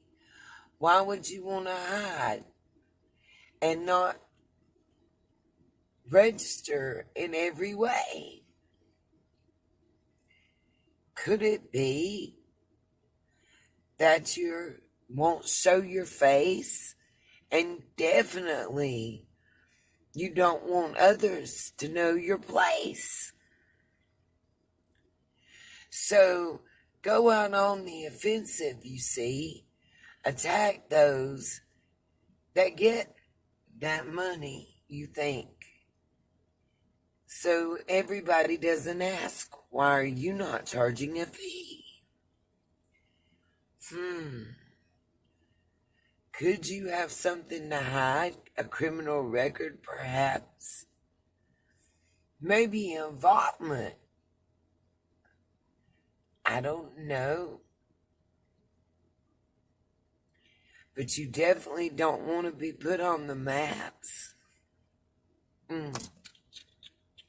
What you forgot is someone we all know and love who saw your face on that cam before you hit that button and covered it up. You should have never attacked those. Should have never came for me.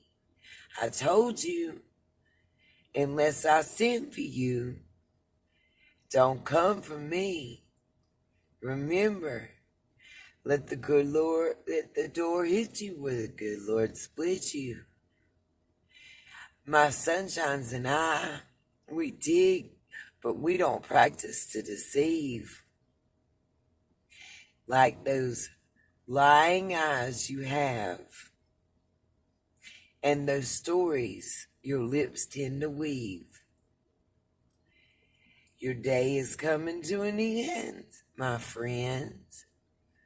We figured out your game. It's actually kind of lame.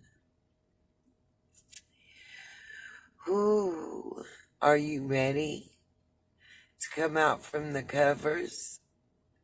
Ooh, that face. What's happened in those days, weeks and months, is kind of a shame. See you later tonight, my sunshines. Don't forget to do your homework. You might be surprised at what you find. Email me. I will blow your mind. Love you. Hey CoverGirls, coming to you fresh-faced from home. Remember that? I was a CoverGirl in 1998, and today I'm a CoverGirl. Thanks to Simply Ageless, America's #1 anti-aging foundation. With the plumping power of naturally derived hyaluronic acid complex. It's skincare and makeup in one for instant wrinkle reduction and healthy glowing skin. Once a CoverGirl, always a CoverGirl. With Simply Ageless. From easy, breezy, beautiful, CoverGirl.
Can y'all hear me now?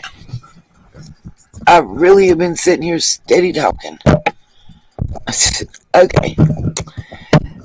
So what I was saying is, little man's woke up and I dealt with him right quick. As you can hear. What's the matter, baby? You want your blankie? There's your binky. Is that better? Okay. You don't need me to turn the big light out? Okay, I will, baby. So she and I are sitting here talking.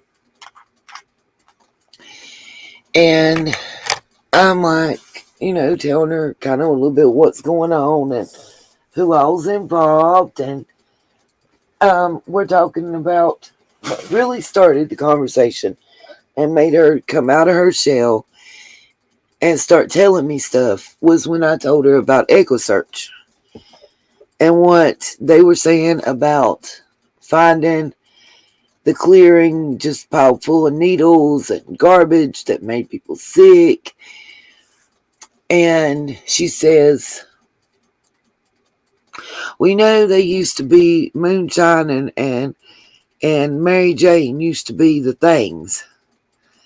But now it's meth and heroin. She said it's bad. And she said that's what my nephew's locked up for right now. The thing is, when we're talking, one thing that she tells me is when I said something, I said, well, the little girl's daddy's in jail. And she said, well, yeah, they're going to find a reason to lock him up. And you best believe that they're going to find a way to blame them. And I said, what do you mean? And she said, somebody's going to have to pay. And I said, yeah, true. She said, no, you're asking questions. Other people's asking questions. Too many people's are watching. Something's going to have to happen. And I said, what do you mean? She said, that's how it works. I said, okay. And she said,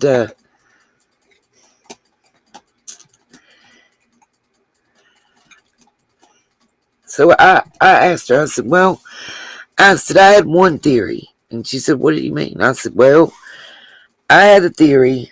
I said, a lot of people discounted. And I said, but I had a theory that the little girl's mama wasn't paying good attention and her brothers is out playing in the woods.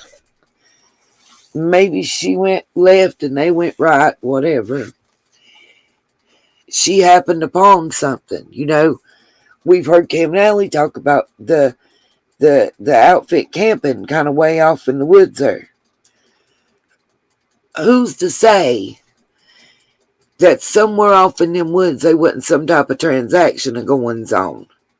And that Summer didn't run up on it and see something she wasn't supposed to fucking see.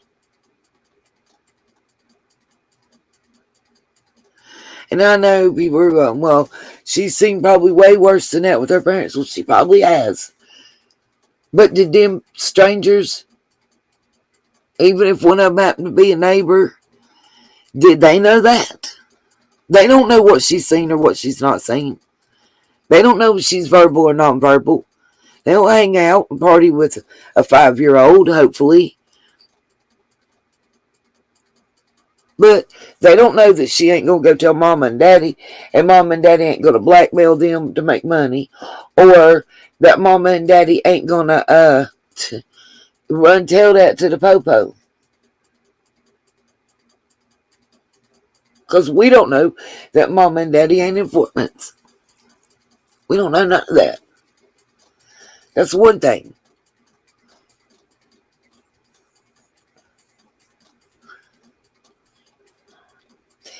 The other thing that she said, and it was kind of out of the blue, in a sense. But y'all remember the person who said that they were allegedly Jody Sue Brown. And they were in the back chat during that CSI and Squall and Benny and Scott and Shay's live stream where they were talking about Andy and the interview that he'd give and everything. How it was Jody Sue allegedly was threatening, whoever it was threatening Shay, and they were pretending to be Jody Sue, or it was Jody Sue, whichever. They were threatening Shay, one, by saying something about her grandmother and the accident, that was going to do something. Then they just flat out called her a bitch and everything else and threatened her. And then they wrote the Lord's Prayer backwards. And then a satanic prayer. Said something about Scott H. I mean, whoever it was, one, thought they knew something, and two, was about it. And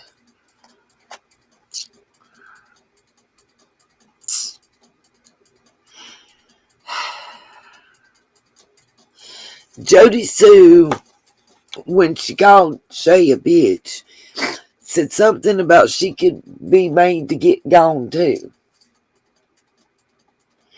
That get gone phrase.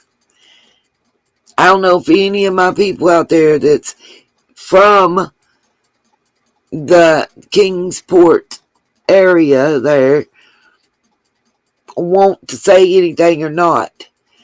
But when I said something about Jody Sue telling Shay that she could get gone also too, my friend's mom reacted and had some things to say. Good morning, Just Fam. She had some things to say. This is the part that I feel is extremely triggering. I also feel it's extremely opinion-based only. Extremely gossip.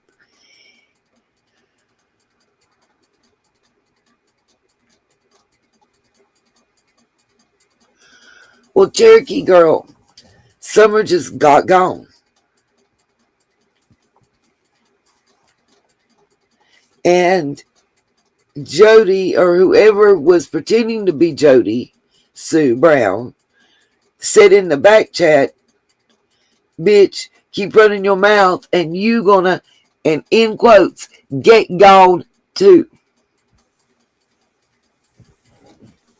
I showed it to y'all. I can pull it up again. It's not a problem.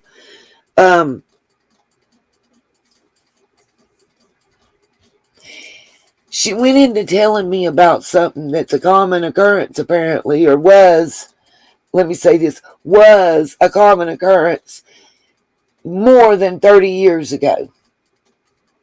It's the last time she knows of it supposedly having occurred.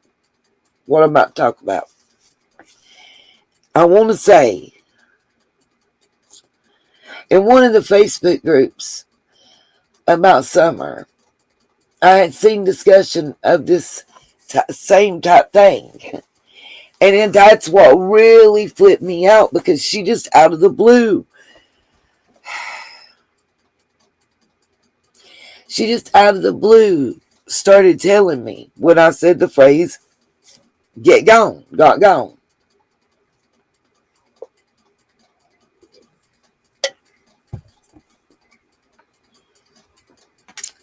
She just out of the blue starts telling me about this. And now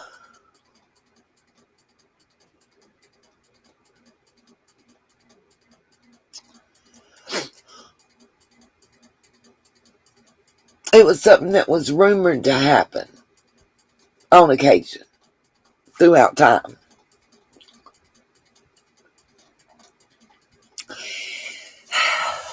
the thing is, in one of the Facebook groups I was in about Summer, this same thing was being talked about in context of somebody bragging to somebody else on having done this to get rid of some problems in the past.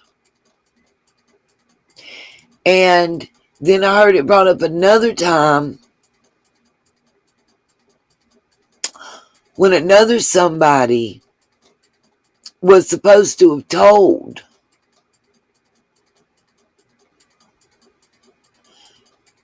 somebody bragging that they owned these things.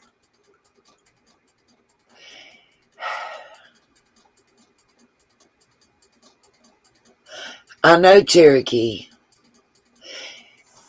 Okay, so listen.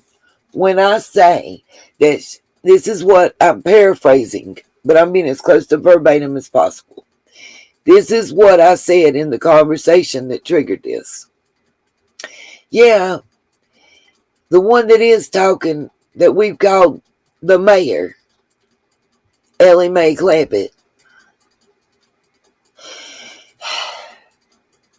that won't shut the fuck up about everything and nothing, said if the other bitch didn't stop running her mouth, she was going to get gone too. And get gone. She just got gone. It's how the mama described the little girl.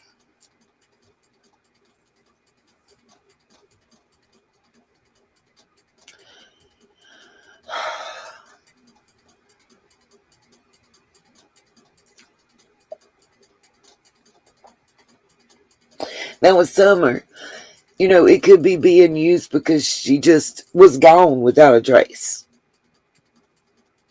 But the implied threat was exactly what it meant. And that's the part that triggered her, was the implied threat to Shay.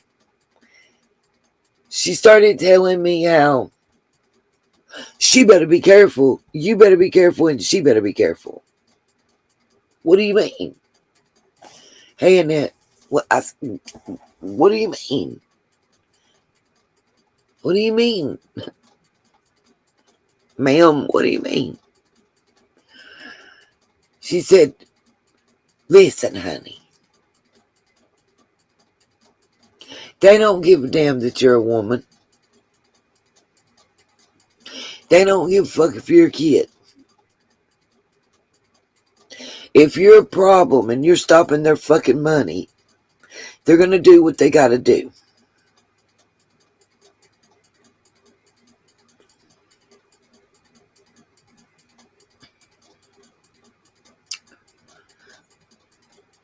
Warning, warning, warning, warning, warning. Flashing lights and a warning. I'm waiting a minute fully before I finish this statement, giving warning to everyone. Triggering. Horrific. Not directed about Summer or saying anything about Summer. Just talking about past and how certain things were handled. Holler justice. When you didn't call the revenuers to handle something. You didn't call the lawman out to handle something. It was all family, and family took care of it amongst family. If you had somebody that was perverse and had peculiarities,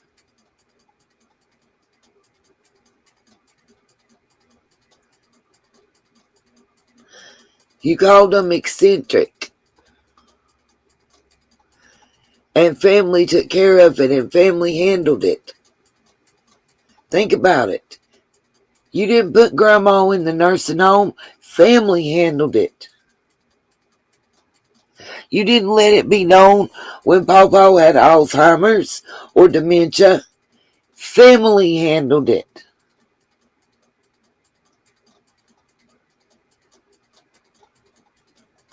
When Junior liked to peep in windows and diddle himself, you didn't call the police. Family handled it.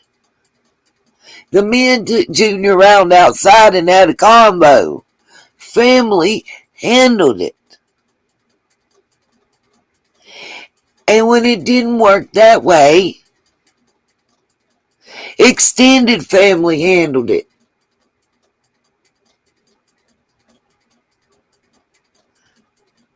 Or Junior didn't get the message and peeped in the wrong window and didn't come back home.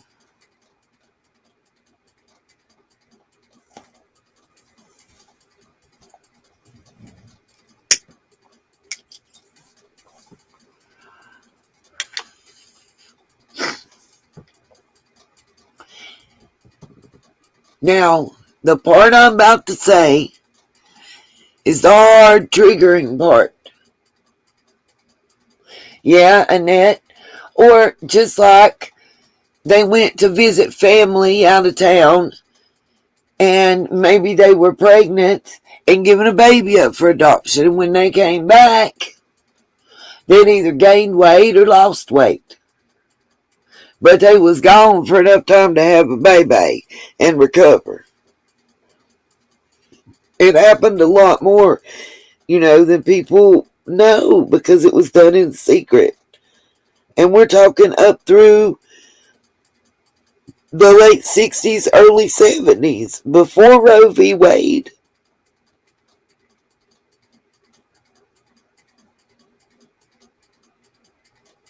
I mean, there were like hospital-type facilities that were for nothing but unwed mothers. Like it was a combination Catholic church hospital facilities, Anyway, so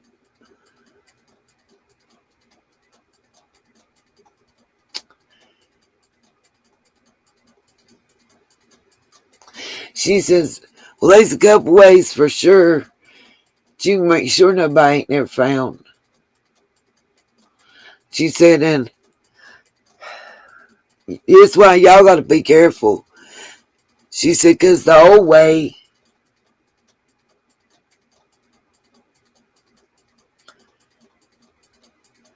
you go to the pig farm, the hog farm. And see, they was talking about this on Facebook, about somebody bragging about having done this to some people in the past.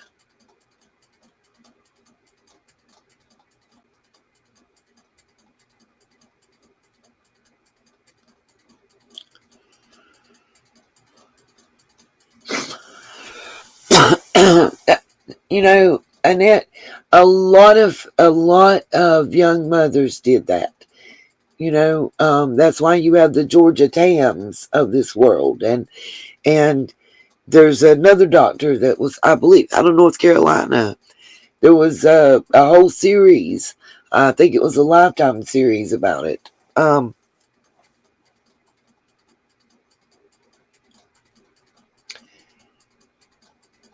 She went on to tell me more in details that I'm not going to get into.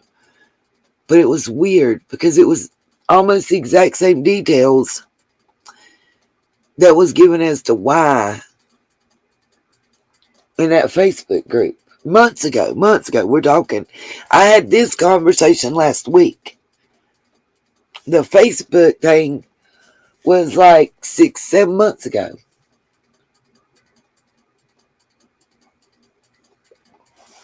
Kind of like, that's right, Cherokee, teeth. That's what she said. That's what she said, Cherokee.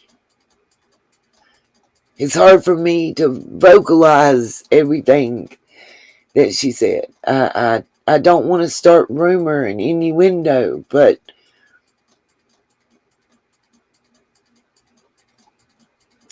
one person was bragging about having those animals.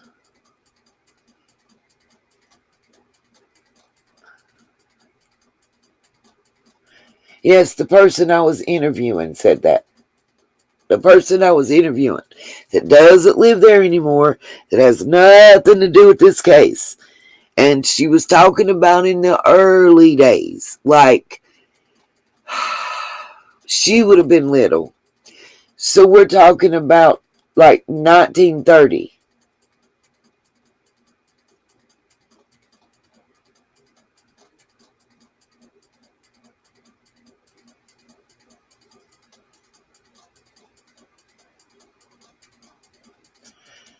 You know, like mid 1930s at the latest.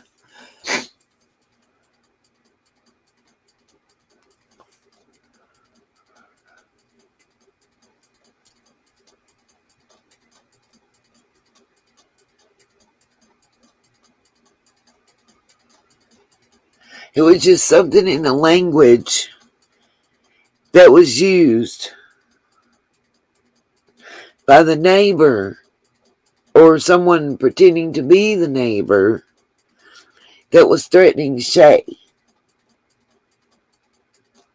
that made that trigger in her mind.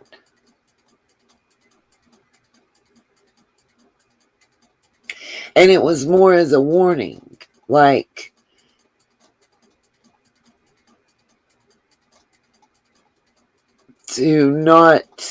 to be careful and not go there alone, type thing.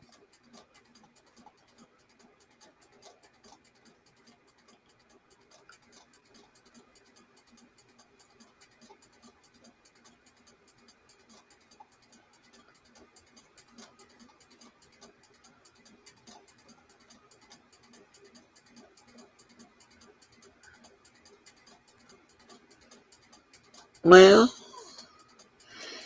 Cherokee girl,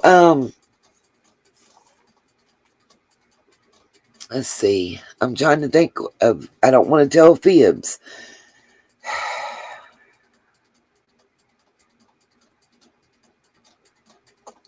It was late 78, early 79 when they moved to North Carolina.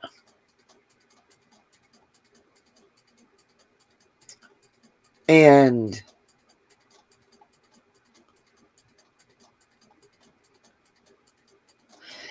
it was one of those things that's not, you know, but you don't know. Kind of like, as she said, the operation, it was, she said, if you didn't live, this makes sense. It's another person saying the same sentence to me. I just realized it.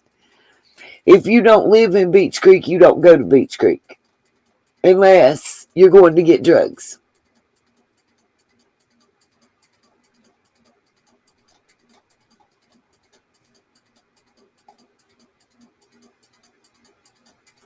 Haven't we heard that before? And you know I keep saying follow the money, follow the money. Well, who in the family's got the fucking money? God's sister.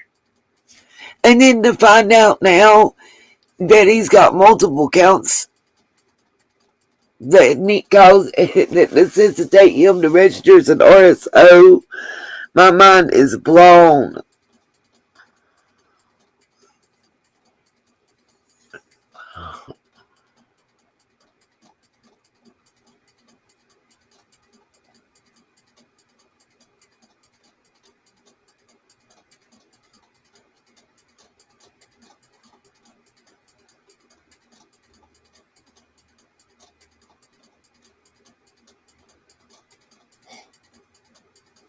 Familial.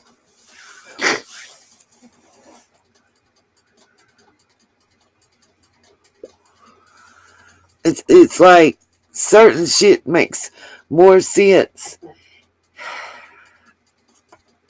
And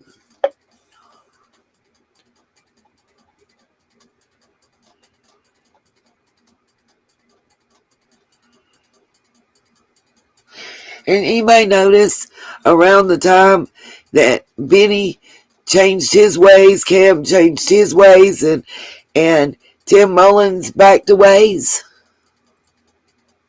and Ernie changed his way. Why all these people change at the same damn time?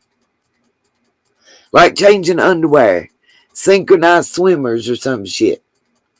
I said it, fuck it. I've been up all night, team no sleep.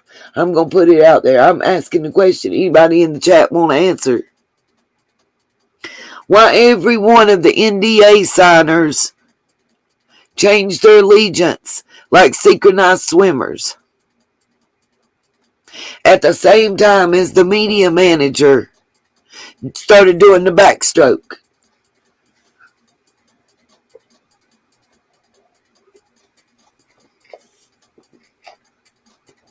Yup, Cherokee. Yup, Cherokee. On both counts. Yup.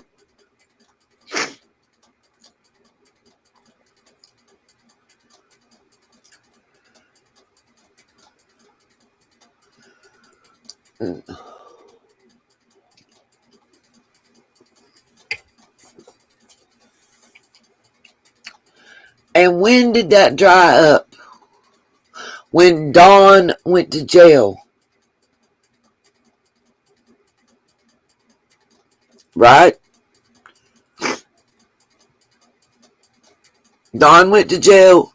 Everything went all to hell.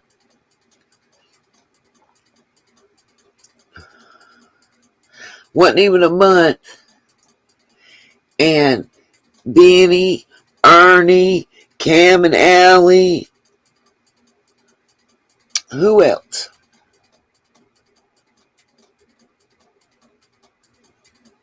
All of them, though. All of them.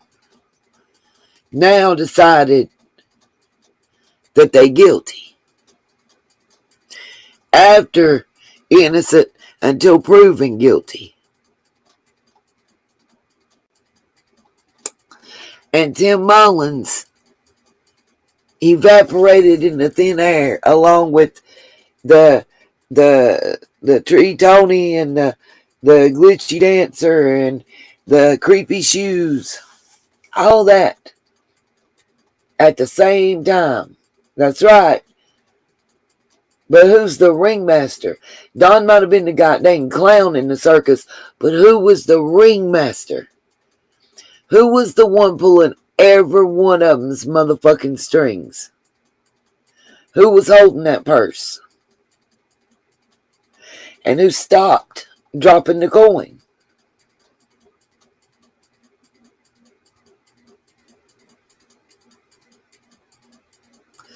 Ain't no point in dropping the coin to keep your bruh out of jail if the fuck he is in jail.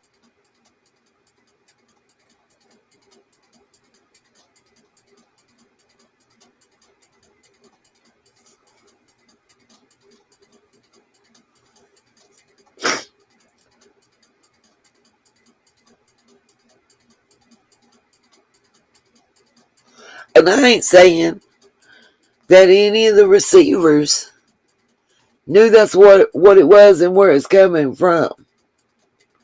Because I think it was filtered through 2 or 3 people.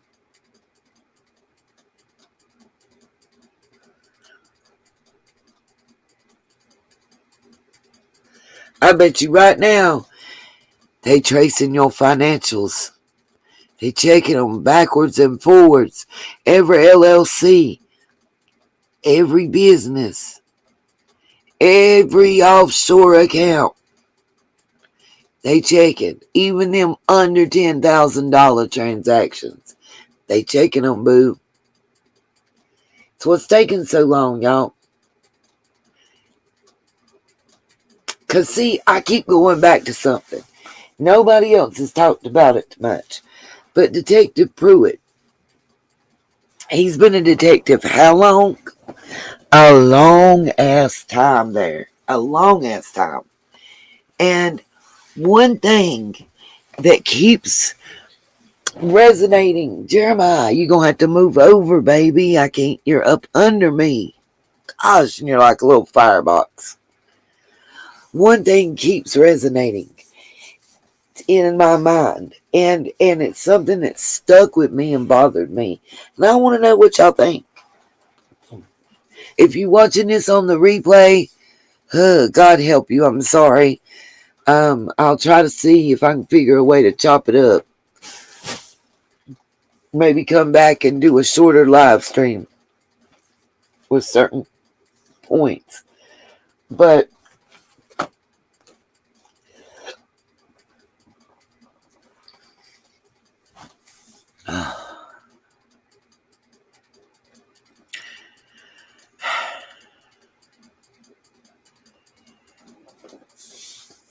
little man done got me distracted and I forgot everything I was about to say.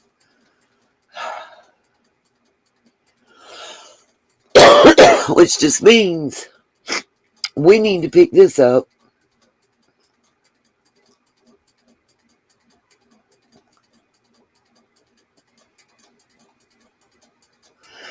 Bingo, Annette. A lot of money. But they broke.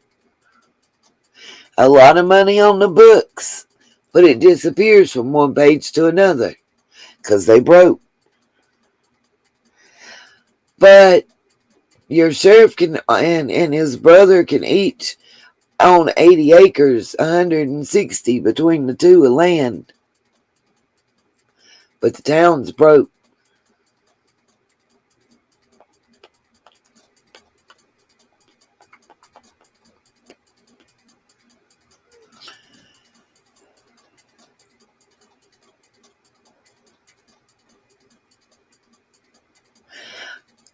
But think about this between now and the time that we pick back up the live.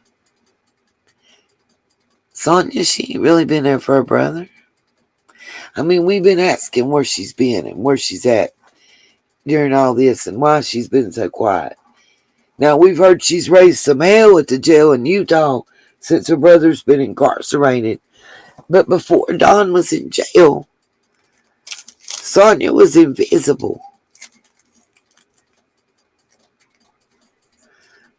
All I could tell you about really much was her scuba diving and skiing and car racing and all that, you know, and and property purchases. A lot of them. Frequent flyers. They was all back and forth, you know. I don't know where they had layovers at. You know, they could have had a layover in Tennessee. We don't know. I don't know.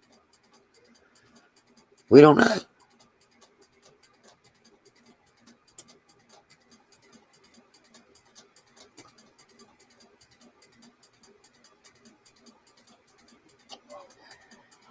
I do know that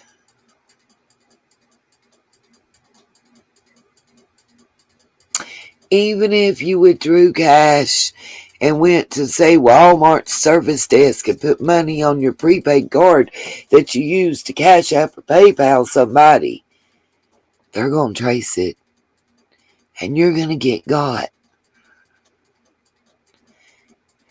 And if you paid somebody to pay somebody to intimidate, discourage, or mess with a witness in an essay case in Utah where you live, that's bad. That's real bad.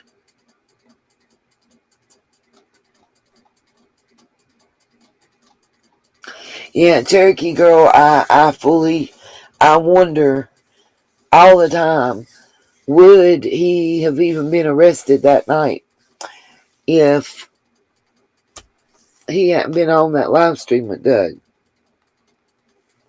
Guys, don't forget, hit the PayPal and the Cash App if you can. But for gosh sakes, hit that thumbs up and that subscribe. Ring the bell.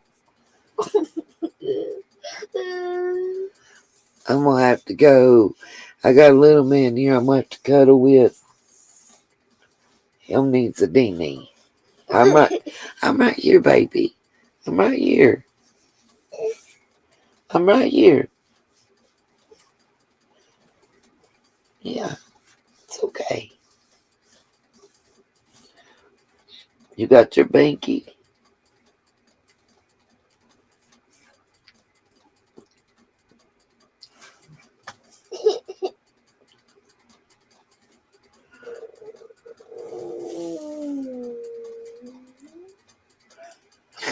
Oh, my baby. Oh, peace, love, and light. And I'll see you guys later tonight. And I'll finish telling y'all the story.